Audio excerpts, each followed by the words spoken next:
Ladies and gentlemen, welcome once again to the Zenith Bank Tech Fair 2023 Future Forward 3.0. Just to announce that we will commence shortly, so please make yourselves comfortable. The ushers will guide you to your designated chairs, and well, you're up for 2 days of absolute innovation and fun right here. If you're glad to be here, just give a round of applause so I can hear it. There we go. They need to hear it in Ibadan. Fantastic. Great to have you here. Give the person next to you a high five and say, welcome to the Tech Fair. If anybody slaps your face, call security, we'll escort them out. Once again, great to have you here. Make yourselves comfortable as we will commence shortly. Thank you.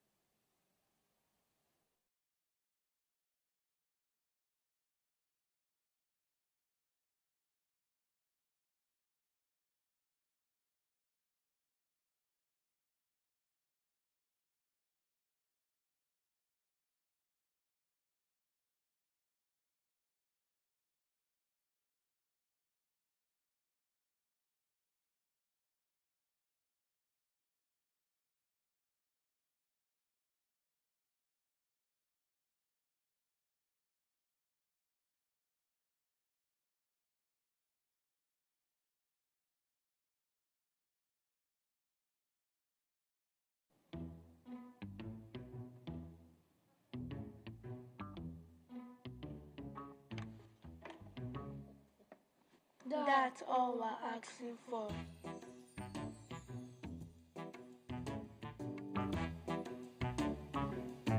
Thinking of banking in Africa? Think Zenith. In today's fast-moving, fast-changing world, you need a financial partner that understands your unique expectations. A bank with presence in major financial centers across the world, with the enabling platform to facilitate seamlessly, whenever, wherever, however. A bank with best-in-class financial solutions from a superb combination of technology and human touch for easy, fast, and secure banking that creates real value. Turning dreams into reality is now in your hands. People, technology, service. Zenith Bank, in your best interest. Are you interested in getting your products or services to more people, expanding your business, becoming more profitable, and a leader in your industry? If yes, then simply open a Zenith Bank SME Grow My Business account and get the extra edge you need. Access loans at competitive rates, get a free business website, free listing on Google My Business to make your offerings visible to over 100 million Nigerians online, free digital trainings on effective marketing techniques, access to business tools to improve operational efficiency, and so much more. Visit any of our branches today to get your Grow My Business account or www.zenithbank.com/SME to learn more.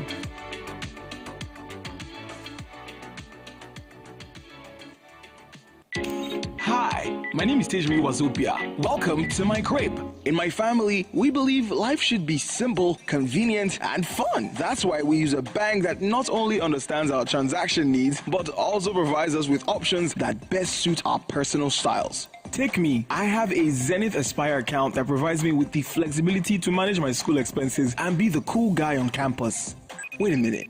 This is my big sister, Tiwa. She's a fashion designer. She sells her outfits online using Zenith Global Pay and regularly sends money to my kid sister and I with *966# easy banking. Meet my big brother, Abu. Abu loves football. He's a mobile app guy, and with just a click on the Zenith mobile app, he has our cable subscription back up because he hates missing games. That's my mom. Mom is the superwoman, and she's always trying out new recipes. Mom is a convenient shopper. She orders online, but prefers to pay with her debit card. Now, meet my dad, Mr. Wazobia. He says his phone can be distracting while he's at work, which is why he's always using the Zenith Internet Banking Portal on his PC, www.zenithbank.com. Have I told you about my younger sister and bestie, Chioma? She recently no bank charges with their Zenith timeless accounts. Voila! This is us, the Wazobias. So whatever you like, however you like it, Zenith Bank PLC has got you covered. Zenith Bank, in your best interest. Hello everyone, I'm Ziva, your Zenith Bank Intelligent Virtual Assistant, and I have wonderful news. The Zenith Bank Better Life Promo Season 3 is on, and it's bigger and better than before. The gist is, 20 Zenith Bank customers will win 150,000 Naira each every 2 weeks from June 1st, 2023 until May 31st, 2024. To qualify for the electronic raffle draws taking place every 2 weeks, simply open a Zenith Bank account or reactivate your account if it is currently inactive or dormant, fund your account with 5,000 Naira or more, get a physical or virtual Zenith Bank debit card and register on the Zenith mobile app, or register for *966# Easy Banking. That's all it takes. To find out more, please visit www.zenithbank.com/betterlife or engage with us on our verified social media handles at Zenith Bank on Twitter, at Zenith Bank PLC on Instagram, and Zenith Bank on Facebook. Or call Zenith Direct on +2341 278 7000 0904 085 7000 or 0700 Zenith Bank. Zenith Bank, in your best interest.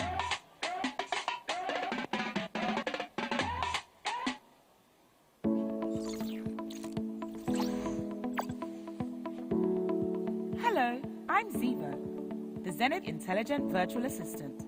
What would you like to do today? I can help you open a Zenith Bank account, check your account balance, transfer funds to any bank account in Nigeria, restrict transactions on your account, log dispense errors and other challenges, buy airtime or data, and so much more.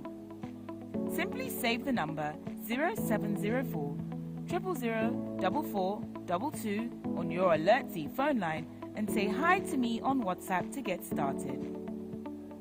Thank you.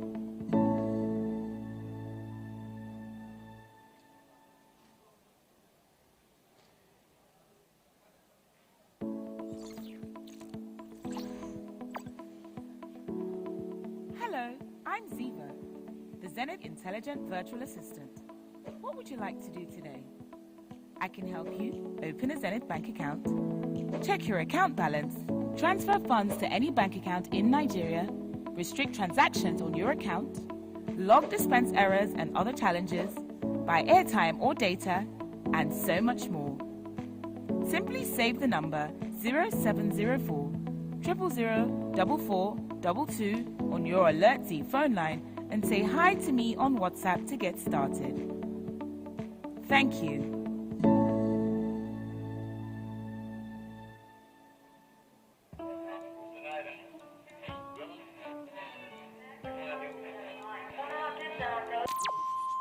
Daddy, Mommy, this is a public service announcement.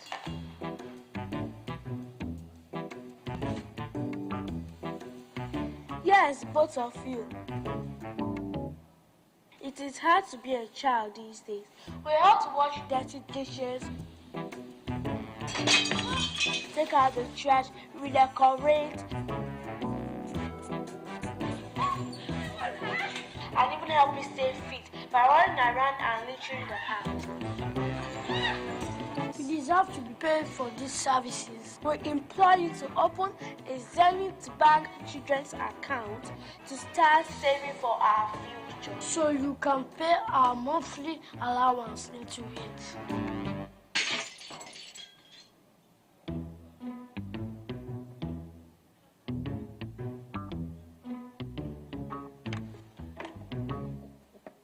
That's all we're asking for.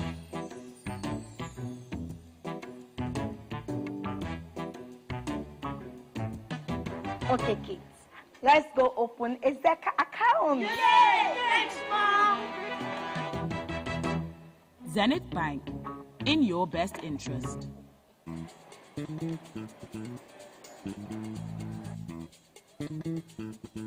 boy! So the sneakers Gina has been looking for since last month. I'm sure he'll sort boys out for finding it. Your call credit has been exhausted. Hello, I'm Ziva. Let me help you with that. What more can you do? A lot. Let me show you.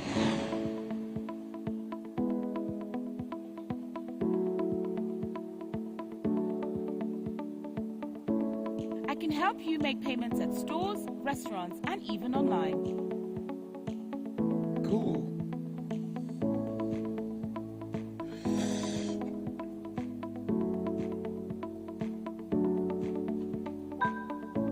Hello, bro. I need 50K loan.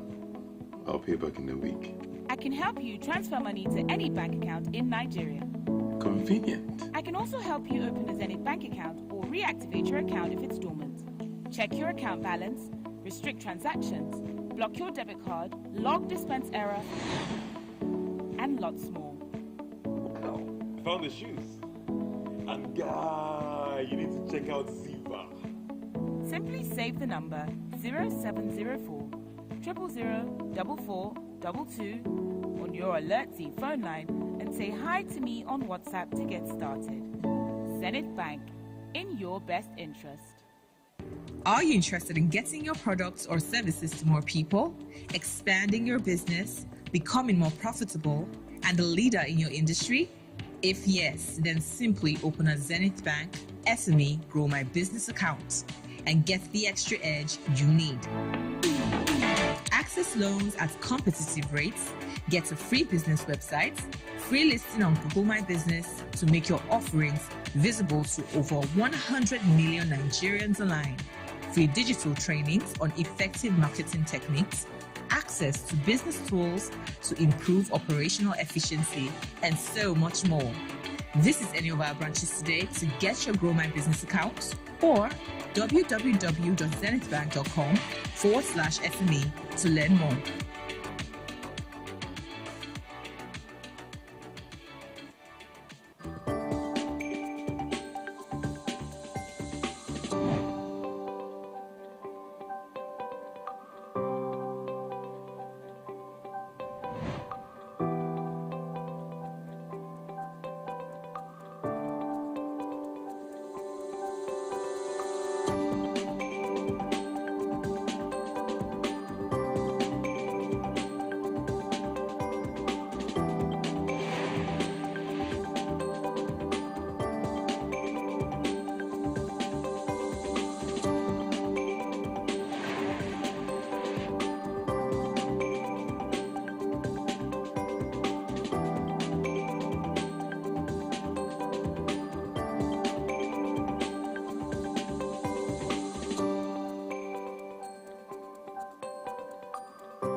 Download available for iOS, Android, the Zenith mobile app. Ladies and gentlemen, welcome to the 2023 Zenith Bank Tech Fair.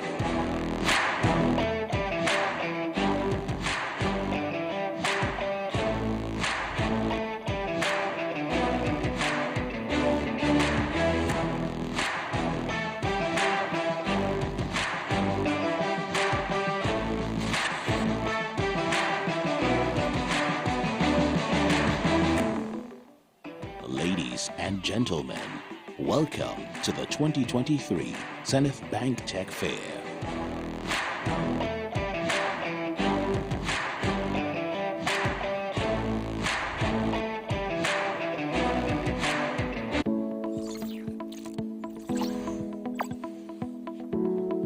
Hello, I'm Ziva, the Zenith Intelligent Virtual Assistant.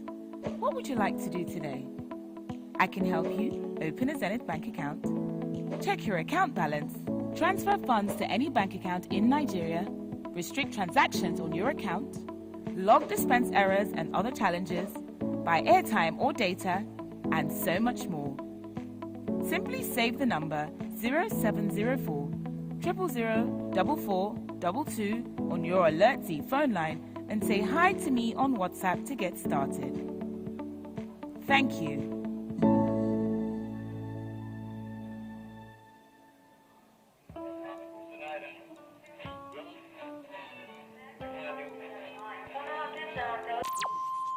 Daddy, Mommy, this is a public service announcement.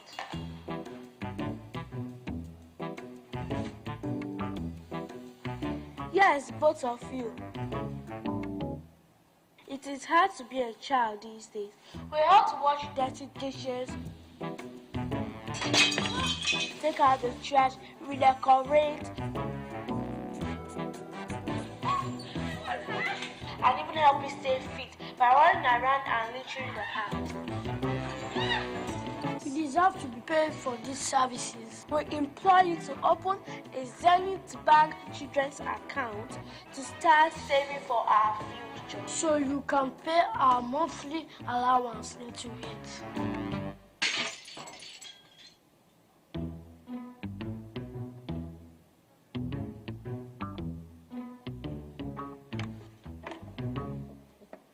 That's all we're asking for.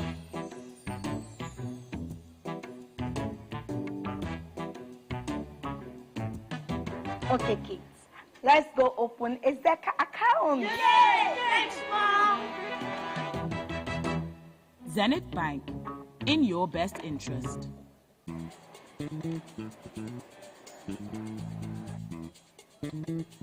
Oh boy! So the sneakers Gina has been looking for since last month. I'm sure he'll sort boys out for finding it. Your call credit has been exhausted. Hello, I'm Ziva. Let me help you with that. What more can you do? A lot. Let me show you.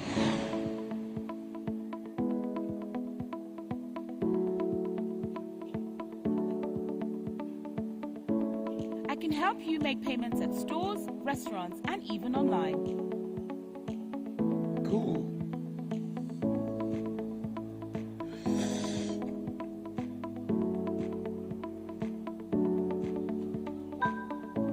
Hello, bro. I need 50K loan. I'll pay back in a week. I can help you transfer money to any bank account in Nigeria. Convenient. I can also help you open a Zenith bank account or reactivate your account if it's dormant. Check your account balance, restrict transactions, block your debit card, log dispense error, and lots more. I found the shoes. And guy, you need to check out Ziva. Simply save the number 0704 000 4422 on your Alert Z phone line and say hi to me on WhatsApp to get started. Zenith Bank, in your best interest. Are you interested in getting your products or services to more people, expanding your business, becoming more profitable, and a leader in your industry? If yes, then simply open a Zenith Bank SME Grow My Business account and get the extra edge you need. Access loans at competitive rates, get a free business website, free listing on Google My Business to make your offerings visible to over 100 million Nigerians online, free digital trainings on effective marketing techniques, access to business tools to improve operational efficiency, and so much more. Visit any of our branches today to get your Grow My Business account or www.zenithbank.com/SME to learn more.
Zenith mobile app, making life simple.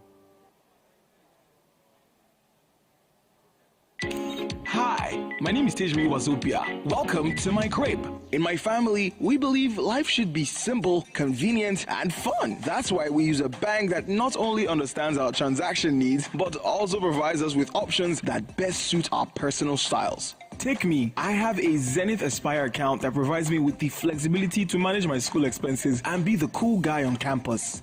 Wait a minute. This is my big sister, Tiwa. She's a fashion designer. She sells her outfits online using Zenith Global Pay and regularly sends money to my kid sister and I with *966# easy banking. Meet my big brother, Abu. Abu loves football. He's the mobile app guy, and with just a click on the Zenith mobile app, he has our cable subscription back up because he hates missing games. That's my mom. Mom is the superwoman, and she's always trying out new recipes. Mom is a convenient shopper. She orders online, but prefers to pay with her debit card. Now, meet my dad, Mr. Wazobia. He says his phone can be distracting while he's at work, which is why he's always using the Zenith Internet Banking Portal on his PC, www.zenithbank.com. Have I told you about my younger sister and bestie, Chioma? She recently opened a Zika Teens account. She experiments a lot and uses all the Zenith digital channels depending on how she feels. That's Aunt Nene. She's always smiling and has already opened a Zenith Children's account for my niece, Bimbo, to save towards her future education. Let's not forget Grandma and Grandpa Wazobia. They've been Zenith Bank customers forever and currently pay no bank charges with their Zenith Timeless accounts. Voila! This is us, the Wazobia. So, whatever you like, however you like it, Zenith Bank PLC has got you covered. Zenith Bank, in your best interest.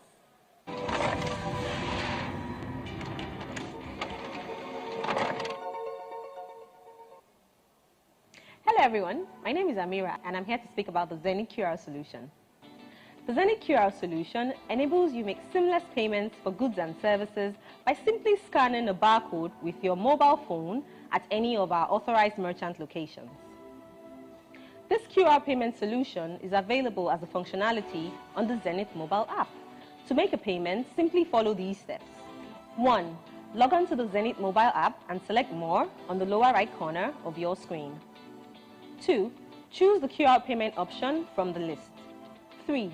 Select the Scan with Camera option and scan the QR code. 4. Enter the required amount and click Confirm. 5. Authenticate the payment with your PIN or token. Voila! It's that easy. Remember, download our mobile app today and start scanning.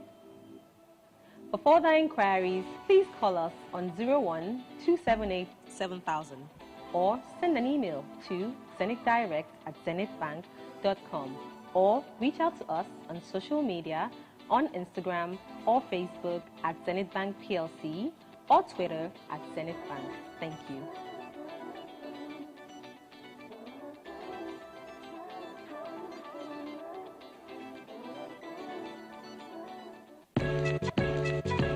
Check it out.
Distinguished ladies and gentlemen, please can we all rise?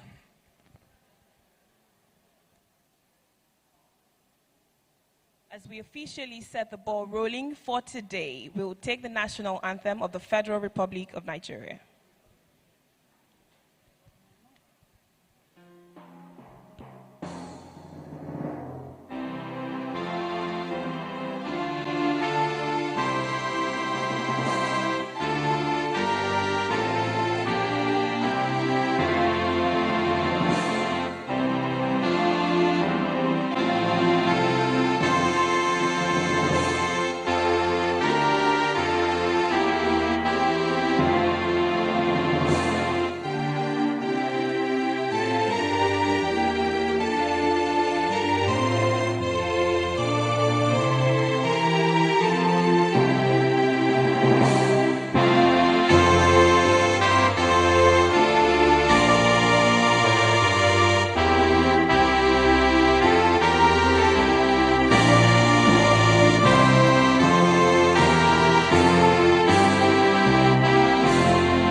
God bless the Federal Republic of Nigeria. You may please be seated.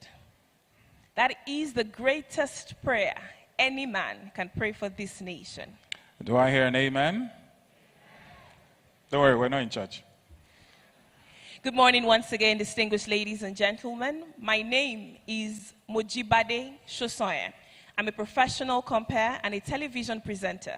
Much more than that, I'm a future-forward MC. It is such an honor to serve today once again as the co-compere for the Zenith Bank Tech Fair. Welcome to what promises to be an exciting day. After that intro, I'll just say, I am Gbemileke Oscar Oyinso, and I'm with her. Now, just to get a sense of the room, look to your right and to your left and ask, where were you exactly this time last year? Go. Oscar, where were we? Where were we? I know where we were. I know where we were, where we were. Where were we? So just to get a sense, how many of you were here in this hall with us last year? Raise up your hand. Fantastic. Keep your hand up. Now, look under your chair very quickly. Very quickly. Look under your chair. Quickly. There's a time. Then look up. Why are you laughing? You didn't even let me finish. And that's it. Wow, Oscar. You had to do that. They were expecting giveaway. like they will put money under the chair. You know, it's Zenith Bank now, it's money. Well, you have that as well. But once again, distinguished ladies and gentlemen, it is our absolute honor to warmly welcome you to Future Forward 3.0. Please give yourselves a round of applause for being a part of this transformative technology conversation. Now, the second edition of Zenith Tech Fair was tagged Future Forward 2.0. And very quickly, I'll take you on a flashback. It showcased leading technology innovations that cut across different aspects of life, such as artificial intelligence, cybersecurity, fintech, cloud computing, data analytics, financial intelligence, and communication technology. This year, as we gather for Zenith Tech Fair 3.0, we are embarking on a journey that celebrates the convergence of finance and technology. This event serves as a testament to Zenith Bank's relentless pursuit of technological excellence, showcasing innovative solutions that redefine the possibilities within the financial landscape. Welcome to an immersive experience at the forefront of technological innovation in the world of finance. Welcome to the future. This is where you clap. Just thank you. Thank you very much for that, Mojibade. Now, we live in a world where you might be physically here, but your mind has to live in the future. So take, for example, my 71-year-old mother, who forwards me links from TikTok.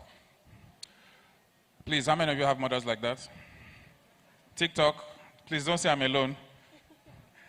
And that is a very unique reflection of the world we live in. And she even asked me that she wants to join TikTok. Ladies and gentlemen, all in favor say aye. Aye. All in the opposite of favor say nay. Wow, you don't want his mom to join TikTok, but I think that if she joins TikTok, Oscar, she'll probably have more engagements than you and maybe more followers. Okay. Thank you, guys. Bye. Come back here, come and finish your assignment. Well, whether it's TikTok or whatever the case might be, technology is here to stay. And Zenith Bank has been at the forefront of ensuring that we're informed, we're educated, and more importantly, we're engaged.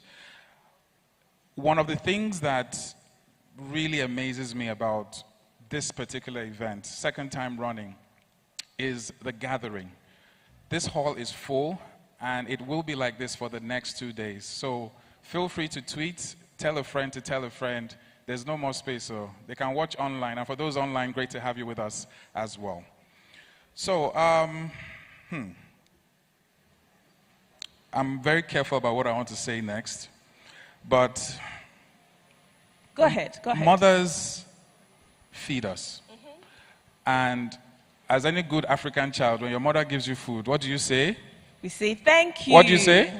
thank you. Yeah. Therefore, we'd like to say a big thank you to Zenith Bank, the entire management and team, for putting this together. Please give them a round of applause. We are now live at Zenith Tech Fair 3.0, and we do have a powerful lineup of speakers today. Now, I'd like to start by recognizing the Honorable Minister of Communication, Innovation, and Digital Economy. Please give a warm round of applause to the Honorable Minister, Dr. Bosun Tijani. A round of applause for him. We'd also like to recognize a visionary, the founder and chairman Zenith Bank PLC, Dr. Jim Ovia, CFR. I'm sure we can do much better than that. It's one thing to be founder, it's another thing to be chairman. It's totally different to be founder and... He's wearing both hats and wearing them very graciously. Absolutely. Please give him another round of applause. Thank you. So in case you're not clear, the first applause was for founder, the second one was for chairman. Would also like to recognize our host in the house, the Group Managing Director, CEO, Zenith Bank PLC, in the person of Dr. Ebenezer Onyago. Thank you very much for being here. I must say, myself and our CEO were the first to get into this hall. In fact, we are the ones that arranged this chair. I'm just saying we come early. That's the point, okay? Thank you very much for being here, sir. And of course, our chief organizer, always a pleasure to see her, always a pleasure to hear from her, and it's great to see her with us this year. The one and only DMD, Dame Dr. Adora Omeoji. Thank you very much for being here. We'd also like to recognize our Executive Director at Zenith Bank PLC, Dr. Temitope Fasoroti. A round of applause for him. We'd like to recognize our Executive Director, Henry Oro. A round of applause for him. We also have yet another ED in the person of Adaobi Mwakpa. Thank you very much for being here as well. And Aki Ogunranti, the ED, as well. Thank you very much. You know, when Oscar asked if you were here last year, we had people who won freebies last year. Some people went home with new phones, courtesy Huawei Technologies. We are privileged today to have the Managing Director of Huawei Nigeria, who is also our keynote speaker today. Give a resounding applause for Chris Liu. I think, Chris, you just let them know who you are. Please rise. Please. That's the man giving away phones to everybody today. A round of applause, please. Wow, Oscar. He said it. He said it. We'd like to recognize all our distinguished and eminent speakers who are in the room today. You know, I mentioned we have a powerful lineup today and tomorrow. So please give a round of applause to all our speakers who are here, ready and prepared to dish out knowledge from their wealth of experience today.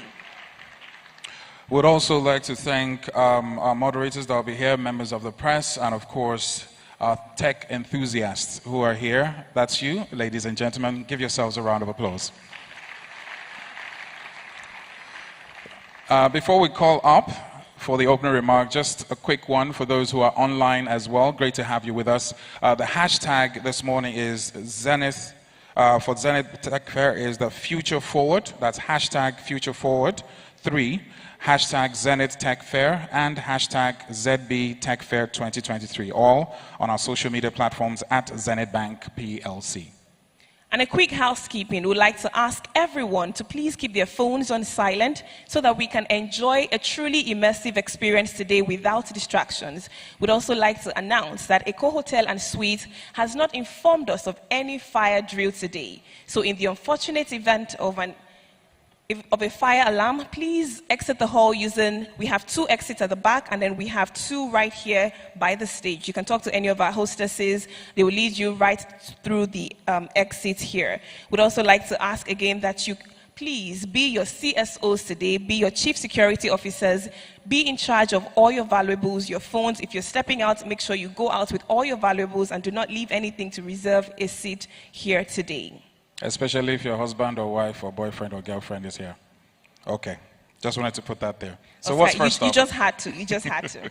All right, distinguished ladies and gentlemen, without much further ado, we will get into the business of the day. Now, we will start with an opening remark and a welcome address. When we do have very distinguished personalities like yourselves in a room, it is not in our place as the compares to do the official welcome.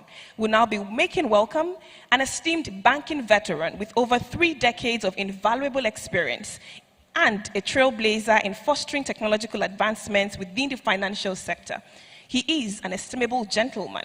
Let's make welcome the Group Managing Director and CEO, Zenith Bank PLC, Dr. Ebenezer Onyeagu, for the official welcome today. A round of applause. Sustain the applause till he gets off stage, ladies and gentlemen. This is our chief host, and we are here today because he's hosting us to the future forward as we talk all things tech. A round of applause for the Group Managing Director today as he delivers the opening remarks and, of course, gives us an official welcome today. Ladies and gentlemen, Dr. Ebenezer Onyeagu. Good morning, ladies and gentlemen. Are you happy to be here today? You know, the first remark is that in Zenith, we are very proud of our heritage. We have a rich history. We have a very outstanding pedigree. And it comes from the vision of one man. Call him a sage, you are right. Call him a mentor, you are right. Call him a teacher, you are right. Call him a leader, you are right. Call him an icon, you are right. No wonder the very famous Forbes magazine described him as the father of modern banking. Please, can you put your hands together for our founder and chairman? It has to be a standing ovation. It's not enough.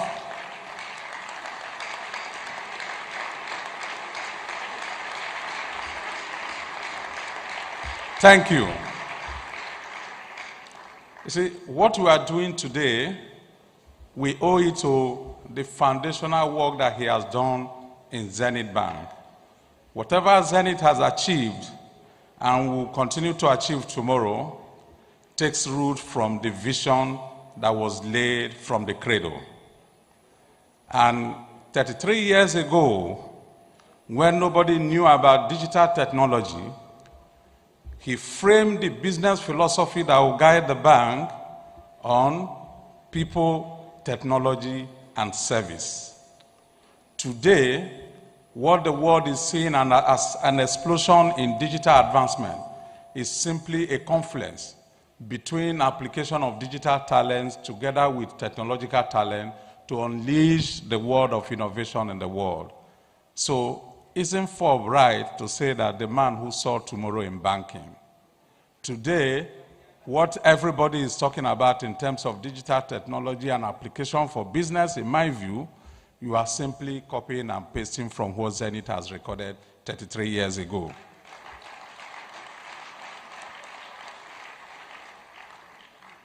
I'm also very happy to see that we have in our midst the Honorable Minister for Digital Economy, Dr. Bosun Tijani. I'm seeing him live, fresh today the first time. When you see him in TV, he looks smallish. But when I saw him today, I realized I had to look up to say hello. This is a man that I will say, in terms of appointment, amongst various very outstanding appointments the president has made, is a round peg in a round hole.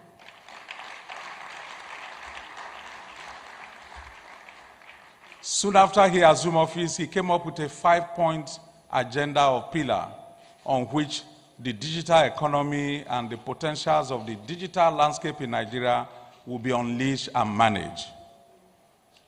These key pillars are around policy, infrastructure, education, trade, and innovation.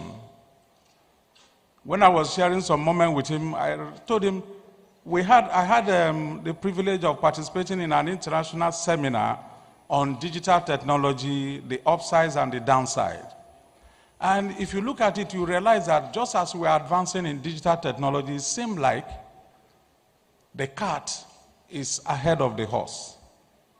Why do I say the cart is ahead of the horse? Because there are no issues around policies. Today, once you have a modem, you have a phone, you can quickly go and create, you create a profile. You create anything you have and you begin to commit havoc in the landscape. With the idea of having policy, I expect that what the minister is looking at is that we need to begin to entrench good governance in terms of management of our digital landscape. And also in terms of knowledge, if you look at where we are too, the rate at which digital technology and technology advancement is going, compare it with the rate of digital literacy, you find out that we are behind. So when I look at it, I say, yes, this minister really knows what he wants to do. The only thing I will be adding and pleading with him is that we believe that in Zenith, that we should begin to inculcate computer literacy and digital learning and making it compulsory from the primary to the secondary, so that way everybody have a sense of awareness, a sense of appreciation of what digital environment is all about. So today, it's my pleasure to welcome every one of us to this session 3.0. Recall we started in 2019. Because of the COVID, we couldn't do it in 2020, 2021. Last year, we did it. That was the second anniversary, and this is the third. And like we promised, it's going to be continuous. And hopefully, under the realm of the leadership of the Honorable Minister, we are looking forward to some closer partnership and collaboration with the Ministry of Digital Economy to see how we continue to prosper and enlighten the general public about the relevance of digital economy and the potential for incremental expansion of our GDP. Before I go on further, I just want to show 2-3 slides to illuminate your thoughts and insights, for us to appreciate what it is. What is it about application of technology and digital innovation in running businesses?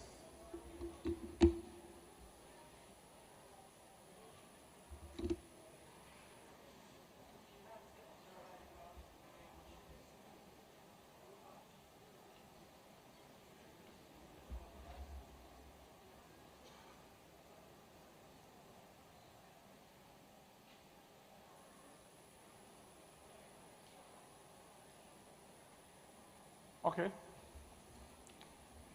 This is the slide of the market capitalization of the, yes, the 10th biggest companies in the world. This is the information, the source is Financial Times. As of December 2003, the world leading company was Microsoft, a technology company. You can see General Motors, ExxonMobil, Walmart, Pfizer, Citigroup, Johnson & Johnson, Royal Dutch, BP, and the second technology company you see there is IBM. Now, fast forward to 2013. Recall that as of 2003, we had only 2 technology companies. 2013, we have an increase from 2 to 3, with Apple leading. ExxonMobil maintained its position, is still in the lead. You have Microsoft, you have Google, you have Berkshire Hathaway, you have General Electric, Johnson & Johnson, Walmart, Roche, Chevron. Fast forward to current moment. From 3 leading technology companies in 2013, now we have 6 technology companies among the top leading institutions, corporate institutions in the world.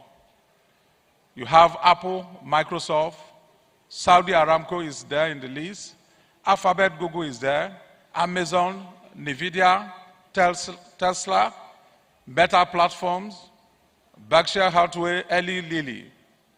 But however, if you go on further, you realize that Saudi Aramco is able to retain its position in the list because Saudi Aramco is recognized for adoption of Internet of Things and artificial intelligence to run its operations. You move on to Tesla. Of course, we all know Tesla.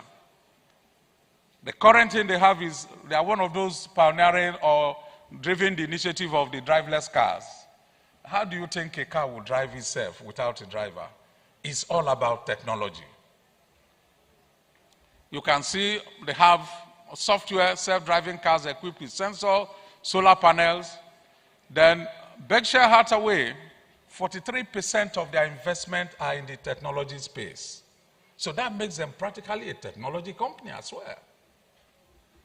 Then you have Eli Lilly. This is also a healthcare company. Has over 7,000 and plus team engaged in research and development.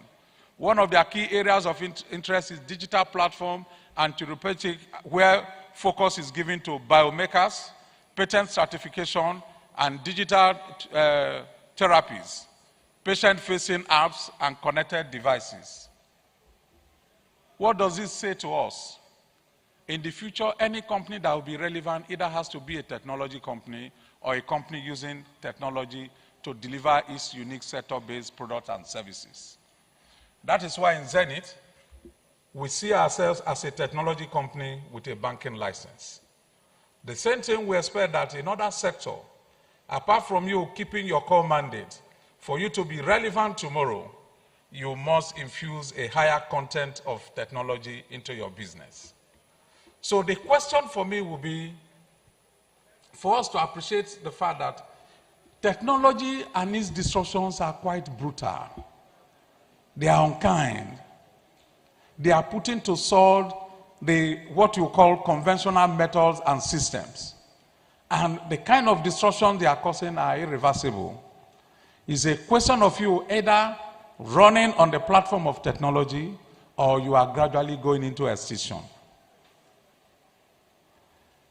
The other point for me is the fact that when we are talking about technology, in a way, it seems like technology is now codifying, stratifying cognitive human patterns, more or less industrializing human patterns for commercial gains. Otherwise, how can you think of a situation where you wake up, you have your Siri and say, Siri, what am I supposed to do today? Using artificial intelligence, it will tell you you are getting up, you haven't taken your drug. My son bought a gift for me in December. It was a Siri app, and he said, I know you like music. And I thought I would be joking. Yeah, he would be joking. I said, okay, Siri, can you play restlessing music for me? He said, which of the tunes? I love Adure. The next thing, tan, tan, tan, tan. I said, come on. Life is no longer the same. I had a grandmother when she was born in 1870s. She died in 1987. The first time she saw radio, she called it the noisy box. The next time she saw TV, she said, oh my goodness. When she visits us, she'll say, turn off that box. I don't like those people who talk to you and they don't even know how to greet. We have to explain that this is TV. After explaining, the next thing she said is, he said the future will never be the same as the history. That is essentially what technology is teaching us, which is the reason we term our topic Future Forward. How are we connected? How are we embracing it? What are we doing to ensure that we are transforming? If you stay the way you are, you can only but retard in terms of progress. The other question will be, as an OEM, as a technology consumer, institution or individual, or as a regulator, what are we doing to ensure that we bring inclusiveness? Because if you look at the sector, there seems to be a lot of fragmentation.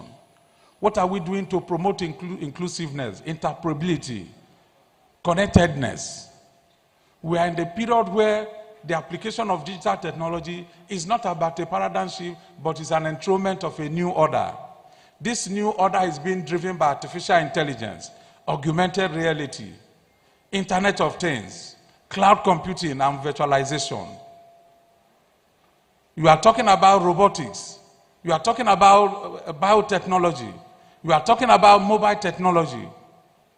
So there need to be a sense of harmony wherever we are that we'll be able to create a decent and very, very respectable and robust ecosystem for digital technology and digital interface to thrive in our country. That is why Zenith Bank is taking the initiative to ensure that this annual event continues. Today, you have the opportunity of listening to very outstanding subject matter experts who will be speaking to us. The Honorable Minister will be speaking. I'm sure he will be shedding light in terms of the 5 pillars and other related items. The MD of Huawei will be taking us on artificial intelligence. And we have the opportunity of having a panel of discussion that will take on different topics. So if you are here and part of this program, I will say, yes, you have taken a decision to begin to be part of this new order. And Zenith Bank on its own, we have also taken our time to realize the fact that the enterprise framework we had before cannot carry the new applications. That was why about 12 years ago, we commenced the building of a new digital interface with the right capabilities and paraphernalia that whatever application you have, we can connect with you wherever you are on the surface of the earth. We've also built into this interface a very robust and very integrated middleware that will be very sensitive to calibrate in terms of latency requirement depending on the urgency of transactions. So I will say we are ready. Whatever application you have, you are a student here thinking of building application, you have a backbone in Zenith in terms of supporting your appreciation, your digital aspirations. So ladies and gentlemen, we are happy that we are able to organize this and you have all come. We hope that you will leave this session enriched. There is also opportunity for you to participate and see in the exhibition stand the display of different products and services that are being offered by technology companies. And mark you, these technology companies that have the booth, they are here for free. We don't charge anybody fee. So make good use of it. Ours is not about making money. Ours is about a call to duty. Ours is about us driving an initiative that will benefit the country. Today, if you go through the GDP of the country, it's reported that ICT is accounting for 18%.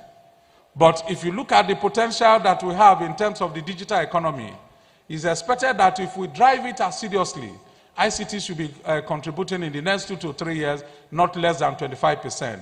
But it begins with what every one of us will do here. It's not just about listening to what will be presented, it's about making a decision to be part of this initiative.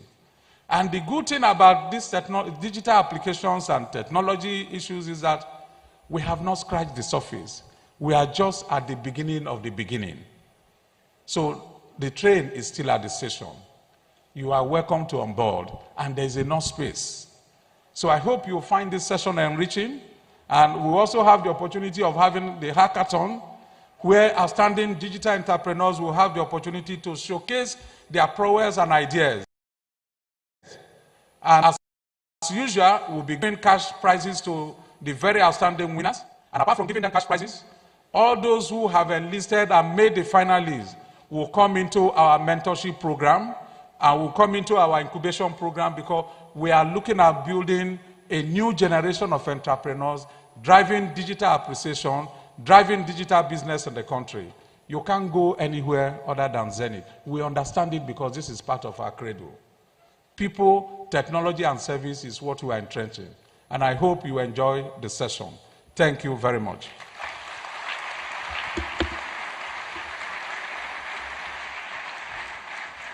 Please let's give another round of applause befitting for our Group Managing Director and Chief Executive Officer at Zenith Bank PLC. Thank you so much, sir, for setting the tone for the next 2 days. Indeed, we are ready for the future. Now, coming up next, it gives me very great pleasure to make welcome our distinguished guest of honor today. You know, he's been described as a round peg in a round hole, and I like to call him a colossus of digital innovation. He's an epitome of visionary leadership.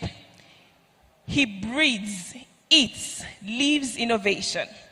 He's a man whose excellent and exemplary leadership has been instrumental in nurturing African startups and fostering innovation across Africa. And of course, you know that when something happens in Africa, it does have a ripple effect on the world. So this man is a game changer. Please join me for the goodwill message today at the 3rd edition of the Zenith Bank Tech Fair, the Honorable Minister of Communication, Innovation and Digital Economy, Dr. Bosun Tijani. Give him a resounding applause. It is such an honor to have him here today. He'll be delivering the goodwill message today. We're truly delighted to have you here, Honorable Minister. We look forward to hearing from you, knowing that you are innovation in person. Please give him a round of applause as he approaches the stage. Thank you.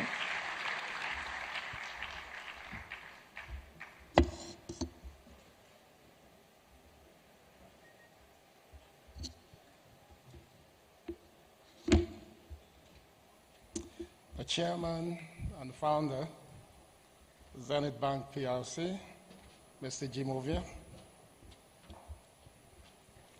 the group managing director and CEO, Dr. Ebenezer Onyeagu, the deputy managing director, Dame Dr. Adaura Umeoji, our very keynote speaker today, Mr. Chris Lu, the managing director of Huawei, Nigeria, the very distinguished speakers,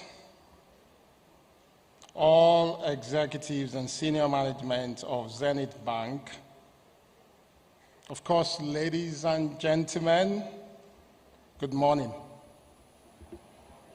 I think I have a simple slide to use for my keynote.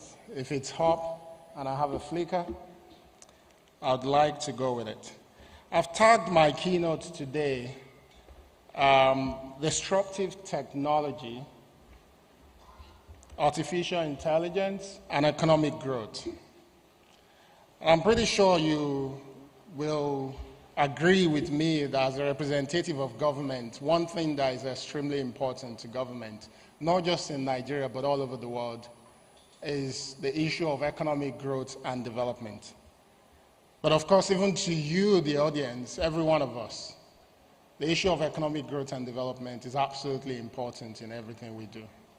When we prioritize economic growth and development, businesses and companies like Zenith Bank will do extremely well, which means when they do well, they will create job opportunities, but also add significant value to our society as well.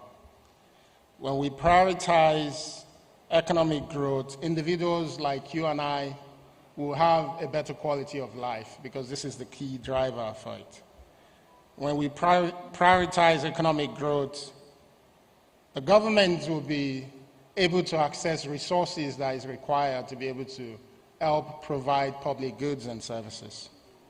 And this is why I thought I'll start by showing the basics of economic growth and development. So when we talk about real growth in any society, the typical and traditional path to thinking of growth is to increase the factors of production that goes into any economy. Because for you to see real growth in society, you want superior outputs and outcomes. And of course, the traditional way of doing this will be to increase the flow of capital that is available in the economy, perhaps consider increasing access to land, or perhaps labor. We can increase labor. But there's a challenge with this. There's just a limit to how you can increase the output that you get by merely just increasing these basic factors of production. But there's a basic economics for those who studied economics, which has been around with us for a long time, which is called the Cobb-Douglas production function. And it's very simple. It says if you bring two countries with similar resources together, the one that is going to turn up superior is the one that prioritizes what we call technical efficiency. And one key way of driving technical efficiency is the prioritization of innovation and technology. So it is not by accident that you have a Zenith Bank, which is a leading bank in the country, that takes technology extremely seriously. You know, the chairman is, in the startup world where I come from, we consider the chairman a member of our ecosystem. because it's invested significantly in the startup ecosystem. So it is not by accident. It is also not by accident that a significant organization like Zenith Bank is actually sponsoring this event. And this is why I think all the executives of Zenith Bank should remain seated, and each and every one of us should stand up and give them a round of applause for their contribution to our economy. Let's do it. A proper round of applause. Chairman, please remain seated, sir. This is for you. Thank you so much for all you've done.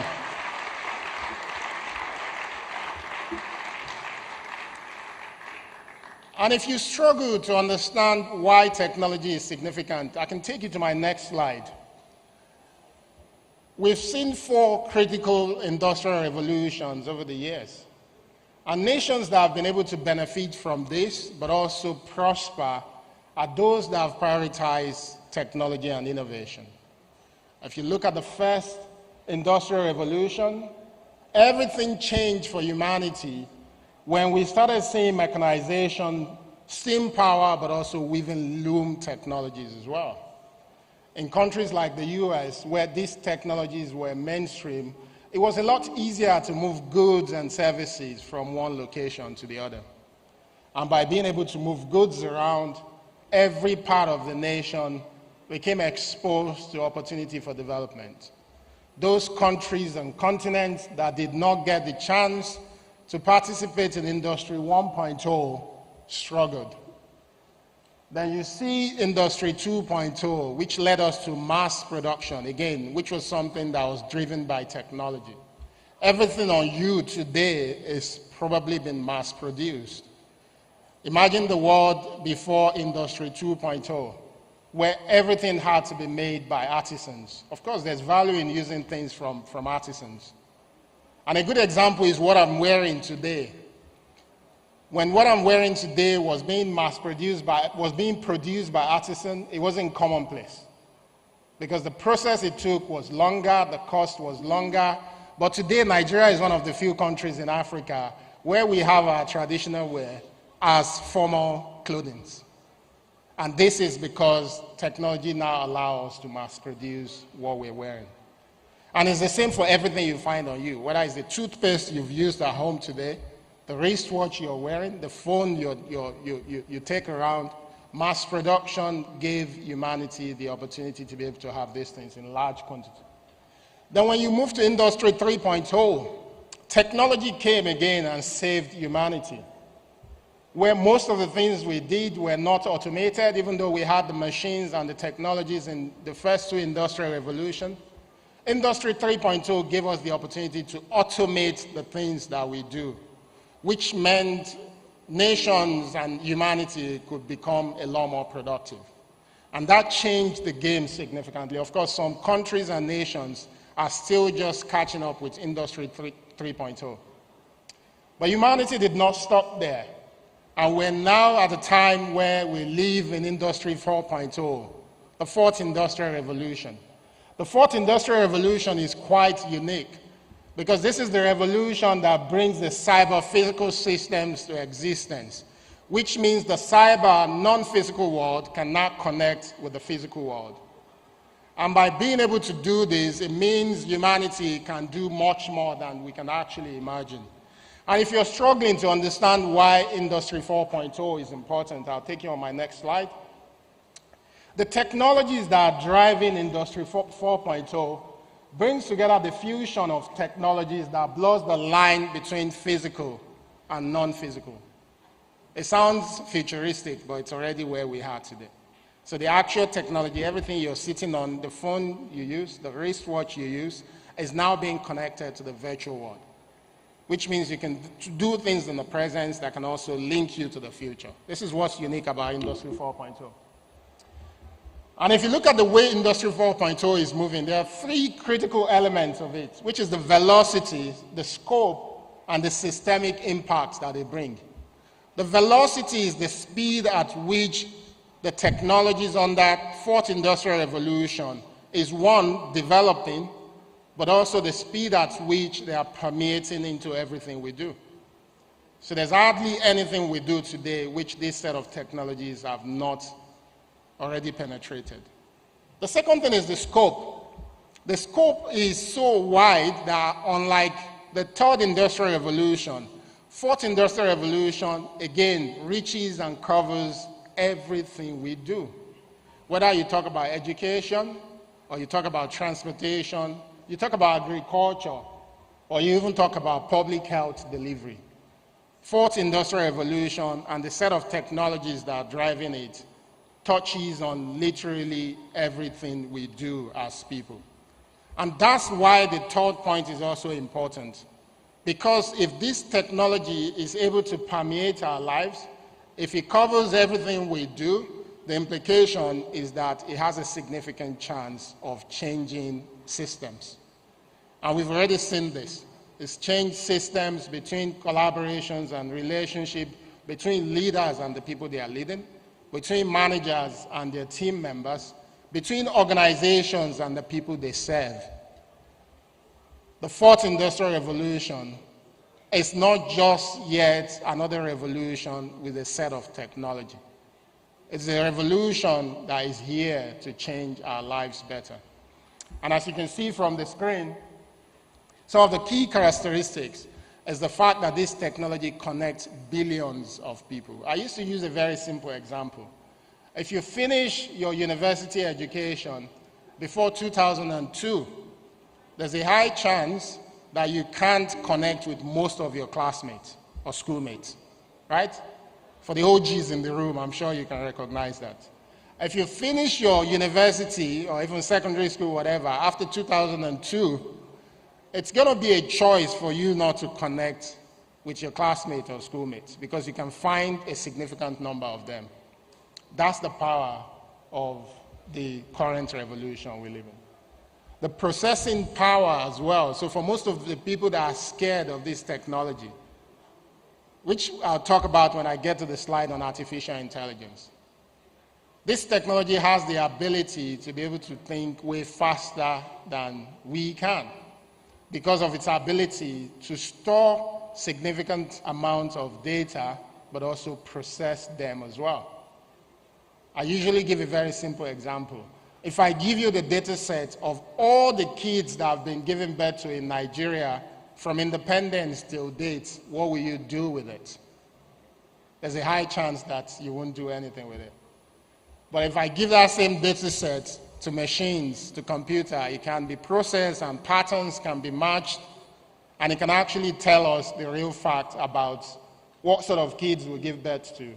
If we take it further into their DNA, we can understand way much more than any medical doctor can figure out. This is the power of this technology. And I've talked about the storage capacity as well. But also, I think the part that is important is unlimited access to knowledge. There used to be a time for you to be an engineer, for you to be knowledgeable about a subject, you have to go to some of the best academic institutions in the world. Today, that's not the reality. That's changed totally.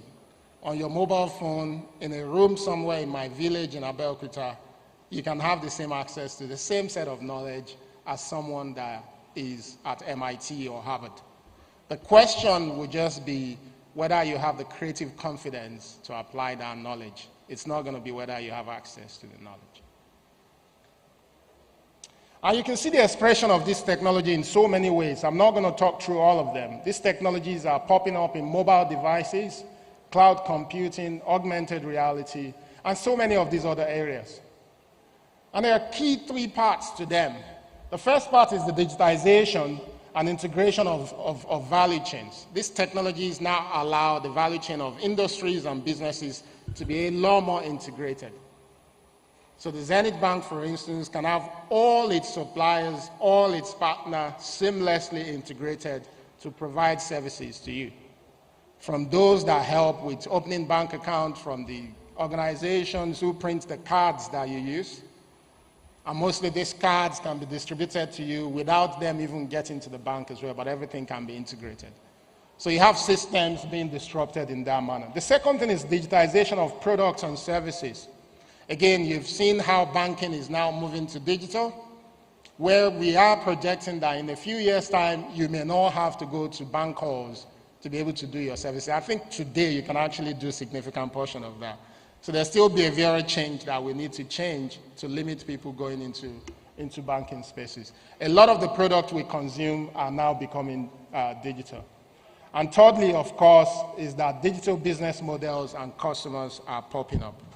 But we can't talk about this without talking about artificial intelligence and the unprecedented power that it has, because I think this is the core and the future of this set of technologies. Again, I won't go through everything on the screen, but the fact that we can now process significant amounts of data in ways that we've never been able to before means the machines can think for us way much more than we can think. And that's what artificial intelligence is all about. If you want to explain it to a child, it's a bit scary, but it's simply saying you're teaching a machine to think like human. Don't be scared. There are ways in which we can manage it. But that's simply what AI is all about. You teach a machine to be able to think like human. But the extra to artificial intelligence is that it can process, it can store data and use data the way we can't, which means this phenomenon gives us a unique opportunity to be able to do things that we've never been able to do before. As a nation, we can use AI to enhance productivity. We can start to think of smart infrastructure, which are infrastructure that we don't just use, but they collect data sets and teach us how to make them better. We can use AI to create jobs. This afternoon, the first set of 100 artificial intelligence jobs in Nigeria is going to be launched open in Ikorodu, of all places. 100 AI jobs. And we expect to create more of those. There's a local startup that has created a company that is now hiring Nigerians to provide opportunities for them in artificial intelligence significantly. We can use AI to diversify our economy and much more. So what's the government doing about this? Our agenda is, since I've been in office, we've prioritized artificial intelligence, and the first thing we did was to understand that we've not invested significant in AI before I got into office, but we know for certain that there's absolutely no top academic institution in the world where you don't have a Nigerian. So we give AI the assignment to help us find them. We downloaded all the academic publications in artificial intelligence in the world, all of them. Then we used a library for Nigerian name to train the machine and say, sift through these thousands of publications and find names that look like Nigerian names. And we were able to find over 6,000 world-class researchers of Nigerian descent working in artificial intelligence. So this, thank you. So this has been the foundation for what we're building, where we're now reimagining the artificial intelligence strategy for Nigeria. We're having clarity in terms of how this technology is going to help Nigeria to do better, but also how we have to protect Nigeria from the vices of AI. So that's the first thing we did. The second thing we're doing, like I said, is building a global AI workforce from Nigeria. So my team and I were actively supporting any company that wants to prioritize creating AI jobs locally. And you can say that we have the expertise. Within the artificial intelligence ecosystem, there's something that is called annotation and labeling. Even though these computers can do what they do, humans still need to teach them everything we want them to know. And this is something that requires a lot of labor. So we want Nigeria to be the biggest destination for AI annotation and labeling in the world. And that's why that job is being launched today, and government is promoting this significantly. The third thing we're doing is we want to be a global leader in artificial intelligence in the next 4 years. But we're focusing on something that is called data inclusion. Again, because we've not invested significantly, it's difficult for us to be a leader, but we've identified a gap. Data inclusion in artificial intelligence means that machines can only think based on the data you fed them. But because AI phenomenon has been built in the West, most of the data sets that they've given to these things are very skilled. There was a case in the UK where artificial intelligence was asked to produce an image of a black person, and it created an image of a monkey because the data set have not been trained. So for most of you guys who have been seeing pictures of good-looking black people that were created by AI in the last couple of months, that was a response to that issue. So there's more investment in ensuring that the data set that is feeding AI represents the world. And we believe that the best set of countries that can drive this phenomenon are global south countries. Because the problem of inclusion in AI data set is our problem. The reason why AI is not smart enough is that most of our history and what we know about ourselves are not connected. And if they're not connected, AI cannot use it. So today, Nigeria would like to be a global leader in AI data set inclusion. And finally, is that we've started funding the application of artificial intelligence in multiple sectors. One of the things I did when I came into office was to launch a research scheme to fund 45 academic to industry projects in AI. So what we're doing is finding academic researchers who can partner with global researchers to work with local companies to ensure that we can apply AI. We got over 2,000 applications, which closed a few days ago. And we're going to be releasing in mid-December the 45 that we've selected. Also later this week, we will be launching another program that is looking for technology application, particularly artificial intelligence included, but also blockchain as well, in the agriculture space. So we want to fund the demonstration of 10 AI, blockchain, but also UAV technologies in agriculture. This is what we've been doing.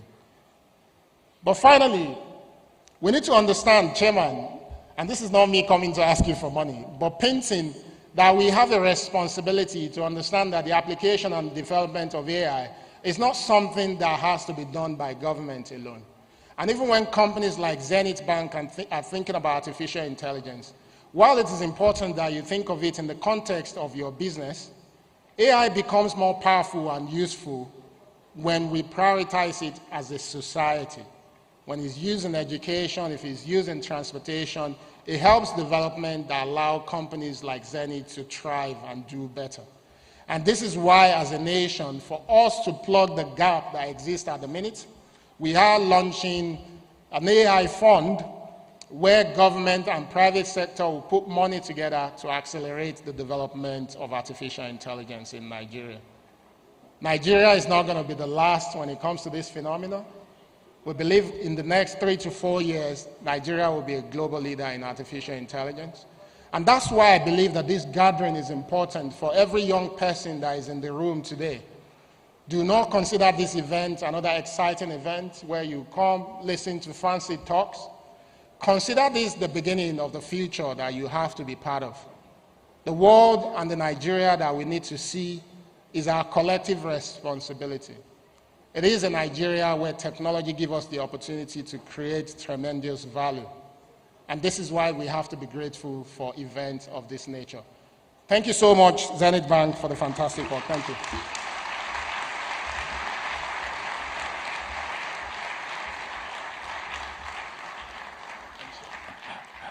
I'm sure we can do much better than that. Thank you very much, Honorable Minister. So we have a picture taking very quickly because, well, I'm busier than him. But let's just say he's busier than me for today. It's great seeing you again, Doctor. So we have a quick picture.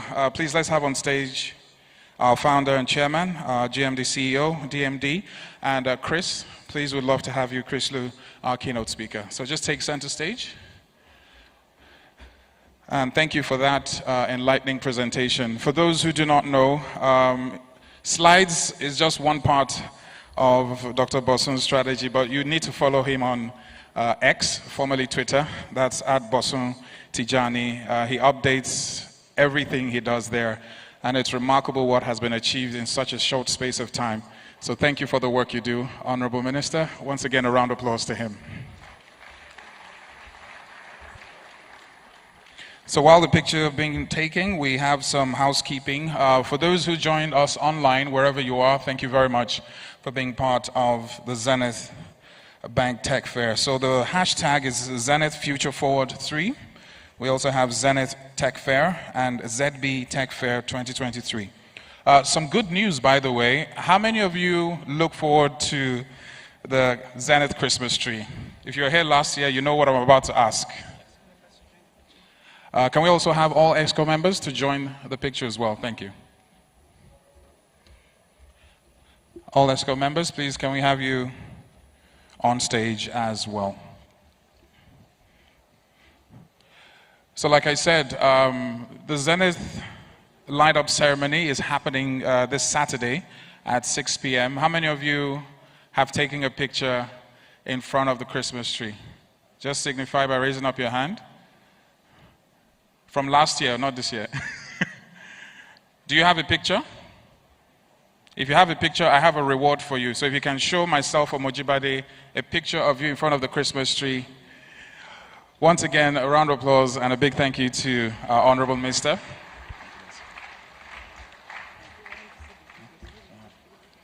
So while you scroll through your gallery, I'd like you to turn your attention to the multimedia screen. We have a short presentation before we call up on stage our keynote speaker for the day. Please turn your attention to the multimedia screen.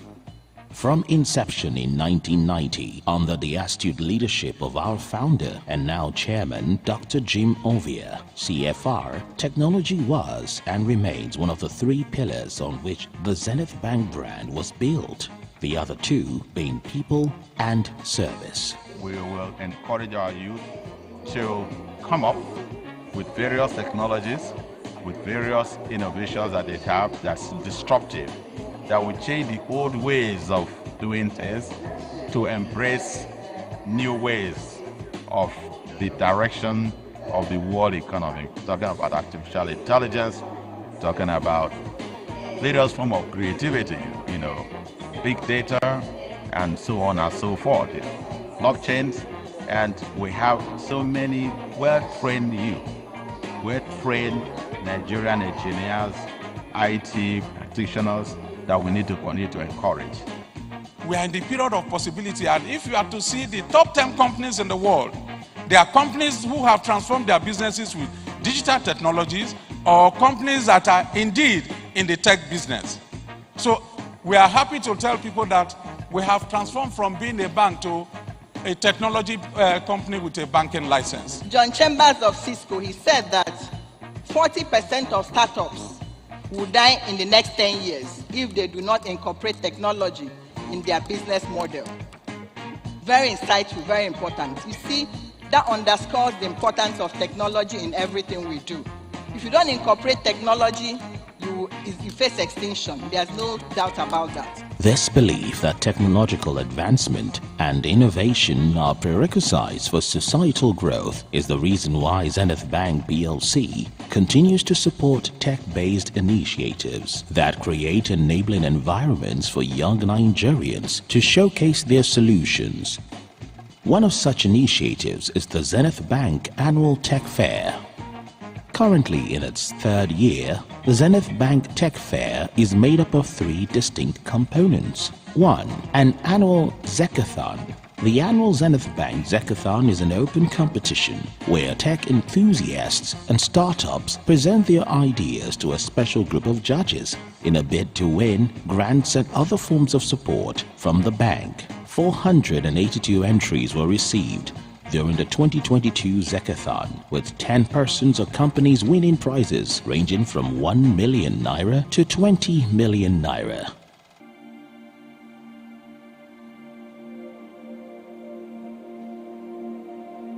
My name is Babajide Oluwase. I'm the co-founder and CEO at Eco22. At Eco22, we design, we develop, and deploy a suite of solar-powered cold chain solutions, specifically targeting businesses in the agriculture and health value chain. We provide them 100% solar-powered cold rooms as key food points, added logistics services, and also our tech-enabled inventory management solutions. The 20 million naira cash prize enables us to complete a very milestone project, which is the Mark 12, the solar-powered cold room stationed at the Mile 12 food market. And yes, that's been fantastic.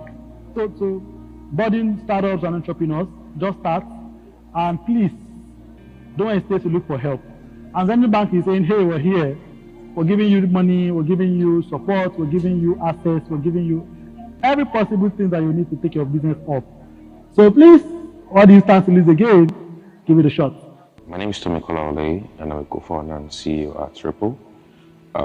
Ripple pretty much is a startup that helps Africans in diaspora gain easy access to financial services like cross-border payments, bank accounts, and credits. It's pretty much an amazing experience for us in view of the fact that we got access to mentorship, access to a couple of extra support from Zenith Bank. And even after the program, over time, we got the opportunity to start piloting some of our products with Zenith Bank. I would like to say a very big thank you to Zenith Bank. It's an on-demand booking platform for co-working spaces, and we're on a mission to ensure that business owners and career professionals are making the most of their daily productive hours. And we're doing this by providing them access to safe and convenient co-working spaces within walking distance of their immediate environment. This Zecathon was really, really great for my business. And the money that was given was able to help me build my business further, which my business really needed at that point. I just want to say thank you so much to Zenith Bank. And if you're here, I think you should plug in to the various helps that they have made available. My name is Oye Vincent Edigan, CEO and co-founder at Greenbee, greenbee.com. Greenbee is helping SMEs grow by giving them access to all the digital and financial resources they need to succeed, all in one place.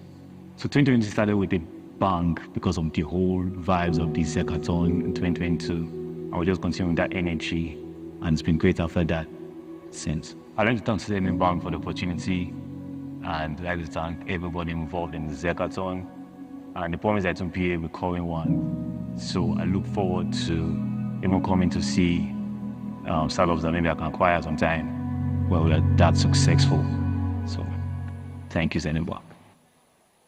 My name is Kenneth Chipondunwa. I'm the CTO and co-founder of Tyler EV. Tyler EV is an EV tech platform that provides financing for businesses and individuals to acquire electric vehicles. With the price point we got from Zecathon 2.0, which is last year, 2022, we were able to launch our battery swapping service, which not only cut down the burden of our clients spending hours to recharge their vehicle, but also propelled us further in our venture. I must say that Zenith Bank killed it by providing such a great opportunity at the platform, the Zecathon, which is nurturing aspiring startups like us into the ecosystem. I will tell you for free that Zenith Bank is actually here for you, here for everyone. You can actually walk into any Zenith Bank branch and present your ideas to them, and trust me, they'll come through for you. They are ready to invest in startups with great innovation to promote the tech industry in Africa. I want to say a very big thanks to Zenith Bank for providing such an opportunity like the Zecathon, which helps us as an aspiring startup to get out there and get into the industry. The second Zenith Tech Fair component are presentations, sessions, and masterclasses by leading tech experts to share knowledge and information about emerging trends and their impact within our climb. Speakers during the previous editions include Brett King, founder Marvin, author Bank 4.0. But banks are going to be AIs in the 2050s, potentially, running these markets. And markets will have AIs, and the regulator will have an AI, and the government potentially will be an AI for managing different resources and things like that. Tarek Alatovic, senior partner McKinsey. If you look at the US top companies, the top 5, they're all tech companies. The value, the market cap of those 5 is actually greater than all of European and UK stocks together. Juliet Ehimwa, former director of West Africa at Google. It might interest you to know that your mobile phone today, a device that fits in your pocket, has more computing power than the technology that put a man on the moon in 1969. That is how far technology has advanced. Ola Williams, Country Manager, Microsoft Incorporated. We record transactions, we apply security of one form or the other, but real time is what makes blockchain really different. Olubenga Agbola, CEO, Flutterwave. We fintech sometimes think we are in the business of technology, but it's not true. We're in the trust business, right? And if that trust factor is not there, partners will work. Tosin Eniolorunda, Managing Director, MoneyPoint. Team App has enjoyed fantastic partnerships with our banking customers, and it is something that we intend to keep and nurture for quite a bit of time. And in my experience, technology risk are some of the biggest impediments. Rekiat Mohammed, CISO, Central Bank of Nigeria. Really, you can sit from your home, with high-tech banks such as Zenith and transfer money to anybody, almost anywhere. But we thought we should still introduce a central bank digital currency to support that ecosystem.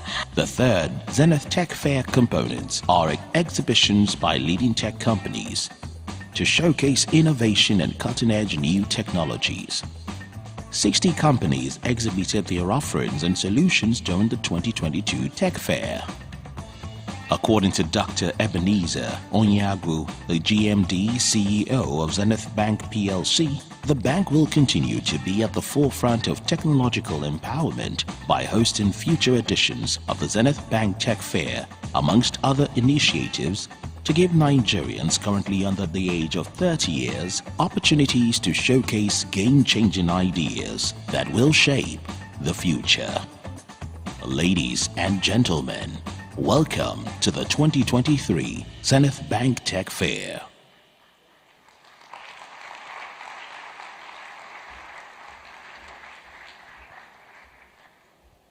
Ladies and gentlemen, I'm sure we can do much better than that.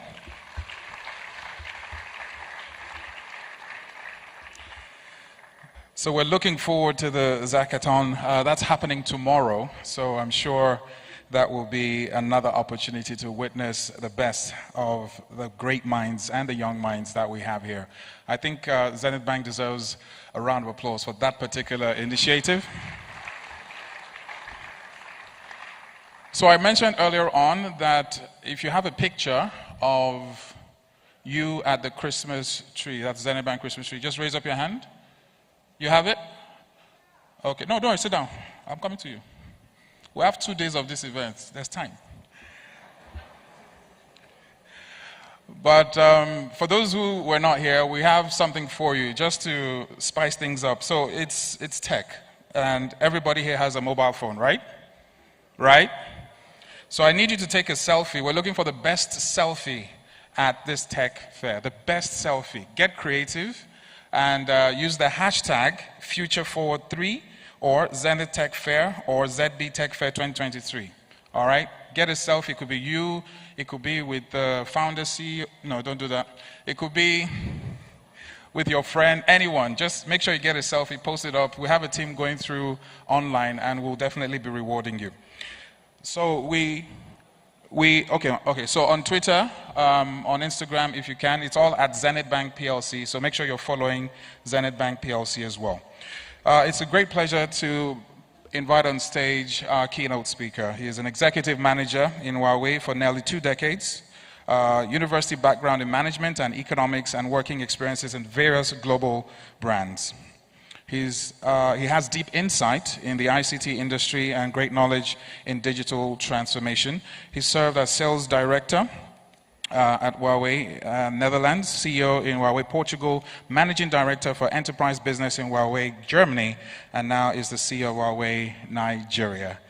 If there was ever a poll for the best looking speaker at our tech conference, he will take 2 awards. He's an all-around great guy, and it's a pleasure to have him here on stage with us. Please do make welcome Chris Liu. Let's show him some Nigerian love. There we go.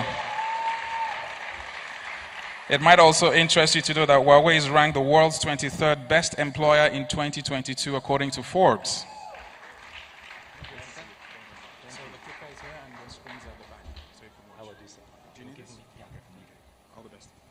So, ladies and gentlemen, a very good morning. I'm so excited to join today's Zenith Tech Fair 2023.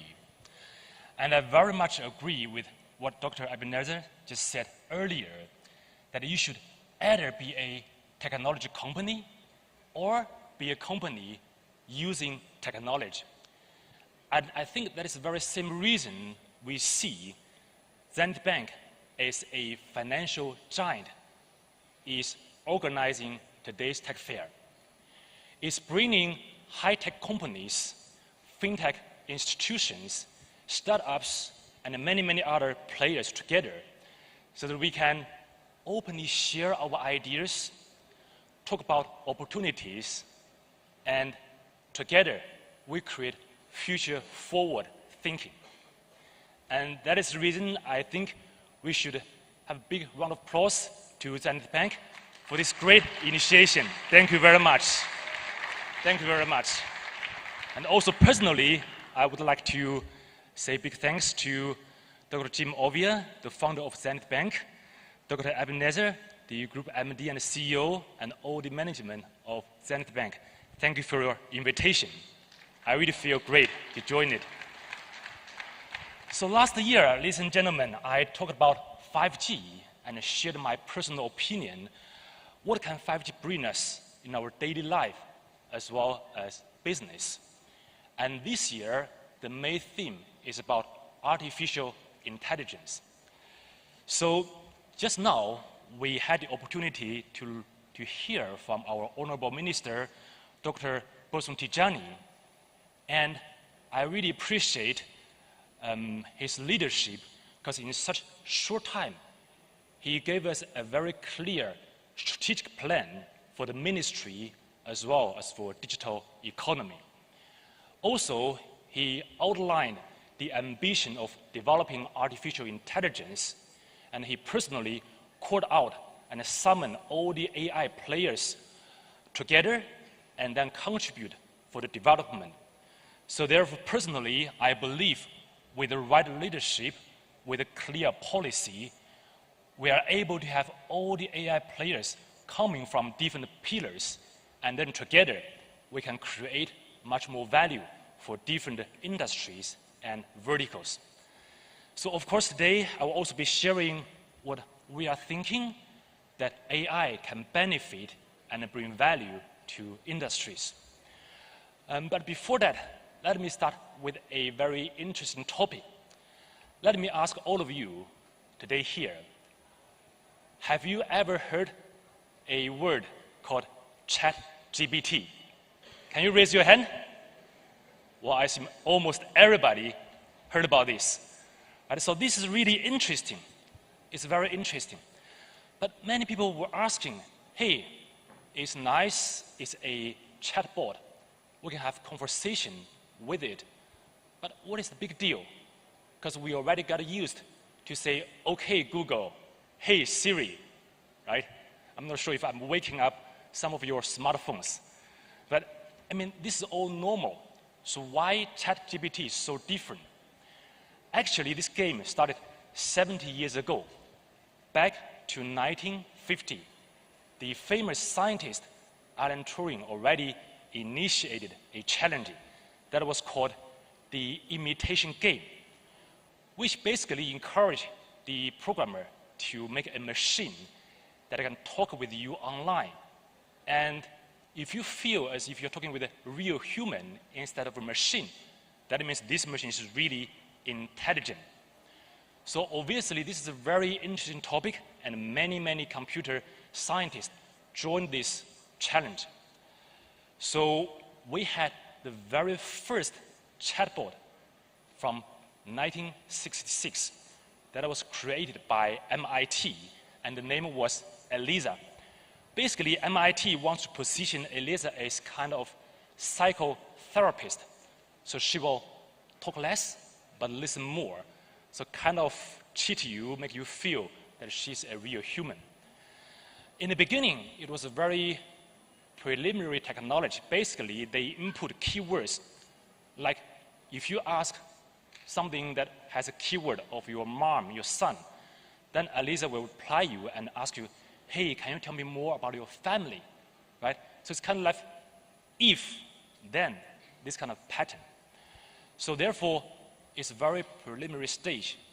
Later on, there was more development, but within 30 years, it was basically the same methodology. You create a lot of if-then, put a lot of keywords, and then the machine can reply you with some kind of relevant answers. Even today, we still see many e-commerce companies. If you buy something online, you want to chat with the customer service chatbot, if you input a keyword like refund, the chatbot will automatically reply you with a refund process. We cannot say this is intelligent. However, it indeed relieves a lot of manual work. Then things evolved into 2001, where we had another chatbot that was much smarter. It called Smarter Child. And this time, we had a different technology called machine learning, meaning you don't have to manually input all the keywords, all the patterns yourself. The machine can start learning by itself. Obviously, the speed was very slow and it was not smart enough. However, we also have to understand, back then, the computing power was very weak. Right? The data was not sufficient, because if you want to make good machine learning, you need two conditions. One is feeding him with enormous number of data, and secondly, you have super powerful computing machine. And then things evolve like artificial neural networks, and then later transformer. So therefore, we had better and better architecture, better and better platforms, and also today, we had enormous powerful CPU, GPU. So we had the right platform, right technology, we had the right computing power, and we also have enormous data from the internet. So what is lacking is obviously investment. And that is why OpenAI, which is the mother company of ChatGPT, was created with 4 major investors, including the CEO, Sam Altman, and also the famous Elon Musk. Right? Obviously, Elon Musk later left, and the CEO, Sam, also left OpenAI and joined Microsoft a few days ago. But that's how capital market works. The important thing is they injected $1 billion US. They bought a big bunch of computers, superpower, and generated a lot of data for machine learning, which made it so easy now. And that is how we could have ChatGPT today. And of course, we play with it, right? Imagine today, I am invited for a speech for Zenith Tech Fair. I can simply tell ChatGPT, hey, please write a keynote speech for Zenith Tech Fair event. The main theme is artificial intelligence. So within seconds, really in seconds, we see this machine, this boy, is feeding me back with hell lot of contents. So there you go. I just had a keynote speech coming from ChatGPT. Isn't it amazing? Right? So there you go. I have the speech. I can do with it without my own preparation. Is it? For sure. If we look into the details, we might find a lot of inaccuracy, so we still have to work on ourselves. But anyway, this is very, very interesting. So we all enjoyed it, and we had a lot of fun. However, if the industries spend so much money, so much resource in developing AI, obviously our target is not only to have fun. I mean, have fun is very nice, but not only have fun. Our ultimate target is to empower industries and boost economy. like Dr. Ebenezer also mentioned earlier today. So that is why a few weeks ago, OpenAI also organized a development day where they encourage all the developers, please join us, make full use of the capacity of ChatGPT and develop your applications for industries so we can really create value instead of only having fun. The same, Google also is doing that, and obviously Huawei is also working on that. What we were doing was not really targeting the consumers, but from day one, we were very much focused on industries. So therefore, we created our Huawei Pangu AI model, which consists of 3 different layers. The very basic level, we call it level 0, that is foundation models, which consists of 5 very important but basic foundation models. The first one, NLP, we call it natural language processing. It's actually very easy, right? When you speak to your smartphone, your voice can be recognized by the machine and translated into language so the machine can understand. Later on, when the machine calculates, it will also feedback you the answer and translate it into real voice that you could understand. So that is how natural language processing model is working. It works everywhere for all different scenarios and industries. Now the second one is called a CV model, which is computer vision. It's also very easy. Imagine you upload a photo, you upload a PDF, a video, so the machine can identify the content and tell you what are the letters on the PDF, what are the pictures, and for example, the camera is shooting the speed driver with a car plate, and that is how it works. So besides the level 0 foundation models, we also go to industries, where this is very important because for each industry, we need specific requirements and scenarios, and that is how we work with different industry experts like Zenith in the financial sector and many, many other players try to figure out what is the AI beneficial for each specific industry. And followed by that, we have also a lot of out-of-box scenario models that can be easily used by many developers. So therefore, as we say, we were, from day one, focused on business, and we want to tackle the really biggest challenges. And now I'm going to tell some of that, what we were doing. The first industry we were talking about was automotive industry. Right? This is the industry which we hope to use AI and empower the efficiency from design to production to marketing to sales and very importantly, autonomous driving. This is obviously the biggest challenge we are facing for the future. So let me ask all of you guys, do you really believe that in the future, autonomous driving will become real in our daily life? Do you agree? Say yes or no? I personally also agree. Thank you very much. Of course, if we want to have real autonomous driving, besides technologies like radar, LiDAR, mobile data centers, and so on, a very important topic is driving test. Why? Because we need tens of thousands of vehicles running on the streets, collecting data or like hundreds of thousands of kilometers per vehicle. And that is tremendously challenging. So let me explain what we were doing for driving test in a small video.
So ladies and gentlemen, it looks nice, huh? Looks very nice. However, what I want to tell you is, I was literally sitting in that specific car, and I can tell you the experience was kind of mixed. Because in the beginning, I felt thrilled sitting in that car, feeling I'm like a big boss, sitting in a car that can drive itself. How cool is that? But very soon, I became nervous. I became nervous because when I see people crossing the street, I was like, hey buddy, slow down. Slow down, right? Hey bro, stop. You're about to hit that guy. So I was nervous.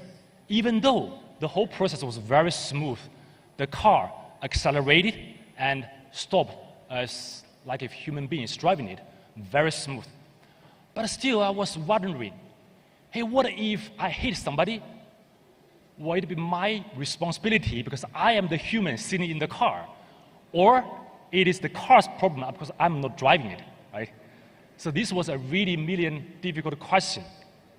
And by the end of the drive test, I was totally wet because I was so nervous. And this is the drive test we're talking about. Actually, 5 years ago, there was a fatal accident happened in Arizona where Uber self-driving car was testing on the street and it hit a pedestrian with bicycle, which caused fatal death. And that caused a lot of legal and moral issues. So therefore, now we have a big challenge. On the one side, every one of you believe that autonomous driving will become real. Therefore, we need a lot of driving tests to feed the machine for learning. But on the other side, we also face legal, moral questions. So how can we do about it? And that is why we think AI could step in. So what we did is, instead of having so many cars on the street, terrifying citizens, we use on the left side, which is a real scenario, we collect the data and put it and mirror it into a digital twin, which is basically a virtual environment in the cloud, but it's so real. It's so real. And in the middle side, you can see that we create this virtual environment in the cloud so that we can make driving tests by AI tirelessly, 24/7, working on it. And we can easily create all kinds of weather conditions: raining day, sunny day, snowing day. And even interesting, on the right side, you can see it's the same environment, but you see a slightly different view. Why is that? Because you might be driving an SUV, or you might be driving a passenger car. So your view will be different. And this is the way we can use AI to really make driving tests much, much more easier. So therefore, you don't have to send so many cars on the street, terrifying people, but you put them into the computer in the cloud, where AI can make full use of their power, computing power, and then calculate, make machine learning. So this is the beauty of AI in one nutshell. Now, we are already confident about this technology, but are we daring to use it on the street of a city? Definitely no. Because if you use that, what if an accident happens? That's a big disaster. So we cannot use it in the city, but however, we could selectively use it in certain closed environment. And that is the next scenario I want to show to all of you. Imagine we use AI and autonomous driving in a closed environment, like a mining area or a port, where you don't have normal citizens in there, right? You only have professional staff in it. Therefore, we can easily use 5G to connect the heavy truck with the data center and then use AI to control automatically. Imagine you can use the truck 24/7, maybe only half an hour for refueling and maintenance, and that's it. So this truck will work for you tirelessly in a closed environment. Ladies and gentlemen, isn't it creative? Isn't it nice, right? So this is what we are thinking to implement technology in a real scenario and make full use for the industry. Now, beyond that, we also went with the miners underground. So we sent a bunch of experts because we think, although we are a technology company, but we have no clue about their industry. So we should be humble and learn from them and see how we can help them. That's why we went underground to the mines. We carefully learned all their processes from mechanized mining, excavation, electromechanics, and transportation, ventilation. So we can try to use AI in all different processes in the mining industry, whereas if we can improve the safety and also productivity in mining industry. So here's one example. In mining industry, we have to make a lot of coal washing and separation.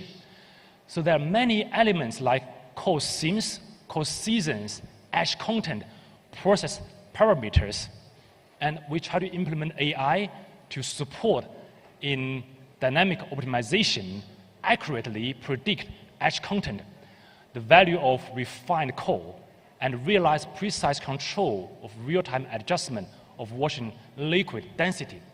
So by using AI, we improved the productivity by 8,000 tons per month for a specific mining industry. So this is what we do and improve their process by powering their technology. Maybe many friends think mining industry is a traditional, conventional industry. What can technology help them? And this is what we want to try to help them and see that we can create value together. Now let's move forward. Right? We talk about weather model in AI.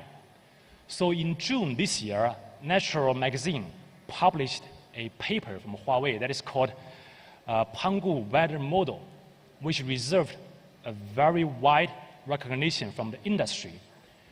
Followed by that, the European Weather Forecast Center cooperated with our AI and successfully prevented a cold wave in Finland. And then also we calculated the trace of super typhoon Solar, which was just so accurate compared with all the other traditional forecast model. And what is even more interesting is that if you compare, previously we might need 3,000 servers calculating 5 hours for a forecast. Nowadays, we need only 10 seconds coming from cloud and AI. And that is great saving for the resource that is required for weather forecast. We're quite proud of that. But however, I mean, the typhoon is one scenario. The cold wave is another disaster. There are many, many other types of disastrial weather conditions that we have to tackle together. We're talking about a rainstorm, drought, tornado, sandstorm. Take rainstorm, for example. There are many elements like cloud movement, humidity, topography, and also landform, which many of them are interacting them each other together. So how can we use AI to improve it? I think it's easy to think about because, first of all, we input and feed the AI with past 40 years of data from the weather forecast in the meteorological industry. We also input 10 years of past satellite imagery regarding rainstorm. So with such huge, enormous data, the machine is running day and night, which eventually can give us a much better forecast. The accuracy improved 20%, and we could easily forecast the disaster 24 hours in advance and also 6 hours. Right now, we open our database to all the global weather forecast institutions and encourage everyone to use it for free, and we can together improve the forecast into next level. So this is what we are thinking for weather forecast industry. There are many other industries. For example, let's talk about the next one, which is healthcare. So every year, the scientist needs to spend enormous efforts in developing a new medicine and having a lot of tests, even by human tests, Right? This is very costly and very expensive. So why not we use AI to help accelerating the process?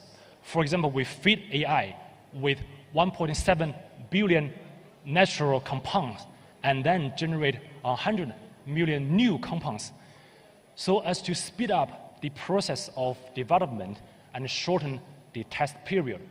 So this is what I'm thinking about health industry, that empowering them with AI model. What else is the R&D? Nowadays, having a qualified R&D engineer is not an easy thing because you need a strong knowledge and experience in the past, especially in the coding area. Writing code is easy, but writing a good code is very difficult. So therefore, we use AI to make things much more easier. What we want to achieve is that, what we want to achieve is that one click that we can help the R&D engineers to make really great coding. One click can help them with test case and auto-commenting. So this is what we would want to try and help the R&D engineers to save their time and make better programming using the artificial intelligence. The next one, I believe you've already seen, that is about the city management, right? So we talked so much about smart city concept, where we basically use all kinds of sensors to collect data to the central office of the government, whereas the decision and instruction are still made manually. But how about we use AI to tackle those easy and simple tasks? If you had a rainstorm yesterday and you have trees falling on the street, you don't necessarily have to have a manager to check one by one and give instructions. You could use AI to automatically screen all the images within seconds and then output the instructions to the city workers. And that is much more efficient than before. Now, we talk about agriculture. Whereas AI can help agriculture, we believe the first point can be utilizing the land resource, right? We have enormous, very rich land resource everywhere, but how to make full use of it in a very efficient way, this is where AI can help in farmland, increasing the productivity by improving crop planning, avoid natural disasters, and decrease the crop disease. And beyond that, if we have so much crops, where should we sell? What price should we sell? And that's something AI can also assist in supporting the marketing and sales process in global market. And that's something I truly believe we could explore a lot with partners together. And obviously, the last part, we should talk about our finance industry. Because today, we have so many financial experts and bankers sitting here together. I mean, everybody sees the industry that last year, we had also the speaker talk about Bank 4.0, right? From the Bank 1.0, traditional financial services, into Bank 2.0, where we have all the mobile applications on our smartphones, to lifestyle finance, and then eventually all scenario financial services, which I believe that Zenith Bank is going very fast. On the other side, if we see the architecture, it's also very separated.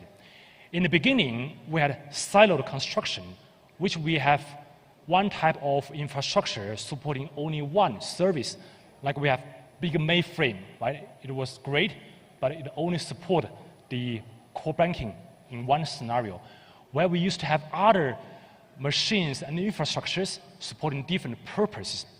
So therefore, we moved to phase one, where all the banks are transforming themselves to have a virtualization and a container, where you have a common purpose infrastructure that can support all different purposes of service and applications.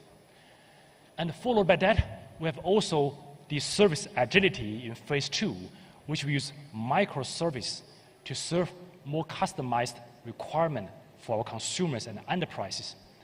And eventually, of course, we have the phase three, which is integrate AI into application and modernize with our services.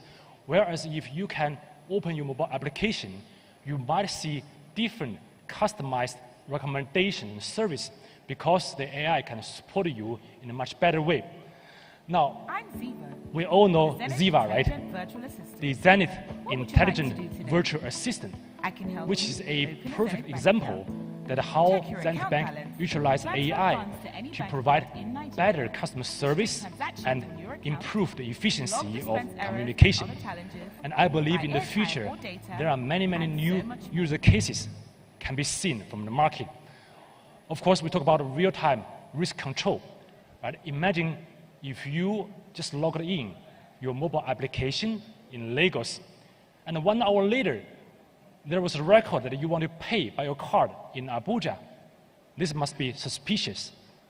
So instead of manually identify these issues, we could have AI to automatically identify and contact you. Hey, is anything wrong with your bank account, with your card? So this kind of real-time risk control can be supported by AI as well. So after talking so much about different applications in different scenarios and industries, we also have to talk about security. Right? There are many scientific novel and also movie which told us, hey, in the future, might the robots can control human being. I mean, it's a joke, but it's also a serious thing that we have developed AI in the future with an eye on it, that we have to always make sure that it is in line with our expectation and we control fully for the AI. So therefore, if we talk about go to AI, use AI capacity, the easiest way is to go to public cloud, where there are many, many service providers, not only Huawei, but also Amazon, Microsoft, they all provide the service. Of course, if you want to use your sensitive data, your critical information, you might want to have an on-premise private cloud, like what the government or the ministry had for the Galaxy Cloud, which is a government-owned, government-operated safe cloud. So there are many, many topics which we have to tackle along the safety. But I personally believe that let us to develop AI first and alongside with the regulation, so we can make full use of AI while we still control it step by step. Eventually, in today's keynote speech, I want to also share my personal opinion that, first of all, if we talk about AI, we need the right infrastructure. That is basically the computing power. We should have heterogeneous computing power, not only x86, but also ARM and many other types of computing power as a foundation. But also we need connectivity, 4G, 5G, fiber, because if you have no connectivity, there's no use of AI, because your data cannot be transmitted to the cloud, and there's no help from the cloud be transmitted to you. So therefore, having the right connectivity and the computing power as a foundation is very essential. On top of that, we have to go to industries where all the industrial players, especially the real experts in financial sector, where I see so many financial experts sitting down here, right? They really understand how this industry works. And then if we work together by bringing industrial expertise with technology, we might create a lot of innovation. And that is also the very reason why I believe the Zenith Tech Fair is so important, because we have all players coming from different backgrounds and different corners, where we can share ideas and collaborate together, create a much better future, together create future forward. Thank you very much, ladies and gentlemen. That's my sharing. Thank you. Thank you.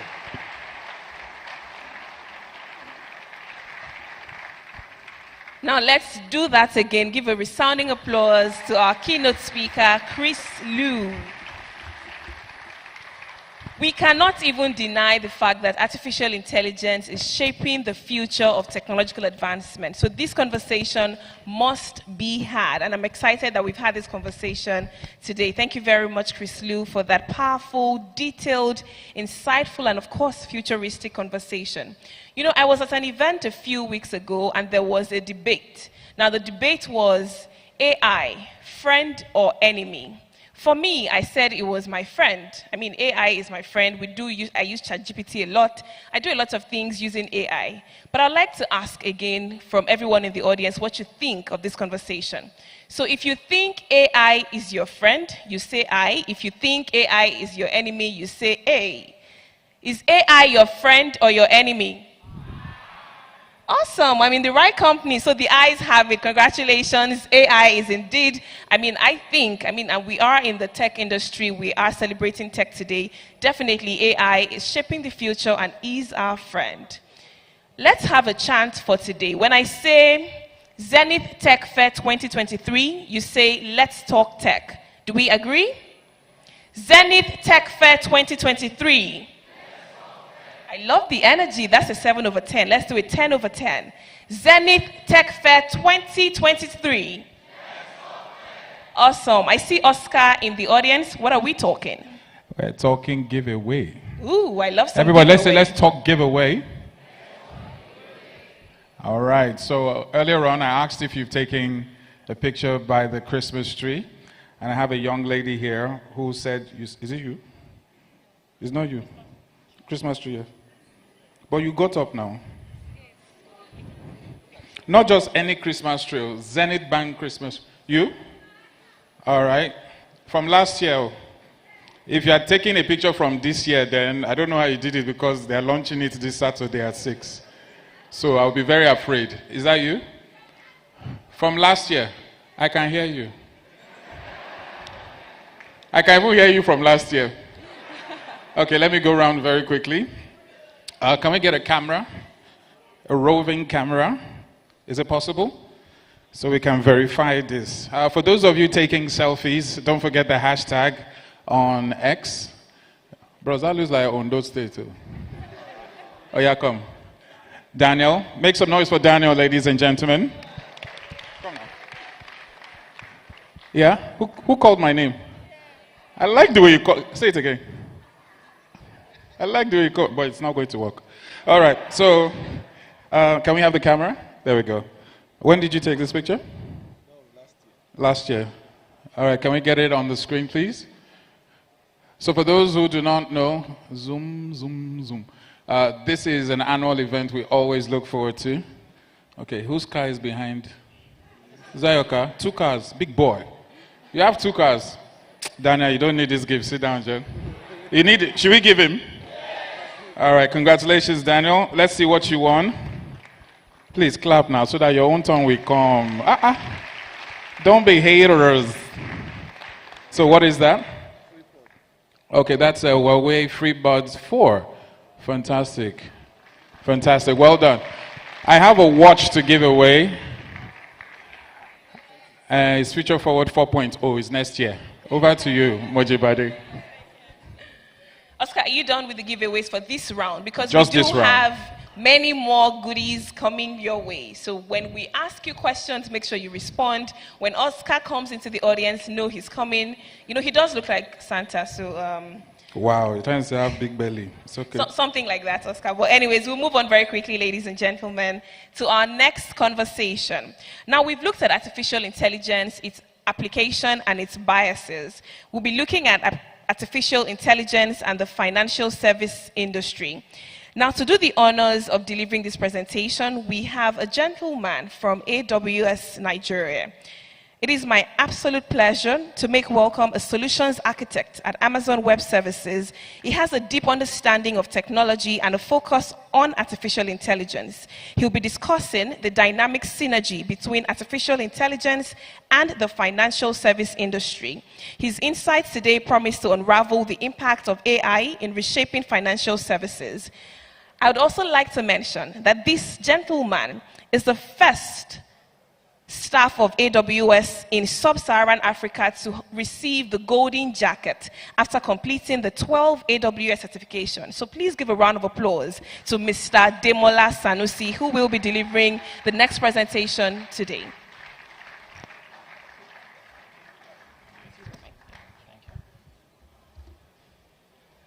Good morning, everyone. Thank you for joining me today at the Zenith Tech Fair. My name is Demola Sanusi, and I'm a solutions architect at AWS.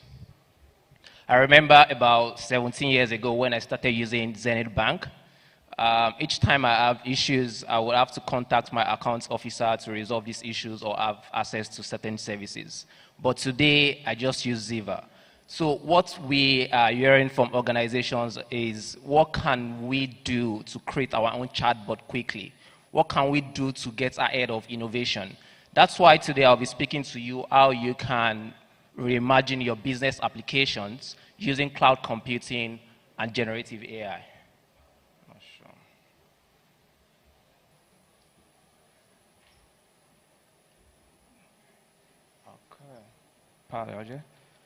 So what's cloud computing?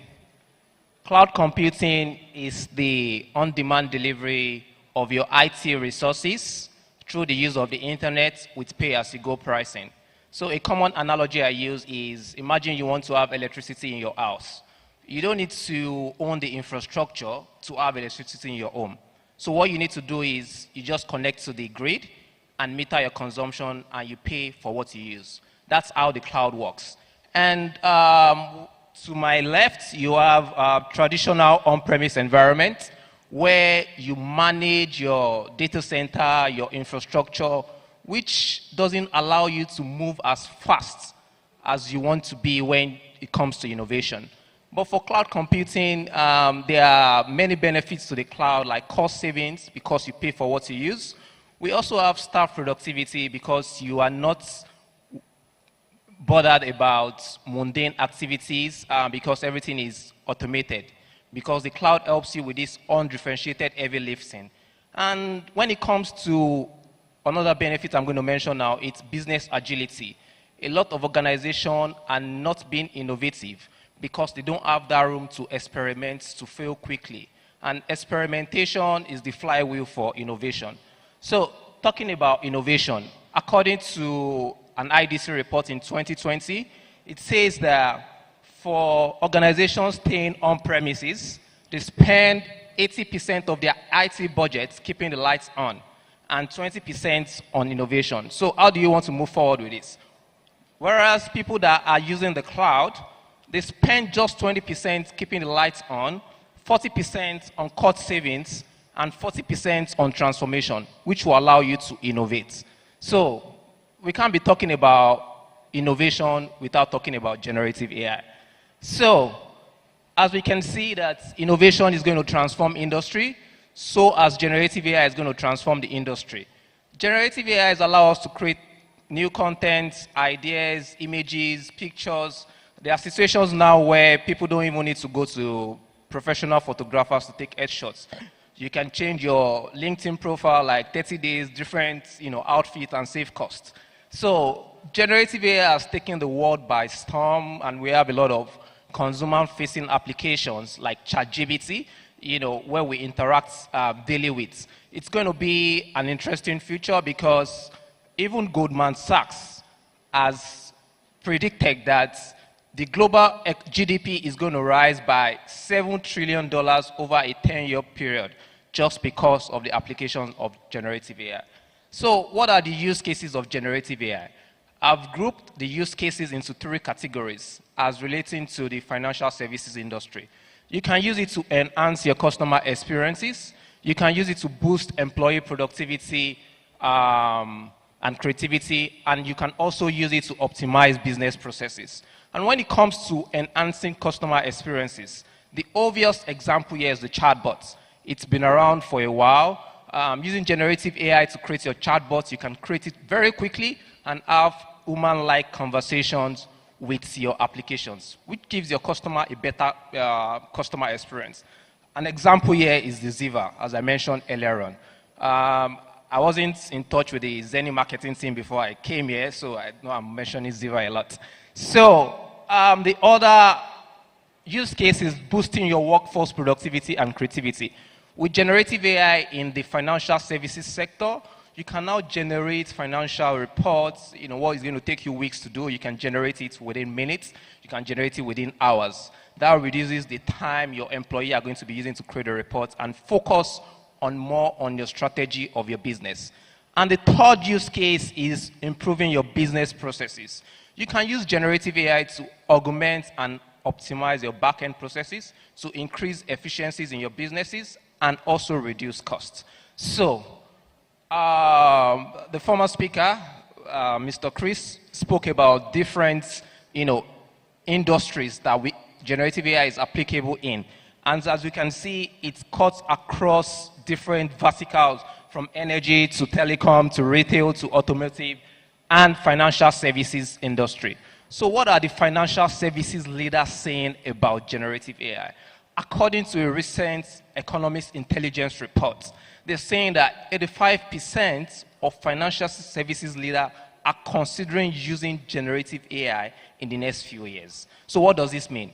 Generative AI is going to be part of all their core business processes to client-facing applications. So it's really an interesting future for everyone. So we've heard a lot about generative AI. Maybe you're an organization here, you don't even know how to get started. At AWS, we have resources for you. This is AI Use Case Explorer, where you can go to aiexplorer.aws.amazon.com. What you do here is it can allow you to explore the different use cases that we see on generative AI. You can discover what others are doing in your industry. Let's say financial services industry now. You see what NASDAQ is doing. You see what JP Morgan is doing there, and you see how it affects your own business outcome. And once this is done, you see action created next steps by AI ML experts at AWS.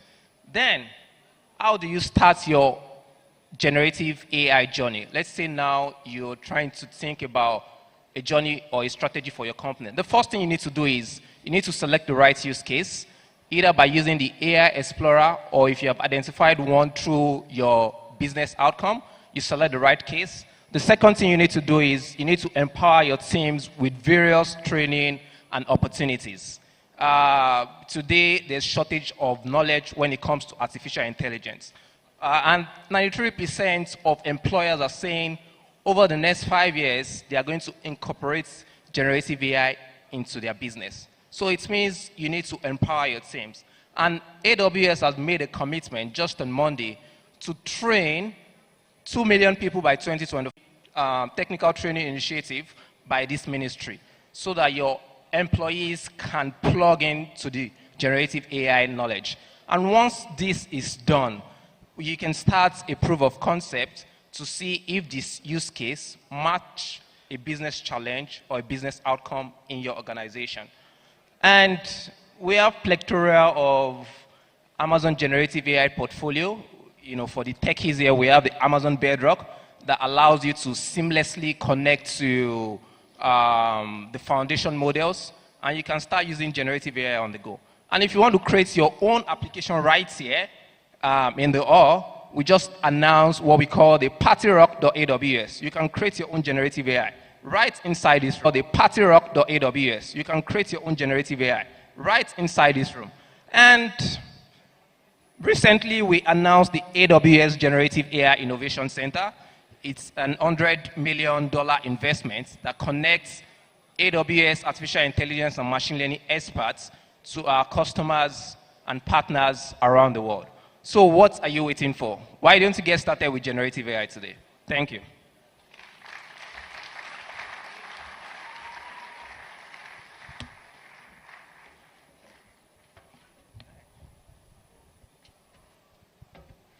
Ladies and gentlemen, once again, round of applause to Demola Sanusi. If you want to scream, scream. If you want to clap, clap. Coming up next to our presentation, we have a very distinguished gentleman from the most important bank in Nigeria. So I thought people were going to say something, but it's okay. Ladies and gentlemen, it's a pleasure to welcome on stage the Director of Risk Management Department of the Central Bank of Nigeria, where he coordinates the evaluating and mitigating risk, including information security and cyber threats, various activities it undertakes in the pursuit of its mandate. He's a skilled and experienced risk manager, highly sought after speaker, and comes his role with over 25 years of experience working with and in and around the financial sector. holds a PharmD, that's a Doctor of Pharmacy degree from the University of Benin, and an MBA from the prestigious Cranfield Business School in the United Kingdom. He's a fellow of the Association of Enterprise Risk Management Professionals, an associate member of the Chartered Institute of Management Accountants, CIMA, a certified ITIL and Prince 2 practitioner, and Information Security ISO 27001. He's the lead implementer and auditor, cybersecurity strategy, and thoroughbred risk manager. It is our pleasure and delight to have him with us at the Tech Fair. Please do make welcome Dr. Blaise Ijebo, the Director of Risk Management, Central Bank of Nigeria. Show some love. Let's show some techie love.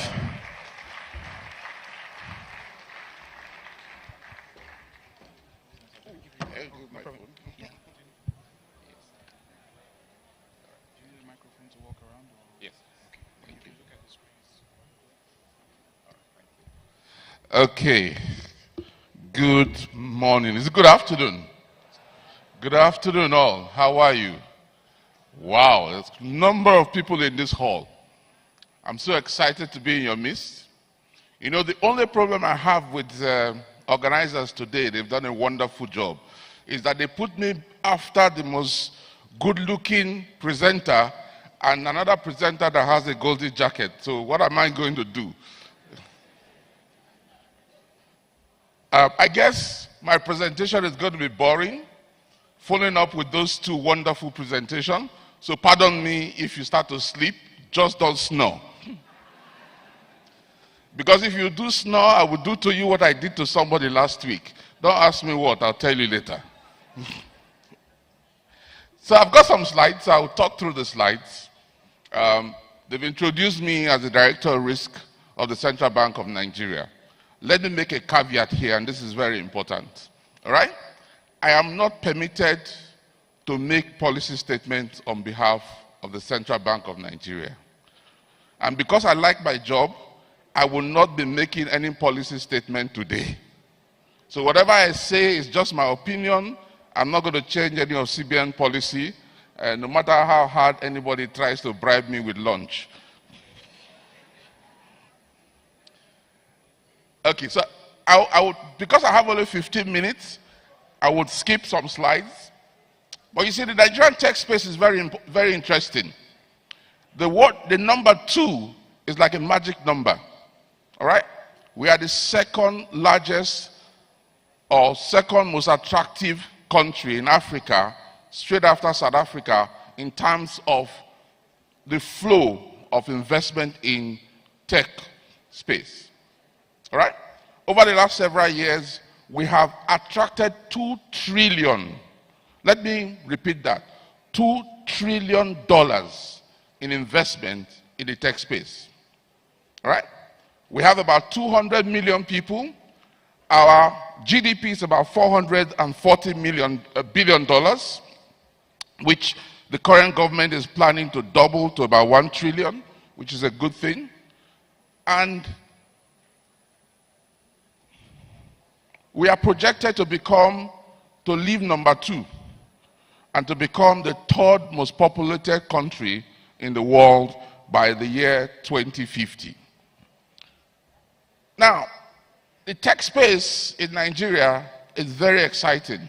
Very exciting because we have such a huge population of young people, huge population of educated people, and then we have mobile phone density of about 80%. All right? So there is a huge market for technology companies to operate.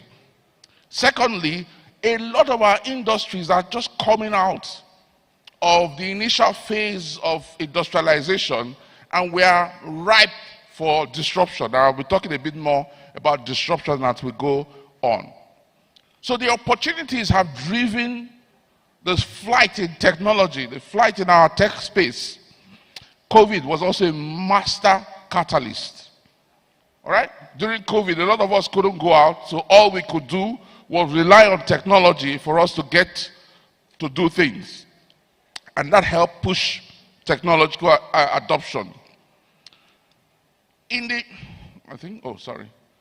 In the payment space, that has been very, very impactful.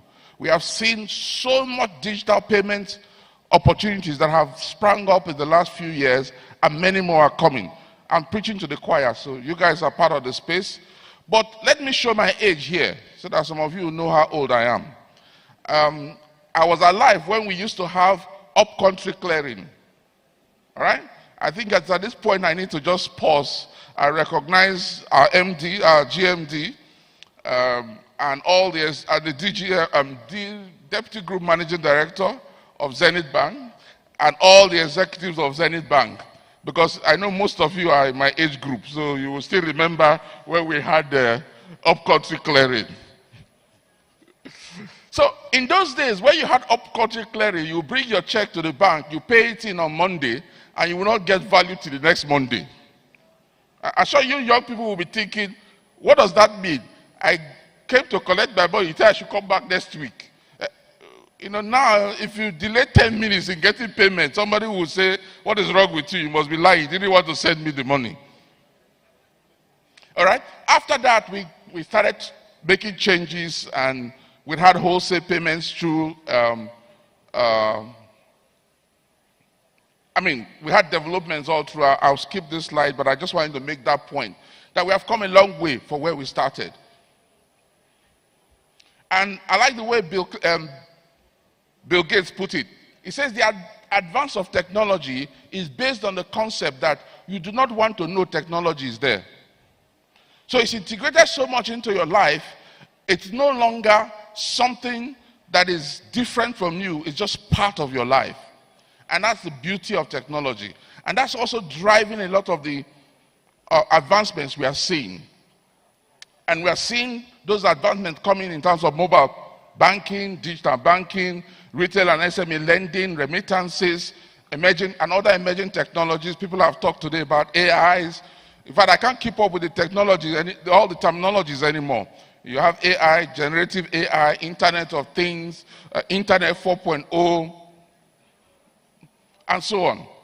But don't forget, we also have some homegrown, interesting technology, like the e-Naira. Fantastic idea. The whole idea of this is to create an alternative to cryptos for our people to develop digital payments and digital products.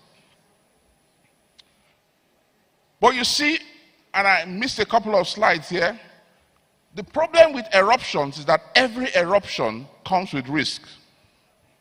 You know, when you have a volcanic eruption, there's a risk you either be burnt, or your infrastructure is destroyed, or your homes are destroyed, either by the lava, or by the fire, or by the ash, or by the smoke.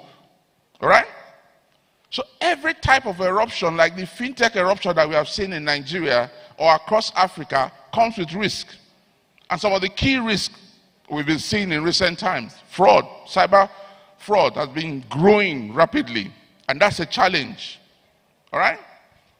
We've seen also issues with, and somebody spoke about it earlier, the challenges that are coming with the fact that now we have networked organization.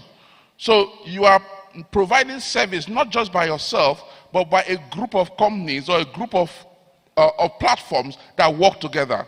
And any one of them that fails creates a failure for that whole network. And for us as regulator, that is worrisome. That's worrisome. Why? Because we have to protect the whole system. The whole system has to be safe, not just because of the customers, which I will come to in a bit, not just because of government, which I will come to in a bit, but because of you who are players in that industry. Right? We are very excited about the amount of money that is coming into this industry, and we want it to continue to come. But investors will not invest in an industry that is not safe. They will not invest in an industry that is not properly regulated, that the risks are not properly dimensioned and properly mitigated. So for us to continue to see the growth in this industry, we need good regulation. Let me pause at that point and make a distinction between what we call standardization and regulation. Standardization is setting the baseline, and usually is voluntary. All right? That allows everybody to operate in that ecosystem so that they can work together. Regulation is saying what you must do, that is codified in law. All right? And a standard can become a regulation when the regulator adopts that standard. All right? But what's the point of regulation? Because a lot of you are worried, and rightly so, that you disruptors are likely to become disrupted by us old regulators. Isn't it true? That we are going to overwhelm you with regulations that is of no good to you, that will stifle technology, that will stifle innovation. But the truth is far from that. And I like this quote by this man called Alfred Kahn. He says, regulation is a great device for protecting the consumer against the market, the worker against the employer, the small business against the big business, and the environment against the polluter. But regulation is also, and I think this is the one you must note, it's also a great device for protecting the regulated, that is you, against us, the regulators. Because if there is no regulation, then I am at will to decide who I like and who I support and who I don't support. All right? If there is no regulation, then you don't know what you are entering into when you enter into the industry. But when there is clear regulation, it becomes easy for you to know, how do I stay on the right side of the law? How do I do things right?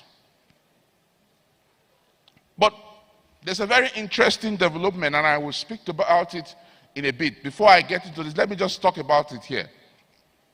The interesting thing is that technology and innovation is going very rapidly. And us as regulators need to keep up with those innovations. We need to keep up with technology. And the only way you can regulate something is if you understand it. If you try to regulate something you don't understand, you are very likely to destroy it. All right? And one of my pastors used to say, he says, if you don't understand how to use an equipment, abuse is inevitable. If we don't understand the technology we are going to regulate, it's very likely we will put regulations that will stifle the technology. So what we have done is something we call a regulatory sandbox. And all of you who are here who are interested, please reach out to our website. You will see more information on this. But the regulatory sandbox is a device that helps us bring you into the ecosystem to say, come, set up your platform here, deliver your product within this safe environment, and we'll watch you for 3 months, 2 months, 6 months, whatever it takes for us to understand the product you are putting on in the market, and for us to decide what type of risk and what type of regulation is appropriate for that technology. So that we don't use regulation that is not adequate or appropriate for your business to regulate you. So that sandbox is a great environment for us to learn what you are doing, what you intend to put out in the market, and for you to also learn and get clarity about what the regulations that are applied to you. Having said that, let me go back to my slide and say that the regulatory framework in Nigeria for fintech doesn't only involve the Central Bank of Nigeria. There are several other regulators, and a number of them are listed here. There's SEC, there's NIDA, there's NCC, and I'm sure all of you know about the Startup Act.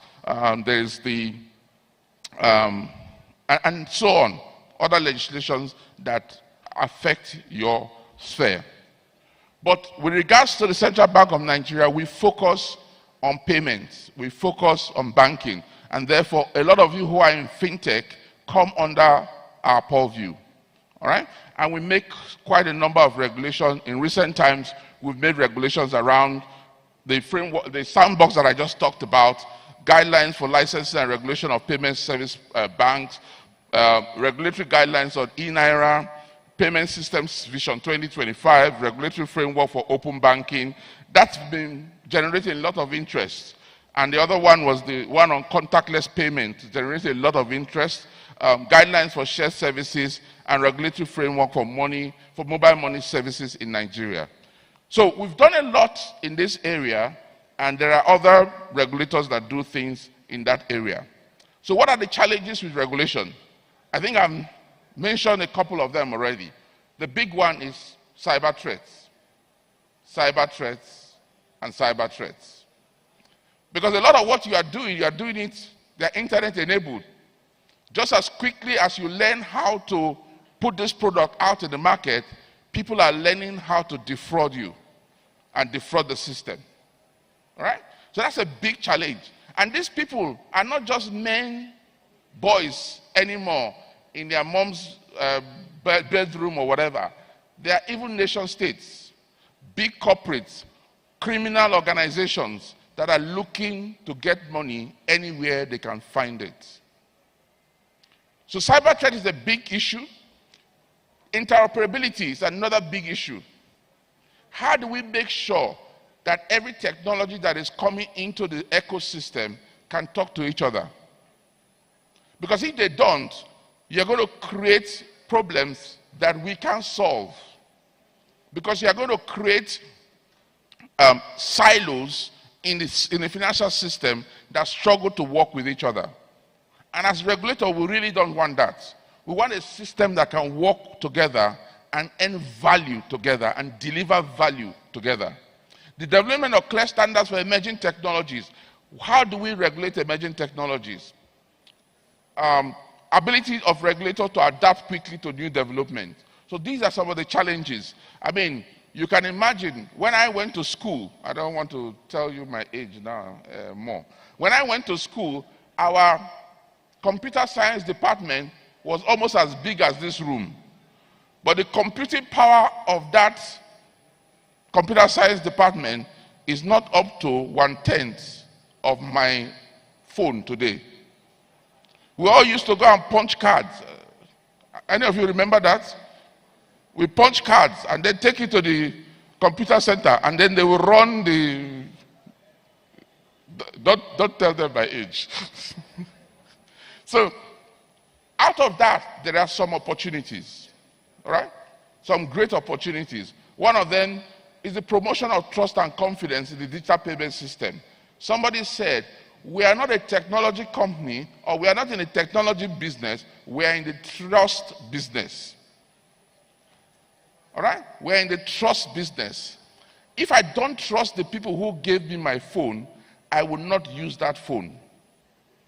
And I like to always tell this story. I have a professor friend who never uses his ATM card. Why? Because when ATMs first came out, he used it and he got wiped out. So you can't convince him to ever touch his card anymore. All right? So technology is about trust. And regulators will help you if we work together to build and establish that trust now and going forward. The other thing is attract investment. I mentioned in the past in the beginning.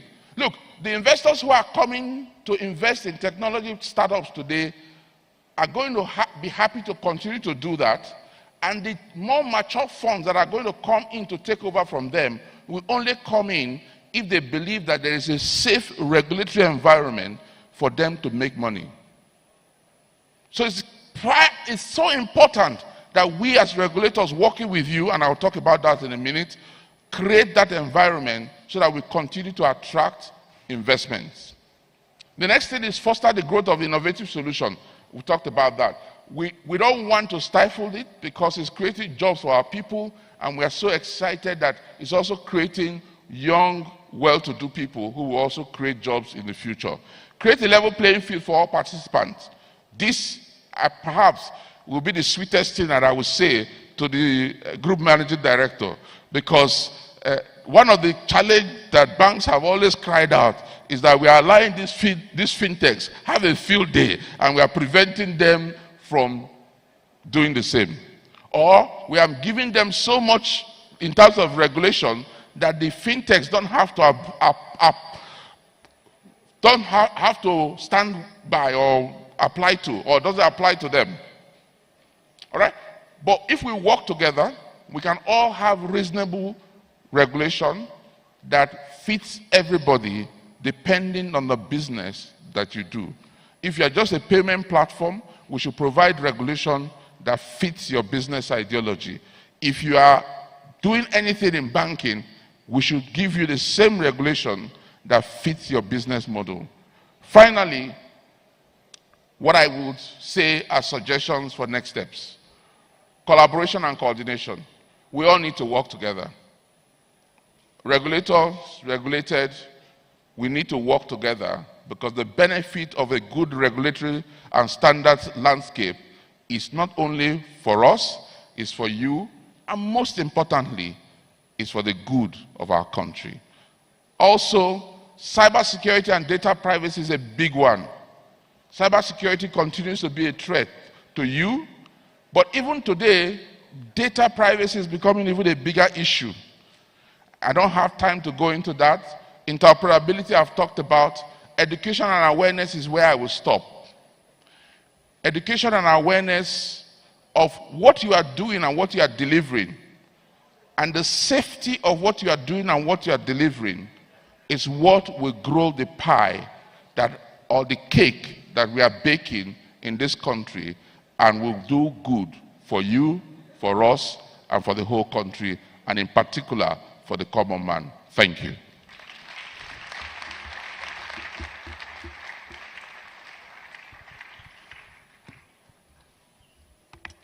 Please, one more time, let's celebrate Dr. Blaise Ijebo from the Central Bank of Nigeria. Thank you so much.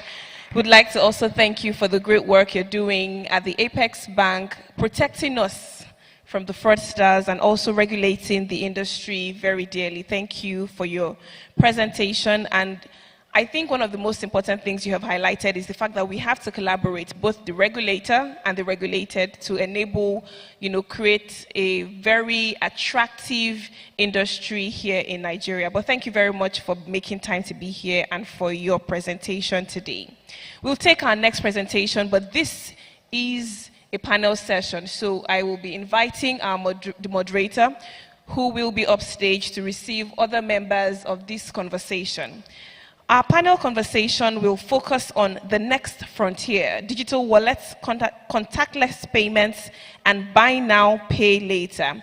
We do have a moderator and other distinguished panelists who will join this conversation. Our moderator, we have had him up stage before. He was the keynote address. I'll bring him up shortly. And we have some members of the panel who are not here but have sent in representatives, and we're certain that the representatives would do just enough justice like they would have done if they were here, so we are in good hands. Just like I mentioned earlier, we have this conversation, and after that we will look at the future of payment security. Right after that, we will have another conversation that focuses on the role of intelligent and AI-powered automation in reshaping the banking industry. Then we will break for lunch, and we have 2 masterclasses that would happen after lunch. They will happen concurrently. So if you haven't decided yet, let me run you through the conversations after lunch. So we have 2 masterclasses. You would select the one you want. The first masterclass is on cybersecurity in digital transformation challenges and solutions. Then we have another masterclass on cloud computing, potential for enhancing business operations. Both masterclasses will happen concurrently. The first one is by Ernst & Young, and then the second one will be facilitated by Oracle. So anyone that you're interested in or sounds more appealing to you, we advise that you join either of them. Now I'll bring up our moderator. He'll come up stage and receive other members of this distinguished conversation. Our moderator is the Managing Director of Huawei Nigeria, who was here before as our keynote speaker. Now he's wearing a second hat as the moderator today. Please make welcome Mr. Chris Liu. He'll be up stage and receive other members of the conversation very quickly.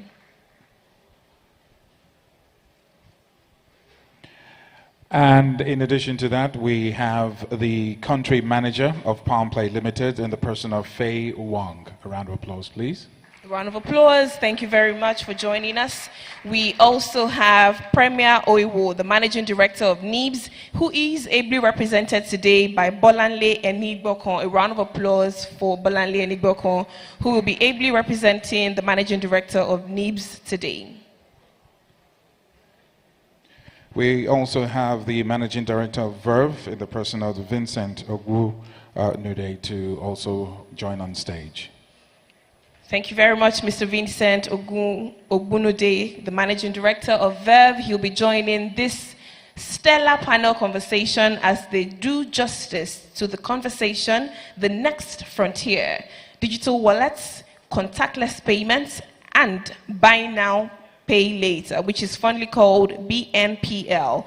Joining this conversation, we have the Managing Director of Network International, Adelola Agbebiyi. A round of applause for her as she comes up stage to join our distinguished panelists on stage.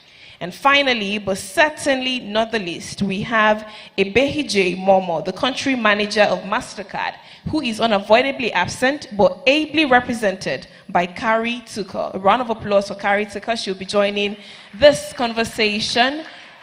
And at this point, I will be handing over to our able moderator to take up the conversation from here.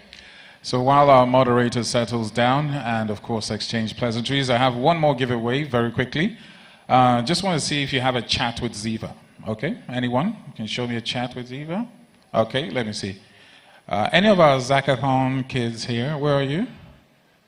Zakathon, are they here? I saw them earlier on. Let me see a chat. Please, let's be very careful about what you are showing me. And Ziva, please, can you serve me breakfast? All right, let me see what you have. Ziva, good. Let me see your last transaction. Sorry, your last comment. Wait, he asked you to open an account, and you've not opened it yet. Should we give him?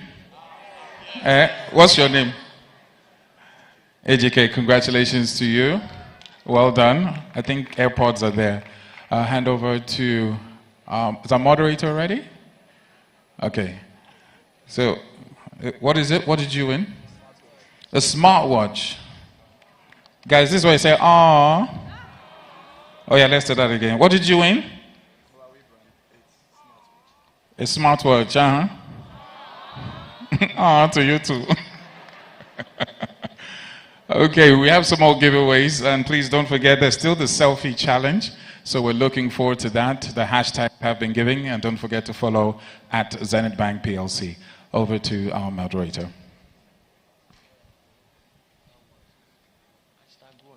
So Oscar, shall we start? Yes, we shall. You're the one giving away gifts, so... We follow your instruction. You are the MC today. Go right ahead. Ladies and gentlemen, I'm very excited to have so many key stakeholders in our financial industry. And we have NIBS next to me, which is like the backbone of our system. We have also Carrie from MasterCard, which joined us also last year, who gave us a lot of very interesting ideas from last year. I remember very well. We also have Lola from Network International, the MD, joining us today. And we have on my left side from PalmPay, Faye, the MD in Nigeria. And also we have Vincent, right? Vincent, the MD from Verve. So I believe today we could discuss a lot of interesting ideas, and I would not wait to hear from them about their real personal ideas and innovative thinking. And today our main topic is to talk about digital wallets, contactless payment, and especially buy now and pay later. Who wants to have buy now and pay later? I believe many colleagues, many friends would love this idea. But for sure, we have to tackle a lot of challenges. And that is why I want to start our panel discussion today by first of all inviting the very first gentleman on my left side, Vincent. So Vincent, you're the MD of Verve. I'm pretty sure you have a lot of thinking in this industry. And we're talking about in this area of tokenization. And are we gradually seeing a sunset of payment cards. Tell me and tell us what are your thoughts, please.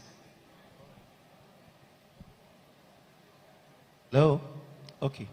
All right, thank you, Chris, for the question. By the way, I'd like to say that I enjoyed your presentation, especially on autonomous cars. I was hoping it would be one of the giveaways in this fair. Thank you. Okay, so for tokenization, your question is a two-part question. Let me start with tokenization. Tokenization has gained good traction in recent years. In fact, you'd say that it has actually gained prominence in some other markets. I'm sure a good number of us are familiar with the likes of Apple Pay, Samsung Pay, and the rest. That's what runs those services is tokenization. In our market today, I would say that there are some activities and interests around tokenization, and it's picking up. It is safe to say that over time, it may become mainstream payment option in this market based on what we've seen. So, you know, it's really good, and it's important to identify what drives it. So the drivers, obviously, are the user experience, the convenience of it. You carry your phone everywhere. Your phone doubles as a phone and a payment device. So that's a plus. There's also the fact that for the issuers and the banks, it solves a distribution problem. Phones are ubiquitous now, so all you need to do is to get those that have those phones, the right kind of phones, to be able to carry out transactions. So it is safe to say that tokenization has a good place in our payment industry. The second part of your question, which is whether it's going to sunset. Are you gradually seeing the sunset of payment cards? I heard that. Okay, so I'll say that I've been asked this question a few times, just that the subject and topic is different. And I'll explain. The first time this question was posed to me, it was when we're seeing the rise of wallets. So people were asking, wallets are everywhere. That means we'll see the sunsetting of cards. Well, here we are today. The wallet providers are actually one of the biggest issuers of cards. I've also had the experience around QR. So there was a question around QR, and it was said, QR is a new thing. Is it going to phase out cards? We see that cards are still going strong. So the new kid on the block, which is tokenization, which, you know, don't get me wrong, has a very good potential to disrupt.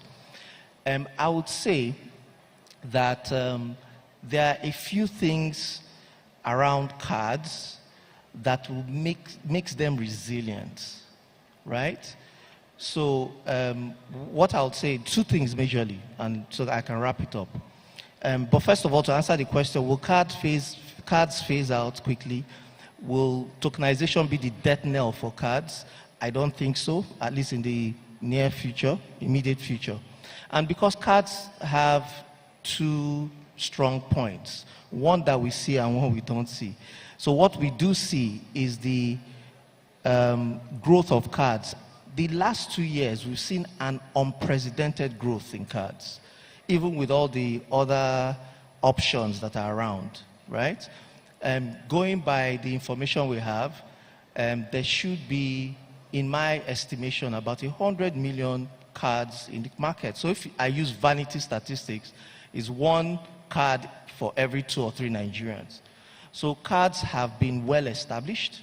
So that is one way, one thing. Then the other thing too is that for tokenization, your customer base is really those that have smartphones. Depending on who you ask, there are about 40 million of those smartphones, but cards are way more, serves a lot more customers. So in summary, that is one reason why cards are resilient. But the second reason is really what you don't see, is under the hood, which is that a lot of people have invested in cards. Today, the Verb network has over 50 million cards. There are over 270 member institutions that have invested in technology, in operations, and all of that. You cannot just, that will not fizzle away very easily. And that's why cards would continue to be something that will be relevant in the market. And of course, the card schemes are smart, because what we've done is we've layered digital products on top of the card rails. So that will be my response. So cards will be here to stay. At least in the next 5 years, we should see significant market share of cards remaining. Thank you, Vincent, for your instruction and sharing. Ladies and gentlemen, let's give a round of applause to Vincent. Thank you for your sharing. And it's very interesting to hear from Vincent from Verve.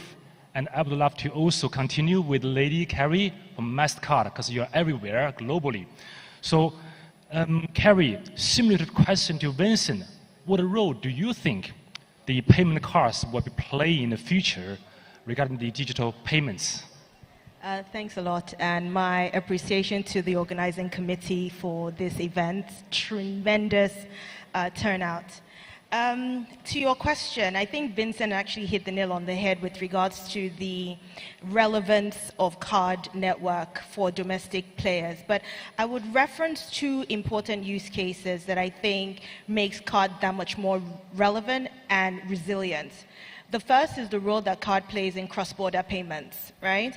I'm sure we can all agree to the fact that card continues to remain one of the seamless, easiest ways to make payments, both locally and globally. And schemes like MasterCard have connected, we are connected to over 200 countries globally, and we've created an interoperable merchant network that connects these merchants to their international consumers, right? So that network in itself makes the card infrastructure really powerful in terms of its role in the future of payments. The second use case, which is not as big today, but I really see it playing a bigger role, is the role of cards in remittance. If we look at how we currently do transfers today, you either use your SWIFT network, which requires you to put in your IBAN number, the sort code, the address of the bank that you're sending money to, and it's a very different process from what the card network has created, which is that I can actually move money from my card to your card regardless of where you are globally. And at MasterCard, we implemented a solution called MasterCard Send, and what that does is I'm able to debit my card using basically via a simple e-commerce transaction, and use Send to push that payment into the recipient's card. So card will play a very seamless, easy role in facilitating cross-border payments and remittance. But one thing that is very important, and I love the fact that Vincent spoke about tokenization, is that the card form factor will change, okay, over time. I expect that with the proliferation of mobile phones and the democratization of smartphone technology, we will start to see more utility of cards through digital wallets, and also even through QR. So we've got QR card details wrapped in a QR from a consumer generated QR perspective. So we're now talking to audiences that may have a smartphone or may not have a smartphone. So the form factor will change, but the utility in terms of cross-border payments and remittances will continue to make the card network extremely relevant in the future. Thank you. Thank you, Carrie. Ladies and gentlemen, a round of applause to Carrie. I mean, like you mentioned, the payment cards have a well-established structure and foundation. It's very useful still in many, many markets, in many, many scenarios. How many cards are you taking with you today? Can you tell us? How many payment cards are you taking with you today in your wallet? I'm not that rich. At least I can tell you that I have a Zenith Bank card. That's very important. That's the correct answer. Clap for Zenith Bank, everybody. Thank you very much, Carrie. Now, let's move to the next gentleman, which came to the business from a very different angle. I'm talking about PalmPay. So Faye is the MD of PalmPay. I believe, country manager, I believe you have a bit different understanding and different vision compared with Verve or MasterCard. So let me ask you, Faye, In your opinion, what form of payment do you think is winning the war? Traditional payment driven by the cash and branch banking, or digital payments? Tell us something different. Okay, thank you, Chris. Actually, the answer is very obvious. The war between e-payment and the cash, definitely people choose e-payment because it's more secure, it's faster, right? So instead to answer this question, actually I prefer to discuss another question.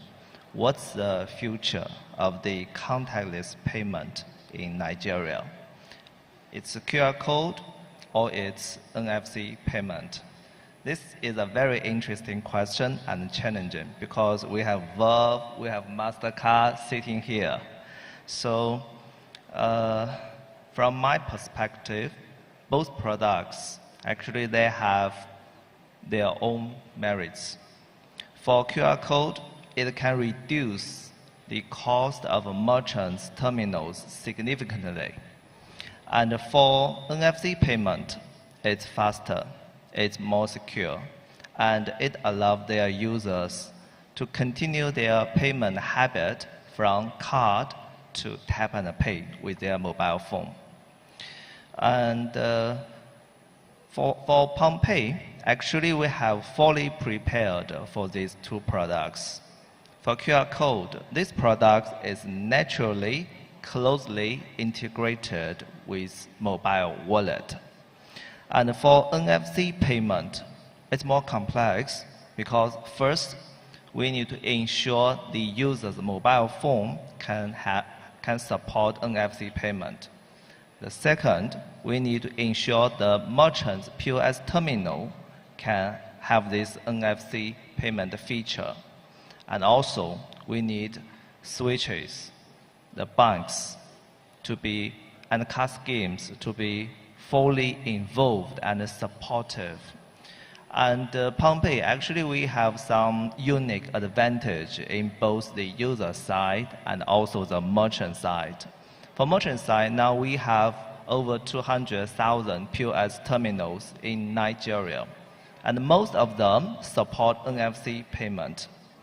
And for user side, PalmPay's shareholder is Transient Group, with 3 phone brands, Tecno, Infinix, and Airtel, and with over half of the market rate of the mobile phones in Nigeria. So by collaboration with our shareholder, we could promote the application of NFC feature in users' mobile phones. So due to this advantage in this user side and the merchant side, we are very open to collaborate with switches, the banks and card schemes and all the other partners to promote the development of NFC payment in Nigeria. Thank you. Thank you, Faye. Thank you for sharing. As I mentioned, of course, PalmPay is coming from a different angle. If you acquire a new user, by default, you don't issue a payment card. Of course, you can issue based on demand of the user, but you tackle in a different way. We will see how this works and then how the customers are accepting. As you mentioned, NFC is one good way, QR code. I mean, there are many, many different ways. However, in different market, the user behavior might be different. So we will see what is the most beneficial way in the Nigerian market. Now, let's move to Lola, the MD of Network International. What would you say is the biggest inhibitor to the growth of digital payment in Nigeria? Tell us your thoughts. Good afternoon, everyone. I'm super excited to be here. I'd like to say thank you to Zenith Bank for this great event, and kudos to the organizers for this great turnout. To your question, the greatest inhibitor for digital payments, as far as I'm concerned, in my opinion, is fraud. There's so many challenges, so many inhibitors but the biggest, like you asked, is fraud. What are the other challenges? You have low literacy. Digital literacy is very low. You have deficiency in our infrastructure. You have the fact that Nigeria is cash-based. So that in itself inhibits adoption. However, fraud is still the biggest.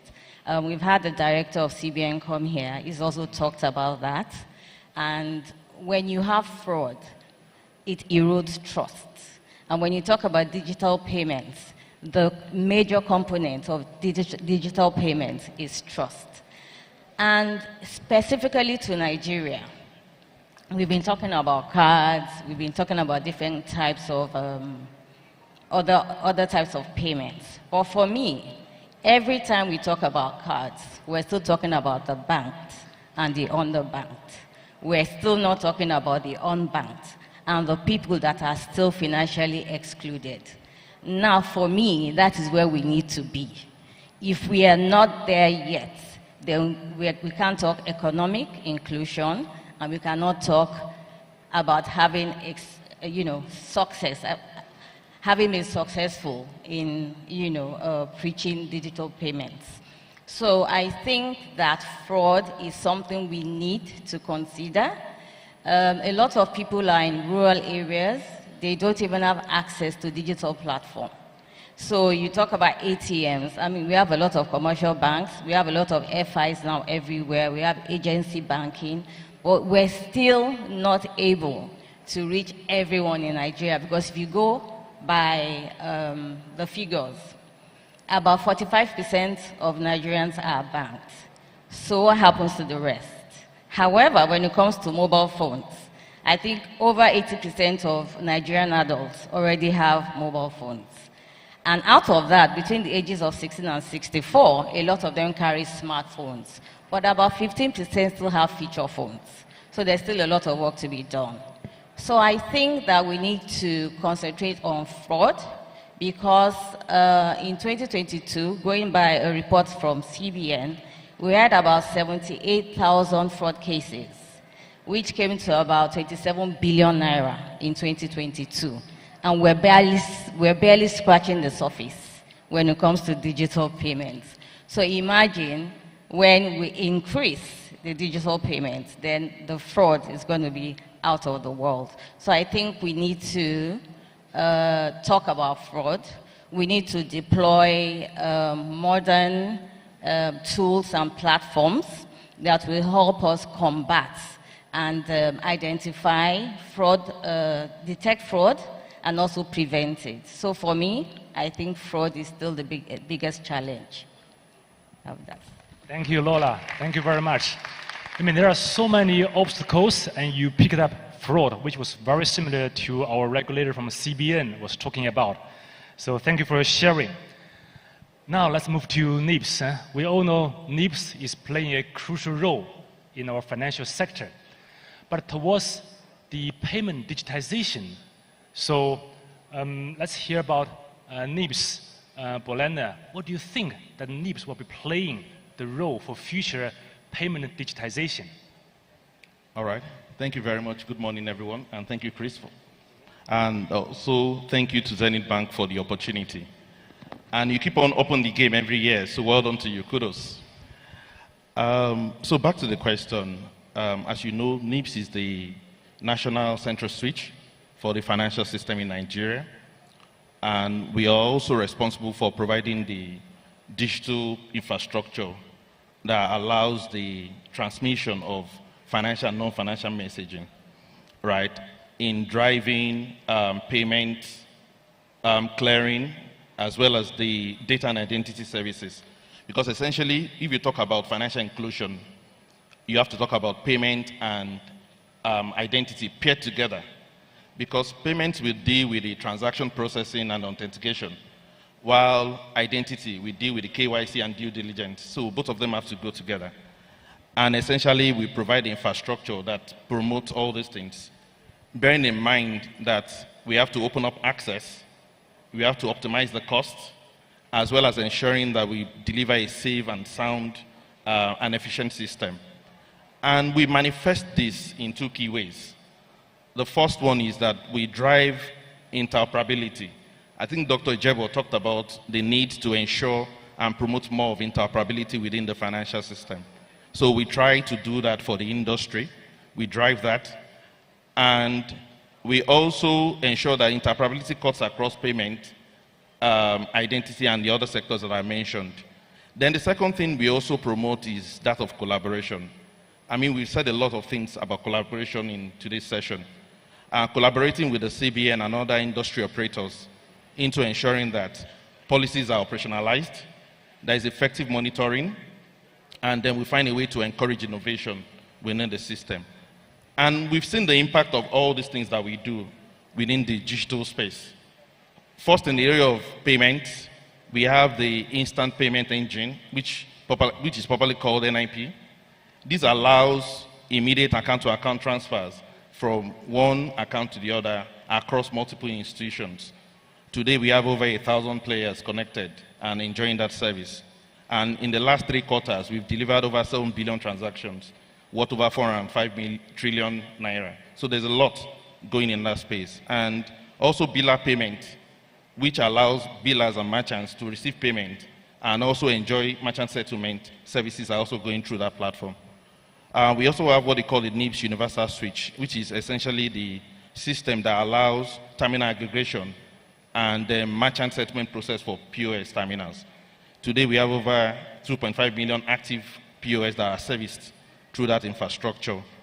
Also, for collections, we also have solutions that enable merchants to receive their money very fast with the possibility of instant settlement, very much available. Then, finally, for data and identity, we've also created systems that drive unique identification and due diligence.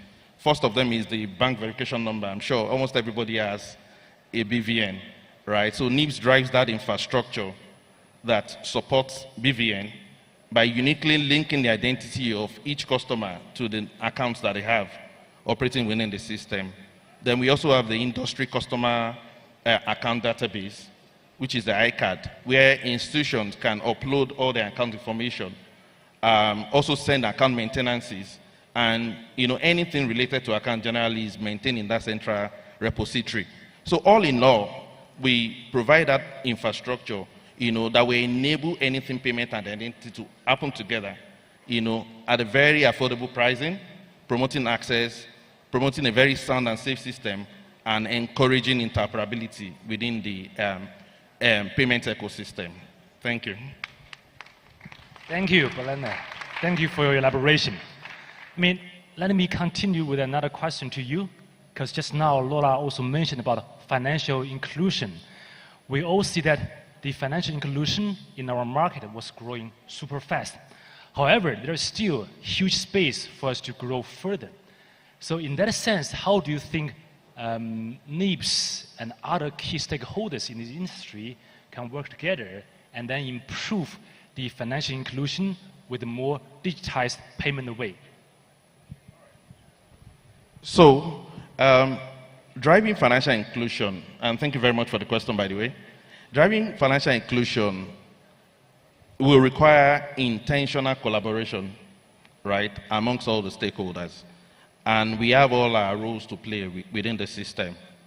First of all, from the service providers, right, who are the major operators, there has to be a lot of work more around promoting solutions that will open up access, like I mentioned earlier, right? Because the first thing is that if customers can't access your product easily, they can't get onboarded easily, then it's going to be a very tough thing for them to enjoy the services. So the solutions have to be very accessible, right? And on coming upon the solution, into the solution, it also has to encourage very optimized pricing, like I mentioned earlier. So access and cost are two very important things. Additionally, the customer experience is also very important, because if customers can't find fulfillment in the digital channel that you have created, of course they are going to abandon it and seek for solutions somewhere else. Then security is also very important from the service provider perspective. Lola spent a whole lot of time talking about fraud. You know, like I always say, the fraudsters are also having their own session like this, possibly spending some more money, right? And they are strategizing. They owe their NPRs where they deliver on numbers. For a number of years, I was investigating. I was a forensic auditor, and I can tell you that those guys oftentimes are better organized than all of us here. So oftentimes we are playing catch-up. So service providers should begin to see fraud management as an integral part of the customer experience, into ensuring that as you build the systems, you put in controls in place, and don't make the controls too stringent. At the same time, they must be safe. So that fine balance is what we need to work on and ensure that we deliver something unique for our customers. Now, going to the infrastructure providers, that's another area. And the Zenith Bank will tell you that they are spending a lot of money on infrastructure. We are paying one OEM or the other. Sorry, apologies to Huawei, you know. But I think that there has to be some sort of collaboration, even amongst the infrastructure providers in terms of shared services. So, for example, we are talking about financial inclusion. We need telecommunications to do that. And I'm trying to go into the hinterland in a remote village, and 3 telcos are all trying to put their masts or their towers one by one. Why can't they collaborate, have only single tower, and then they can even collocate their devices and provide very cheap and affordable services to the customers? In the financial industry now, almost everybody is spending money on network. Why can't we have a centralized network automation for the industry? So I think that shared services and collaboration will help reduce the cost for infrastructure provisioning. Then, also for the regulators, I think Dr. Blaze did a very wonderful job when he talked about the regulators trying to come together. And I think that they need to do more of that in breaking down the barriers for innovators. Today, the CBN will come with his own regulation, NCC will say, no, do this way, NIDA will come and all that. So we need to come together. Intergovernmental agencies need to collaborate, find a way to break down the barriers, make it very seamless, at the same time safe for innovators to play in. And finally, the private-public partnership is also very important. I see a lot of digital literacy campaign programs running, but it should go beyond that. It is about time where we begin to incorporate these things into the curriculum of even schools, right from when they are small, begin to teach them about digital literacy, and also in the welfare programs that we have in the communities and villages. How do we educate them? How do we promote all these things? And working together, collaborating within the ecosystem will really foster a lot of the things that we would like to see. Thank you very much. Thank you, Bolena. Thank you for a very comprehensive elaboration. You mentioned about shared service. You mentioned about collaboration, and I truly believe NIPS, as you mentioned, described as a central switch connecting all the banks and institutions. You could truly connect everyone and improve the collaboration so we could have better shared service and then further improve the financial inclusion for the future. Now let me go back to Carrie, please, from MasterCard.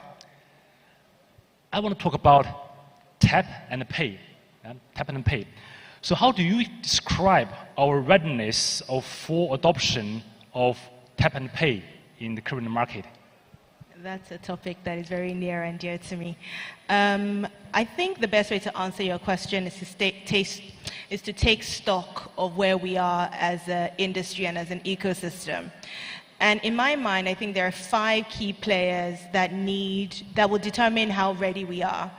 The issuers, the PSPs and acquirers, the regulator, the telecommunications industry and OEMs, and the consumers. So where are we? A few years ago, MasterCard and Visa and a whole lot other EMVCo schemes issued a mandate to issuers that required them to only issue NFC-enabled cards going forward. And I could say that 90%, or probably even more, of issuers in Nigeria actually issue NFC-enabled cards. So that's great news. The next click on the issuer journey is to create their own digital wallets. In the absence of the XPays like Google Pay, Apple Pay, Samsung, Nigerian issuers are creating their own digital wallets to allow consumers to digitize and tokenize their cards for contactless payments. And we made a lot of strides in that. I know a few banks have actually launched their own digital wallets in partnership with MasterCard. So digital wallets is so important because the experience that you have is much better than when you tap with a physical card. You're not bound by the CVM limits. You can transact as much as you want because of the inbuilt authentication layers that sit within your mobile phone. So issuers are moving in that direction. So let's go to the acquirers and the merchants. I'm sure we've noticed that a lot of our merchants have upgraded their POS terminals from the analog terminals to the Android terminals that have the ability to receive contactless payments, which is great, right? But I always say that in a market of 100 million potential consumers, having less than 3 million terminals is nowhere enough when we have over 40 million MSMEs that don't have the ability to receive contactless payments. And that's why we launched Tap on Phone, which essentially converts your mobile phone to an acceptance device by simply downloading a simple software. So some people call it the soft pause. The challenge that we encountered, though, is as much as the market and the SMEs were ready for this product, the phones that they carried were not NFC enabled. So on one hand, we're saying download this app and convert your mobile phone to an acceptance device, but we don't have devices in the market, even though they're smartphones, with NFC. So my ask to mobile phone technology providers like Huawei is that we need to start scaling how the distribution of NFC-enabled phones in the Nigerian market, because the market is ready for it. The third player is the regulator.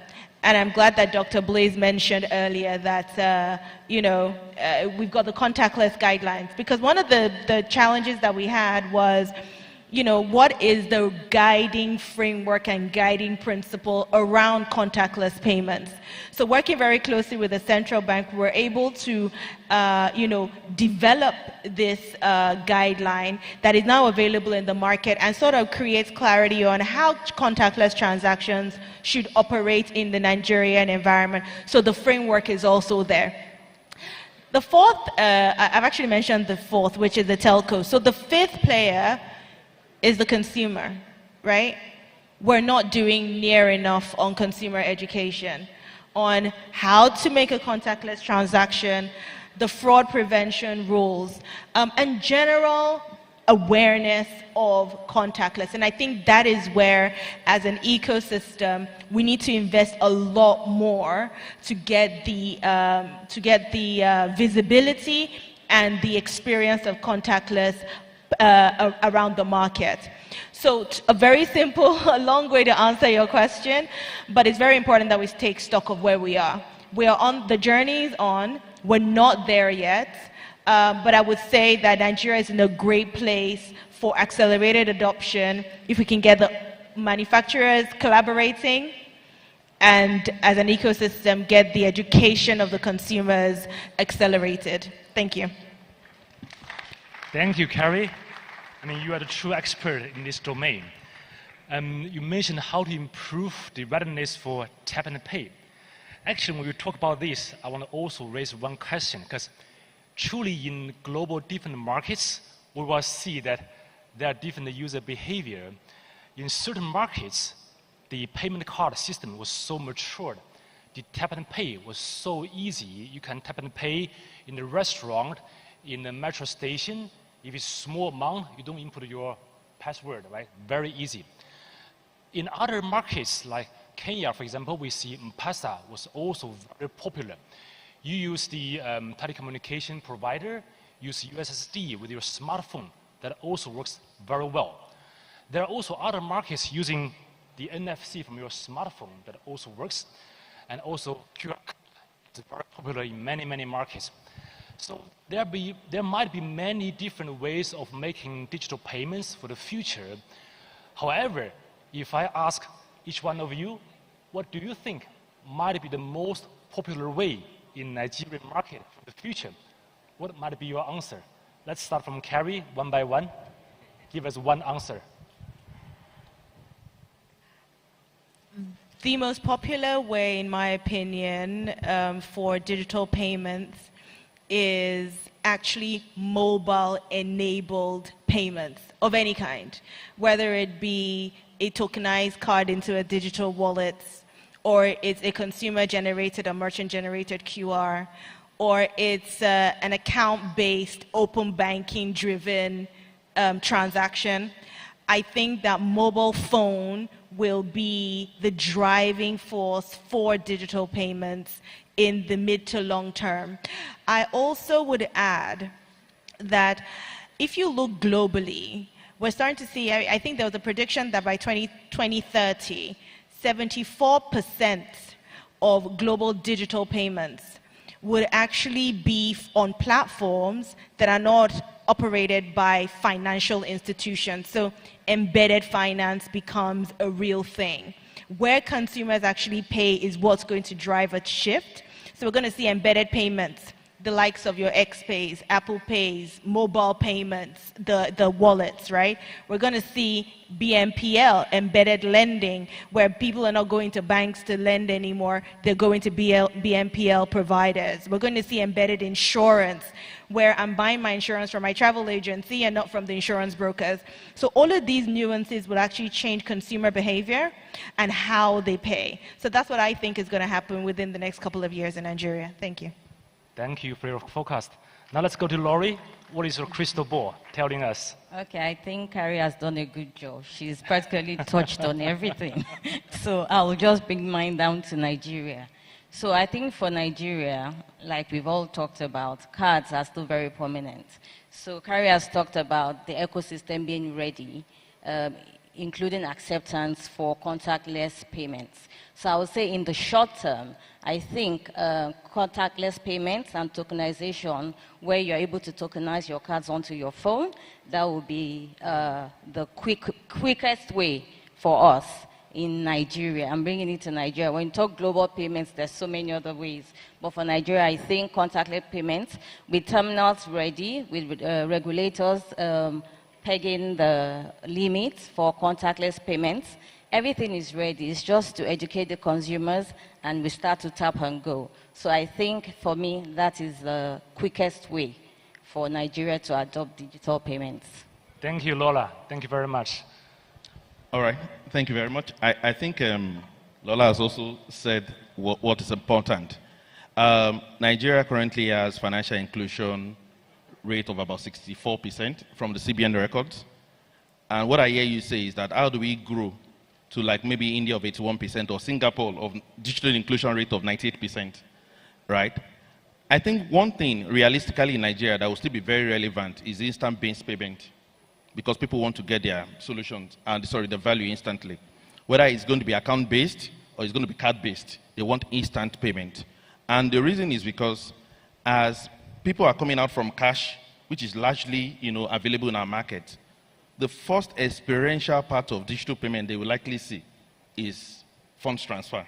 That's the first stage that they get in. That's the first onboarding stage. So that will continue to be very relevant.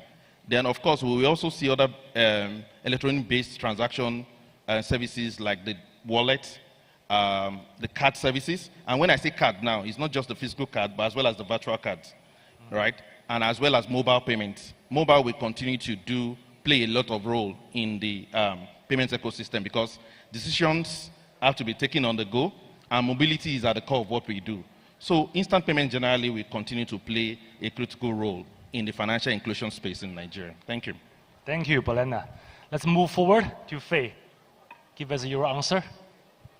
Thank you. I would say all these payment ways, they will continue to exist. However, their target user will be different. For example, the USSD, it seems not that developed. However, in rural area, for those people who are using feature phones, it's convenient. So they are used to use this USSD. And for NFC payment, it's very fast, especially when you do the payment at some bus, some transportation. That would be very convenient.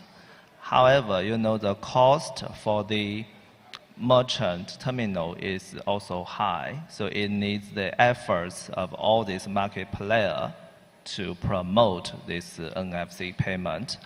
And for this instant transfer and including the QR code, it's very fast. It's also very popular now, and I believe it's the most potential payment in Nigeria in the future. However, for wallet, when we say about wallet, people think about the transfer, think about the QR code, but actually the wallet combine USSD, NFC payment, the instant transfer through NIP, and also the QR code. Thank you. That's my answer. Thank you, Faye. Let's, in the end, go to Vincent. All right. So thank you. I think my colleagues have spoken very well. There really is not much to add. They've covered a lot. But my answer will be slightly different. I think the jury is still out on what will be the leading option, at least in this, when we're looking at in a 5-year period, let's say, if we're looking at that time frame. But what I do think is that what is important, I normally refer to as the E, F, and I for payments, is one, we'll be seeing more embedded payments. We've talked about that.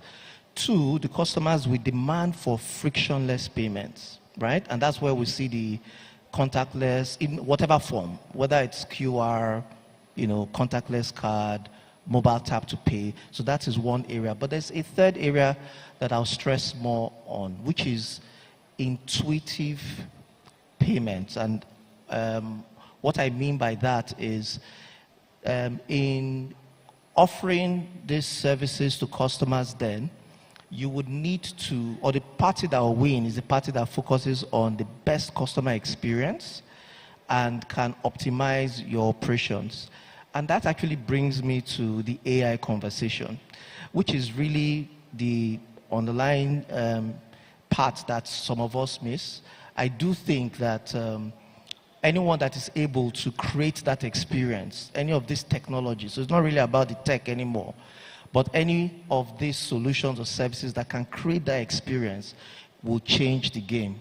Using Ziva as an example, I mean, it's good, but you can take it up a notch where it proactively identifies what the customer experience is, whether there's a failed transaction, does whatever it needs to do to address those issues, and then the customer doesn't even have to deal with, interacting with some kind of system.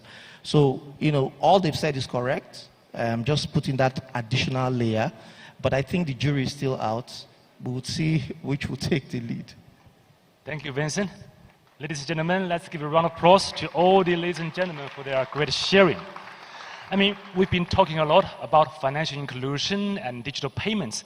Now, let's move to another topic, which is BNPL, buy now and pay later. And let me start from Vincent again. Vincent, tell us you are thinking about BNPL, right? Okay, so thank you. I have a confession. I'm not an authority on BNPL, but I do know enough to talk about it. So I think why BNPL is such a topic, and is that we're seeing a lot of growth, especially in this part of the world. Just to give you some statistics, I saw a report that says there's going to be a forecast of an annual growth rate of about 12.7% year on year, for Nigeria in BNPL. So it's something to look at. But it's important to focus on the drivers. What is pushing BNPL?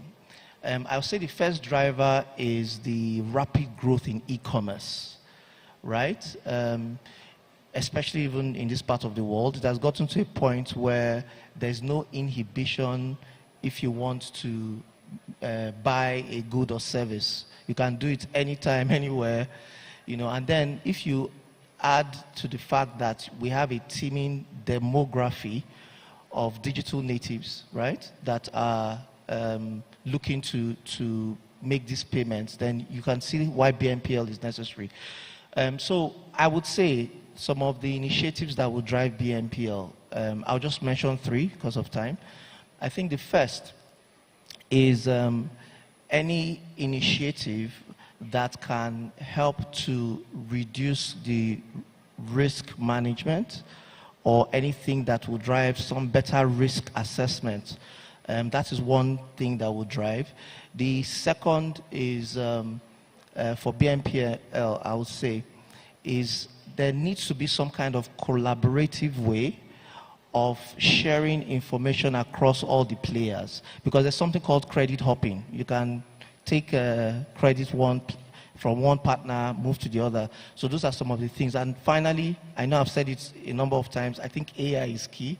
So you need to be able to have enough to analyze, enough to profile the customers, and then have targeted ways of giving this service to customers. Those are some of the thoughts I have. All right, thank you, Vincent. Thank you for sharing. So regarding BNPL, anybody else wants to make a sharing, please?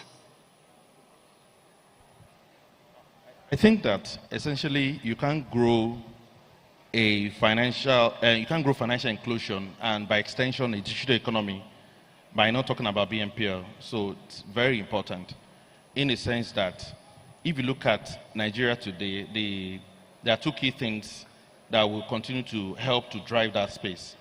That's the mobile adoption as well as the teeming growing youth population, right? Mobile adoption is about 89%, right?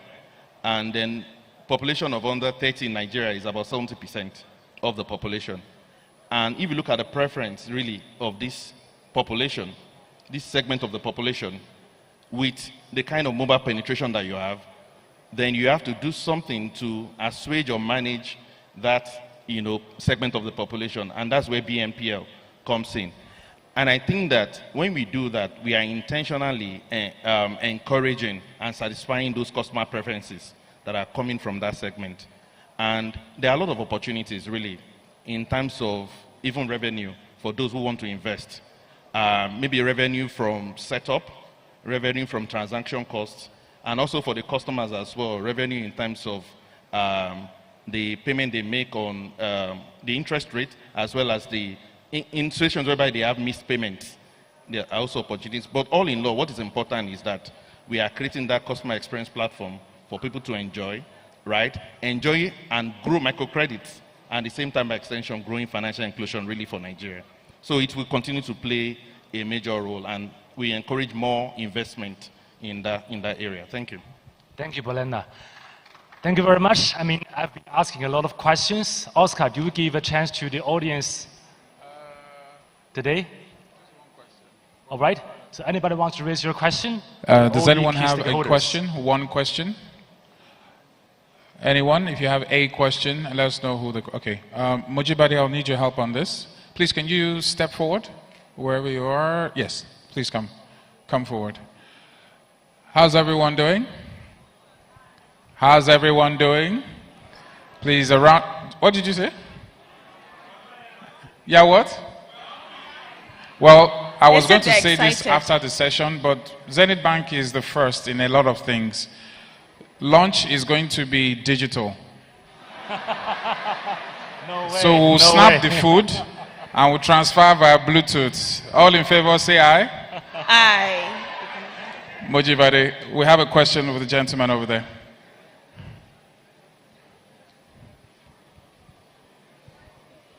Your name, your question, 1 minute. Very quickly, your name, what you do, and who your question is addressed to. Thank you. Okay. I'm David. I'm a technology advocate.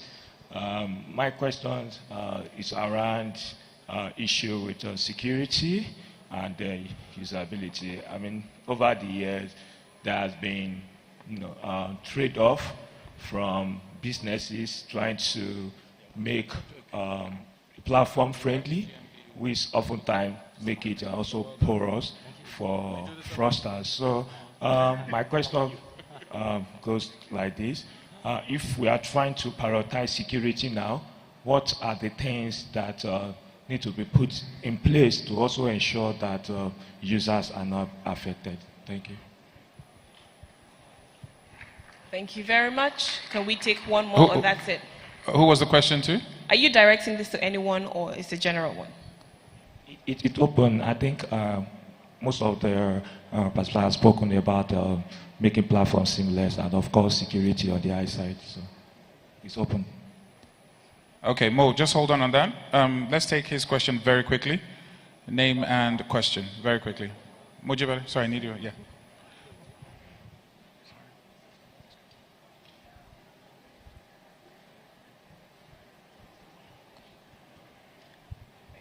Thank you very much. Good afternoon, everyone. Good afternoon, distinguished panelists.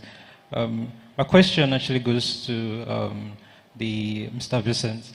Right, he spoke about the future of card payments, right, card services. So I just want to ask you, if you have the opportunity to invest in a card service provider company, would you invest in that company? Thank you.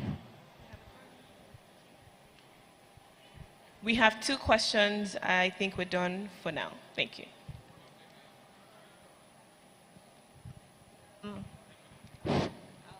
His question, David's question. So your question is, if you have the opportunity to invest in a fintech, specifically for card issuance, should we invest? To say no is that means I'm out of a job because that's what we do. That's our bread and butter. And in any case, digital payments is the way, is the future. But fintechs, card issuance is very technical. It's not just about investing in it. You have to invest in the right organization. So you need to understand what is their focus, what is their objective, what is the goal, what are they trying to achieve. You know, so it's not just investing in it, but I think it's a good business when done right. It's the future. Businesses are digitizing. It's not only payments, investments, everything is digitizing and at a fast pace. So I think that card issuance is not, especially in Nigeria, is not on its way out. If anything, we're still going to see a lot of issuing of cards. So I would say yes, give it a go, but do your homework.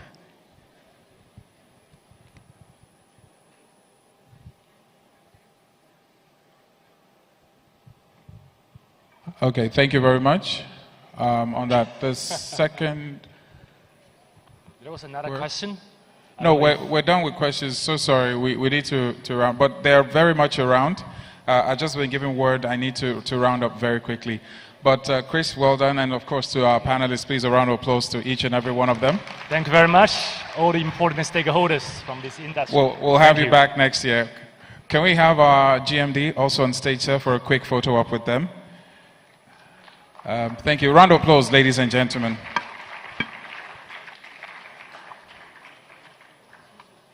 We have another presentation coming up soon and one more before lunch.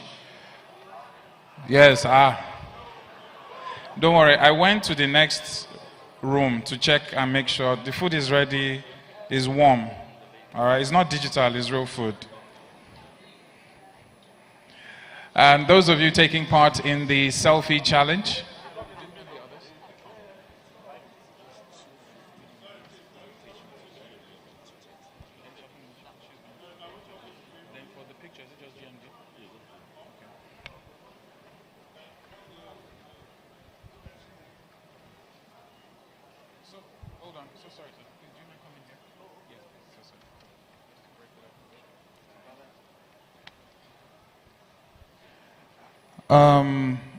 okay, so our next presentations will be 15 minutes or less, just to ensure that we are still very much on time. I think one of the things we pride ourselves at the Tech Fair every year is that we stick to time.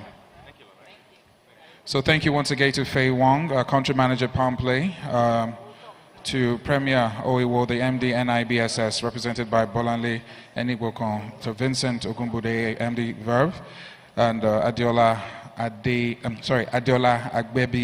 the MD New Network International, and Ehije Momo, the country manager, MasterCard, represented by Carrie Tucker. Thank you very much for taking the time. And of course, Chris Liu, our moderator for the day. Did a great job, brother. Thank you. For those asking, we do have a little competition which has blown up on Twitter and Instagram, which is that selfie challenge. So take a selfie and ensure you use the hashtag. Once again, the hashtag is FutureForward3, or you can use Zenith Tech Fair, or you can use ZB Tech Fair 2023. Interesting selfie with a friend, somebody you just met, whatever the case is, and we'll be picking a winner very soon. And don't forget to follow at Zenith Bank PLC. Okay. So to the person to your left, to your right, give them a high five. Say, are you hungry? Are you hungry for knowledge?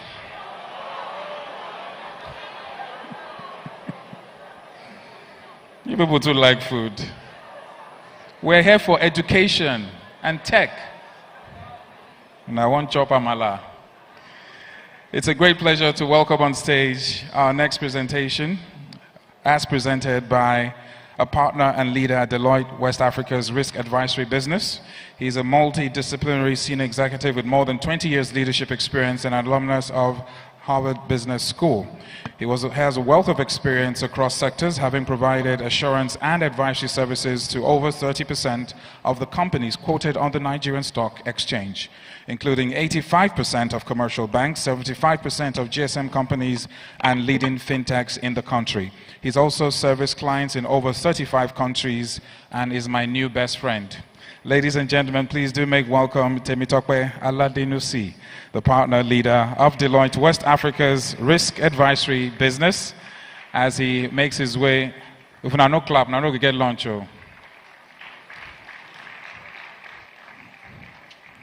Please, let's show him some love. On a serious note, all our speakers and presenters took time to be here, just like you did.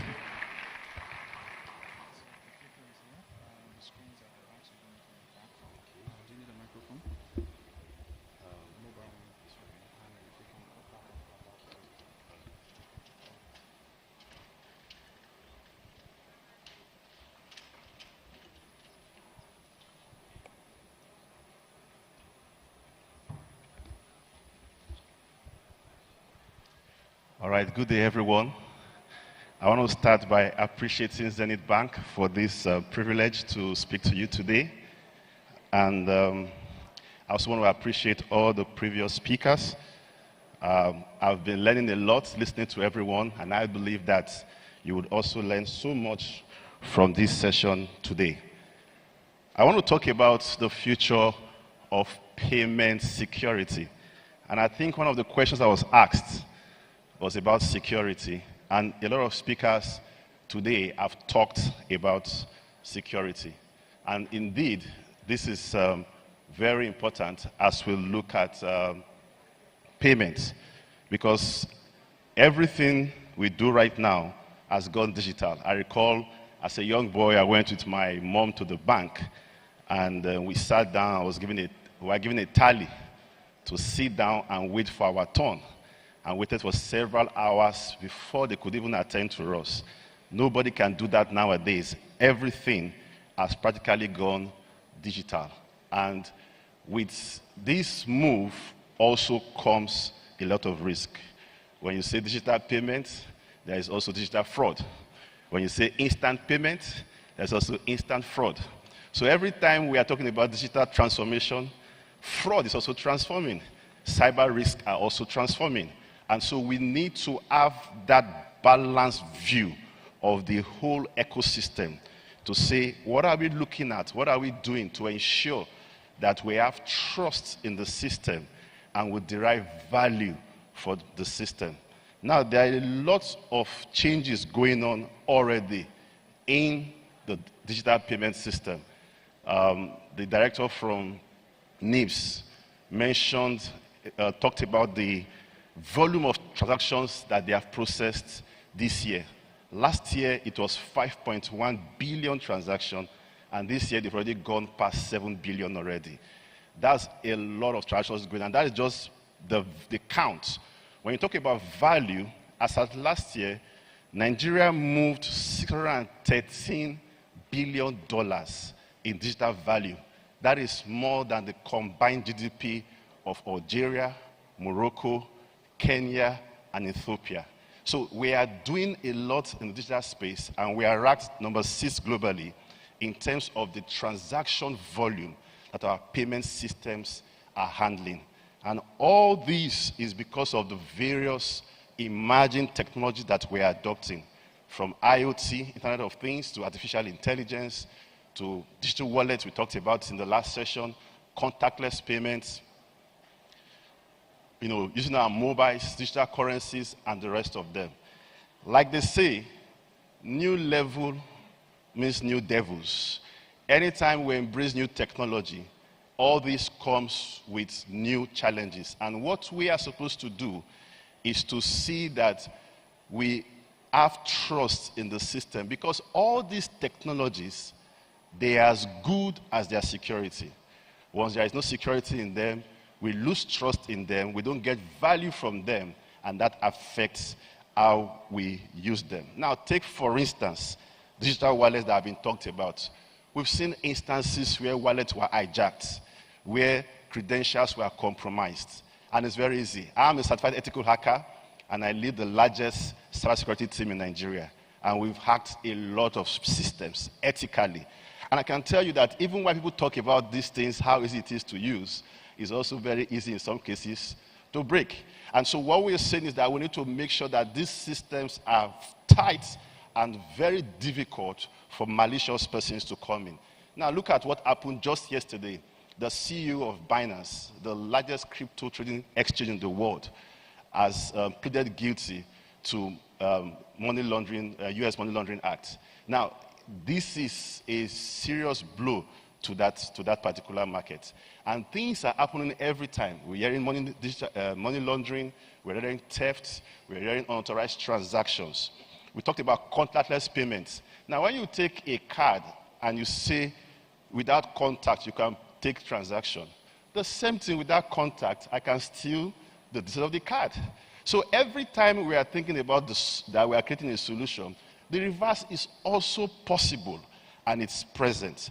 We talked about artificial intelligence. It is possible to manipulate algorithms and cause them to do what they are not intended to do. The same way right now in our systems, some people go and change configuration, and it affects transactions that are going through the systems.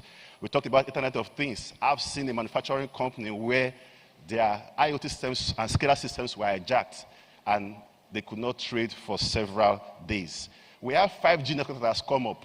5G network can make us to have denial of service attacks that will happen at the speed of light. With quantum computing, for instance, a new technology, we can break encryption very fast. And many of the encryption that we have today will go obsolete. So as I begin to round up, what do we do differently? Which is a question that was asked at the last session. Number one, we have to embrace these technologies. We cannot run away from them. You cannot say because you have headache tomorrow, you cut your head today. You carry your head and go. And when the headache comes, you fix the headache. So it's a case of evolve or dissolve. If you don't embrace it, you are going out of business. Just imagine right now a company decides not to use internet banking or POS. They are almost gone. So we have to adopt, we have to embrace technology. But what I want to ask us to do, as we embrace them, let us think security along. Don't bring security as an afterthought, something you bring later on. The first time you are thinking about the technology, think about the security. We have several developers in this place. When you are trying to develop a solution, don't develop a solution and come and say, okay, now how do we secure it? From day one, from the design stage, from the conception of the idea, you need to think about security. And that means that we need to also ensure that our young people, as has been said earlier, get into security. Cybersecurity is a big business. You don't need to do Yahoo Yahoo. You don't need to go and do the things that bad guys are doing. We are making billions in cybersecurity. And guess what? According to a research that was done by ISC Squared, the largest professional body of cybersecurity, that was done just recently, this year, there are about 4 million cybersecurity vacancies in the world. That means there are 4 million jobs, but there are no people. you can fill those roles, your brothers and sisters can fill those roles as opposed to doing cyber crime online. So I want everyone that's in this place, if you know someone that's really interested, they are tech savvy, this is a space that we can all embrace together. Secondly, I would say adaptive strategy. I strongly believe with my experience in cybersecurity over the last 20 years that governance and strategy are the most important thing in cybersecurity. Now, people don't usually think like that.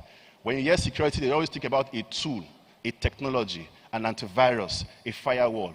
But technology don't protect us. It is people that protect us. People use their intelligence to put this technology together to protect us. And so the first and most important thing is governance. The board of an organization, the management, is cybersecurity on the front burner of their discussions. Right now, I'm privileged to speak to some organizations, leading FSI organizations. Every quarter, I speak to their management and board on their security. We service them as clients, and then they want to know what is going on in their system. They want an independent view of what's going on in their systems on a quarterly basis. That is the kind of thing that we want. We want governance. We want it at the highest level. It's not an IT issue. It is a board issue. And also strategy. We need to have a plan. We've just talked about the various payment options. And I know that as various organizations, we're adopting various technology. So the question is, based on our direction as far as technology is concerned, what do we need to do differently as far as cybersecurity is concerned? And I have a 3-year roadmap that we are tracking and then we are implementing. It's very important that we do that and we are not playing catch-up. I talk to a lot of board directors. They always ask me that the guys in security are always coming to me, come and buy this tool, come and buy this tool, come and buy this tool. How much is enough? How do we know we're not spending too much? You will know when you have the right strategy and you are executing in line with the strategy that talks to your business strategy. Then we need to move to adaptive defense. By adaptive defense, I mean not reactive defense. What we do right now in security is that something happens, then we learn from it. Or something happens to another bank, then we learn from it and quickly update our system. Those days are over. Now, the system has to think, because we're talking about artificial intelligence and machine learning. It has to be proactive. It has to preempt what is likely to happen. It does not need to see a cyber attack for it to be able to defend against it. It can preempt against it. And we have systems right now in the world that can do that. Even for what we do for our clients, we're already working on that. As they are building machine learning to solve problems, we are also building artificial intelligence and machine learning to also defend ourselves as far as security is concerned. And I would say we should collaborate very well with the CISO. That's the Chief Information Security Officer. You should have one, especially if your organization is very established, and collaborate with them. At the beginning of every initiative, they should be in the room. Listen, a CISO should have 4 faces. Number 1, the face of a guardian. Number 2, the face of a technologist. Number 3, a strategist. And then number 4, an advisor. Now, many times we see CISOs as just technologists and guardians. No. If that's the kind of CISO you have, maybe you need an upgrade. You need a CISO that is a strategist and an advisor. And when we are thinking about initiatives, we can also be involving them so that we can strategize accordingly and manage our risks. Now, this is my last slide. I want to also say that we need to ensure that we have robust API security. With open banking and provision of API all over the place, we need to ensure that these APIs are secured. We've been able to investigate some frauds of recent. And one of the things that caused it is that a new API came on board with the existing APIs and nobody knew that the new one has come. In technology, first of all, you need to start with identification. You cannot protect what you do not know. So we need to know all our assets, and that asset includes all our APIs. Every connection to our systems, no matter how many millions they are, we should know them. We should have a drawing for them, and we should manage them. And that is the way we can proactively manage these things as they happen. Because sometimes we decommission API. I've seen a fraud recently, just even the last few days, whereby it was a decommissioned API that was exploited. So if there is no proper management of API, then we'll see that all these things can expose us as we grow. Then, of course, regulatory framework. I won't talk much about that because I think the man from CBN did a very fantastic work talking about the collaborative effort that is required between industry stakeholders and regulators. And finally, I want to say adaptive resilience. We must build our systems to bounce back when there is failure.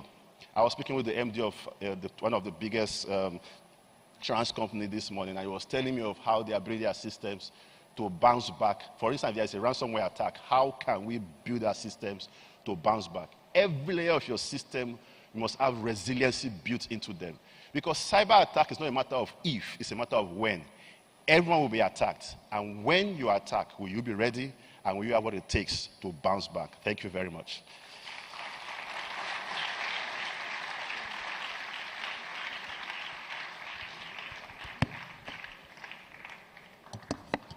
Thank you very much, Mr. Temitope Aladenusi, for sharing from your expertise in cybersecurity on the future of payment security. Ladies and gentlemen, I have good news for you. Do you want to hear it? I'm not feeling the energy. Do you want to hear this good news? Great. The good news is it's the final session before launch. Are you excited? Zenith Tech Fair 2023. No. We'll do this again. It's Let's Talk Tech. Zenith Tech Fair 2023. Good, I love it. Thank you very much. Just a quick announcement before I introduce the final session before we go for lunch. I promise you lunch has been set and they're waiting to serve us very sumptuous meals. Now we have 3 masterclasses as against the 2 I announced earlier. These masterclasses will happen after lunch. We have one on cybersecurity in digital transformation, challenges and solutions. We have one on cloud computing, potential for enhancing business operations. Then we have blockchain technology, applications and challenges. This will be delivered by IBM. All 3 masterclasses will hold concurrently right after lunch. And of course, we still have the exhibition stands open for you to stop by and make inquiries. Just visit them and check out the product offerings that they have. And now to introduce our final session. Before launch, I'll be introducing a banking industry practitioner in his current role at UiPath. He leads banking industry practice in Europe, Middle East, and Africa region. He has over 20 years experience of superior experience in advising CXOs in the areas of automation-powered transformation. He's passionate about helping banks accelerate transformation and achieve operational efficiency. What an honor to have him here today. Now for the most powerful session today, let's make welcome Keelan Singh. A round of applause for him as he comes up stage for the final presentation before launch. We saved the best for the last. Thank you very much. Right, so aware that I'm standing between you and lunch, I shall be as quick as I can. I'm also hungry. Alrighty, so look, I'd like to thank Zenith Bank, and I'd like to thank all the other speakers, super interesting. So I'm going to talk to you about intelligent automation, AI-powered automation, very much a buzzword at the moment. Everyone's talking about AI. It's going to change the world. Well, how is it doing that? I'll tell you how it's doing it now and how it's going to do it even quicker in the future, right? So first of all, my job, my role, is to give people insights from UiPath's 2,000 plus banking customers. So that's 2,000 customers in the banking sector being transformed by intelligent automation, right? The logos on the screen are just a selection of these. I've got the local, I've got the global. It's my role to give you the insights from this customer base. But what is intelligent automation? Okay, I'm going to start this presentation with just a very brief overview of what this is. So, robotics, robots, automation, robotics process automation. This is software that emulates what humans do. So if you have a process that is rules-based and repetitive, people are opening systems, clicking buttons, moving data from here to there, the types of processes that we have lots of in banks, RPA can execute that work. So this is digital labor, right? If you can train a person to execute a process in a matter of minutes, you can train a robot to do it. But then where does the intelligent part come in? We've layered around these robots, which are a digital workforce, arms and legs, we've layered intelligent features, the ability to read documents, unstructured data, semi-structured data. So that's a little bit of an introduction to tech. Then I'm going to tell you about the transformation that it's driving. So in headline, this is a digital workforce that accesses the keyboard and mouse of your systems just like a person does. That's how it works. So you don't need to do lengthy IT coding and transformation. So what's the value of that? So with that technology, you have a digital workforce that will execute work 10 times faster than people, cheaper than people, doesn't make mistakes, doesn't take lunch breaks, unlike us, doesn't get ill, right? So one person can build an automated process in weeks. In a world where IT transformation takes months or years, that's transformational. So that is what leads to rapid and inexpensive digital transformation enterprise-wide. Now I'm going to give you some stats that back that up and give you some insights from our global customer base that talks about how this technology is changing banking. But first of all, the world's leading consultants, strategy consultants, are saying 44% of all work in financial services is automatable. And that AI represents a new frontier, and that the COVID pandemic helped speed up this transformation and innovation. So how are we doing against that? What you have on the slide there is a selection of 4 of our customers, just some of the leading 4, who have automated 10 and 5% roughly of their work. What does that mean?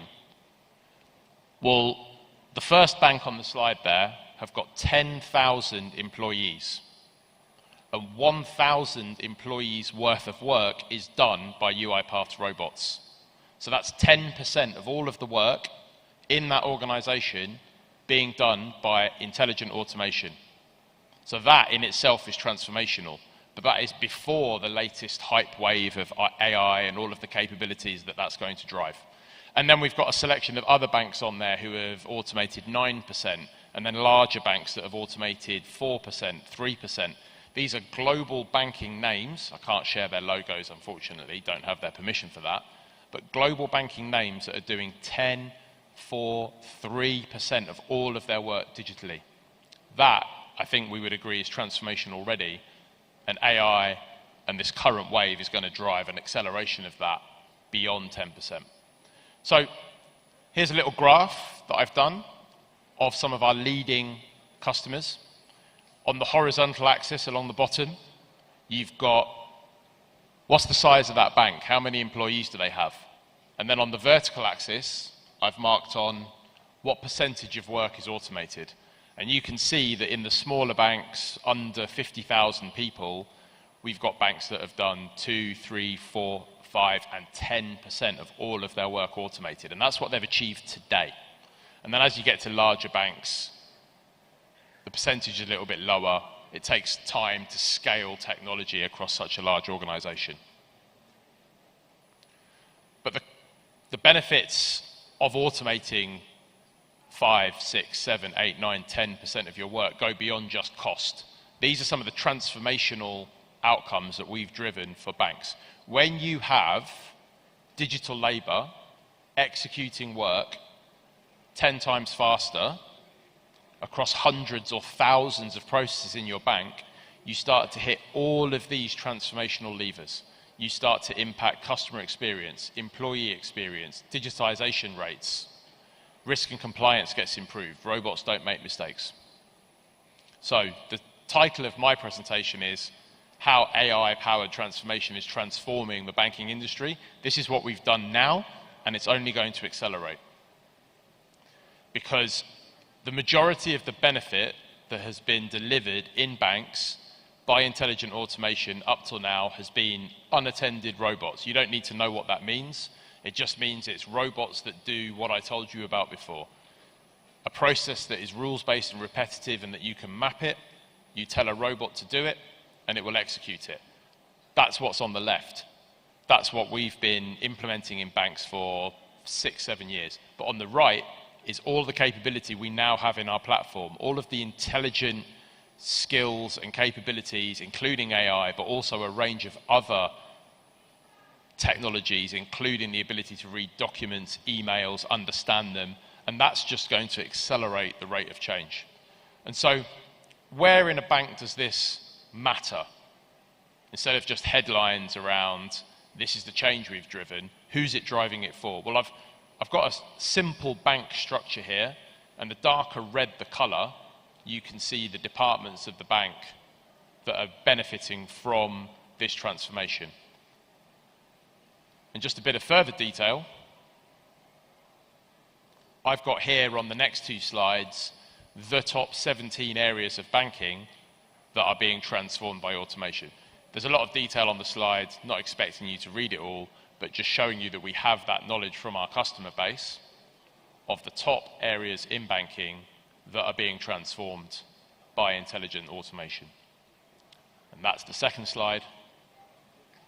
And these are just some key insights I'm sharing with you so you can see the department names, and if you're from those areas, you can start to see what the transformation is that's possible in your area. And so, the topic of the moment is AI. What about AI? What are UiPath doing with AI? Well, we're doing three things. We have three types of AI built into our platform. There is AI built into our automation. It's what helps it read computer screens so that you can execute a process the way that a human would. Clicking those screens, understanding what's being displayed on that screen, and if a button moves, being able to track it. So that's computer vision. That's the AI that we have there. We have specialized products that can read documents, emails, digital communication, process mining. That's all powered by AI. But that's not the super exciting stuff that's in the news every day at the moment. Generative AI is. Now, we connect to all of the major generative AI vendors, but I'm going to show you the killer use case that generative AI is going to do with UiPath that's going to turbocharge the next wave of growth from 10% of all work being automated. Just think about that. 10% of all work in our leading customers is done by digital labor. And this is what's going to fuel it to 20% and beyond towards that number that McKinsey said of 44%. Let me show you. So, here's a little bit of a video of UiPath's product, whereby in the future, to build an automation, you will type in, this is what I want to automate, and press a button. And generative AI has built that process for you. At the moment, we've got developers who are spending weeks building these processes. This is going to accelerate that. And you can say, this is what an automation looks like when you're building it. And you get certain options to go and configure that and tweak it and tune it, because it's not going to be right first time. And this is all being built by generative AI, which is giving you options of how to tune this automation. And then you can say, I want to add a step. Please build me something that does this. Press a button, and it's done. So, the thousands of processes automated at certain banks and the millions of processes that UiPath executes in banks every day have been built by people manually doing it in a low-code way. With this, we'll be able to accelerate the speed of adoption 5-10 times. So, I was asked to get through this presentation as quickly as possible to get everyone to lunch. I've actually got through it as quickly as possible to get me through to lunch, but if you have any further questions, I am here with my colleague Shwetank Jain. He is our UiPath West Africa leader. If you have any questions, he sat there at the front with his hand up. If you have any questions around what we've presented today, or what I've presented today, feel free to reach out to him. His name is there, so you can find him on LinkedIn. His email address is there. And with that, I thank everyone in the room for your patience and for listening. Hope it was the best till last, and please do enjoy your lunch.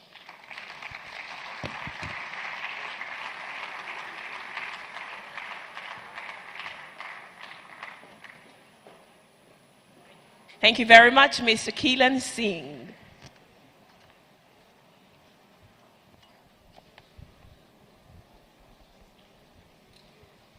Yeah. Mujibade, you have to be here for this. So we have to break the news to them together.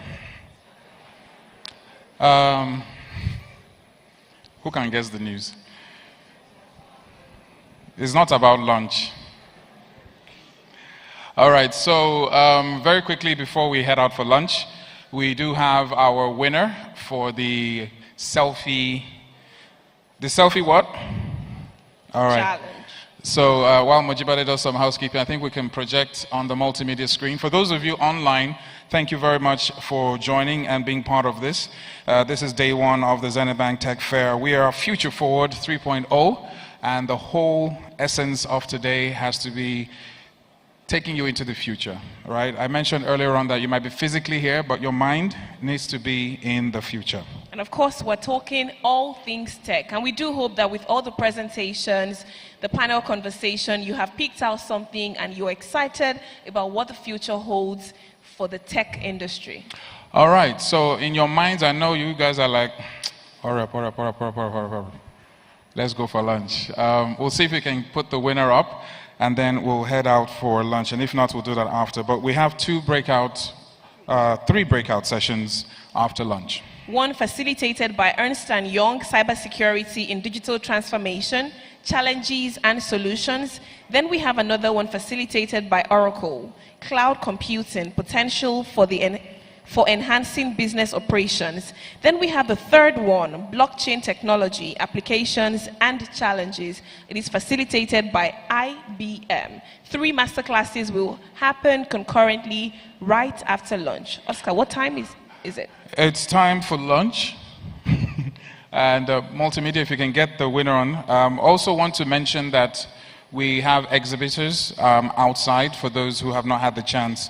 Some of the brands we have there, HP, Dell, Huawei, IBM, Google, Prudential, Zenith, Paystack, to mention a few. They're all on the portfolio. We'd like to thank them for being here as well. Okay. So what we're going to do is we'll push the picture till after the lunch and we'll declare that. But we do have a winner, and we'd like to also thank each and every one of you for being part of this. You've been a wonderful audience as well, so please give yourselves a round of applause. The only way I can get everybody to sit down now is to say that lunch is being brought to your chair. So please, in an orderly fashion, we will exit, but please do ensure that you select the breakout session of your choice. Mojibade. And please, ladies and gentlemen, enjoy lunch. Remember to network, and we will see you tomorrow. Tomorrow we have a lineup of amazing speakers, and we promise you don't want to miss this. So be here early. We start at 9 a.m. tomorrow. And please ensure that you tell a friend to tell a friend. Some of the activities happening tomorrow are on the brochures that you have.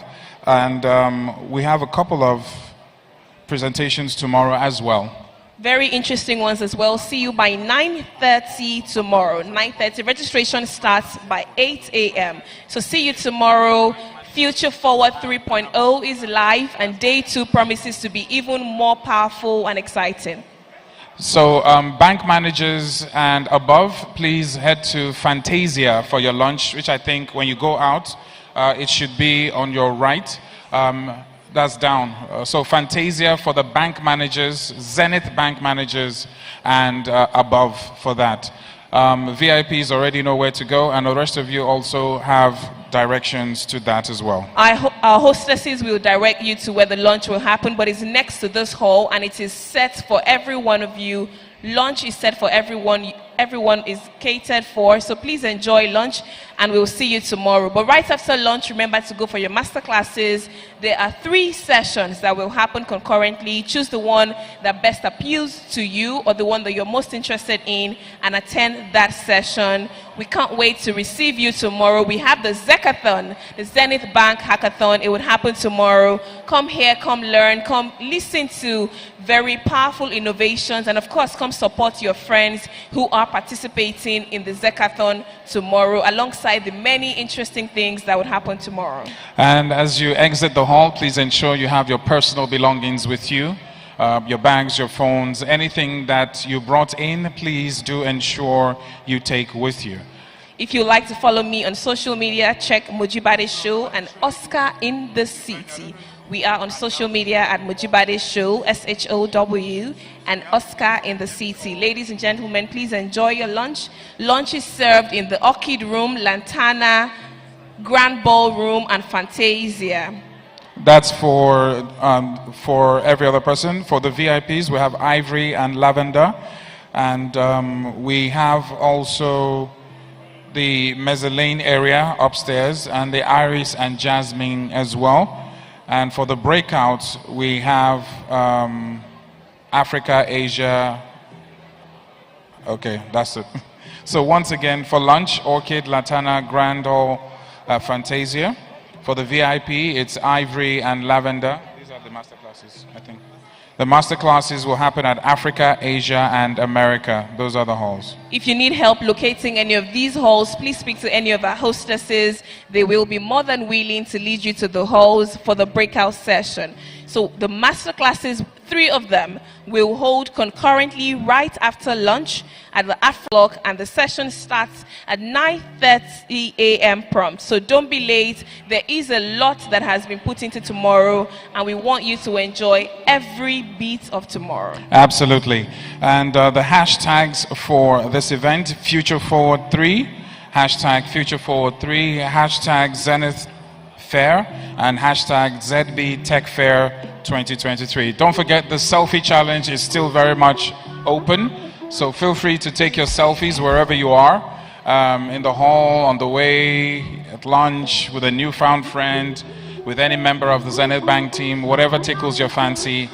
Do that, and make sure you're following at Zenith Bank PLC and the hashtags. Oscar is signing out.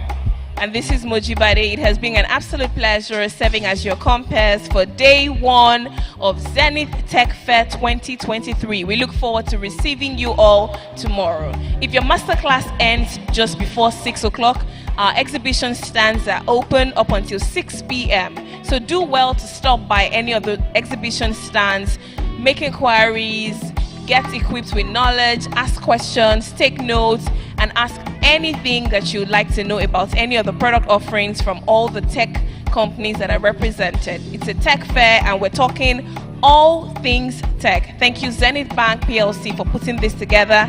We are indeed shaping the future, and we're excited about what the future of tech holds for us. It's goodbye from me and Oscar. See you tomorrow at 9:30 a.m.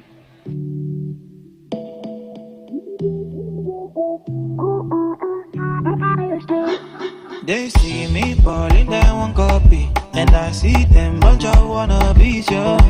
Number 1 father, original, don't dada. Then they underrate man, they don't know nothing. The moment you see now.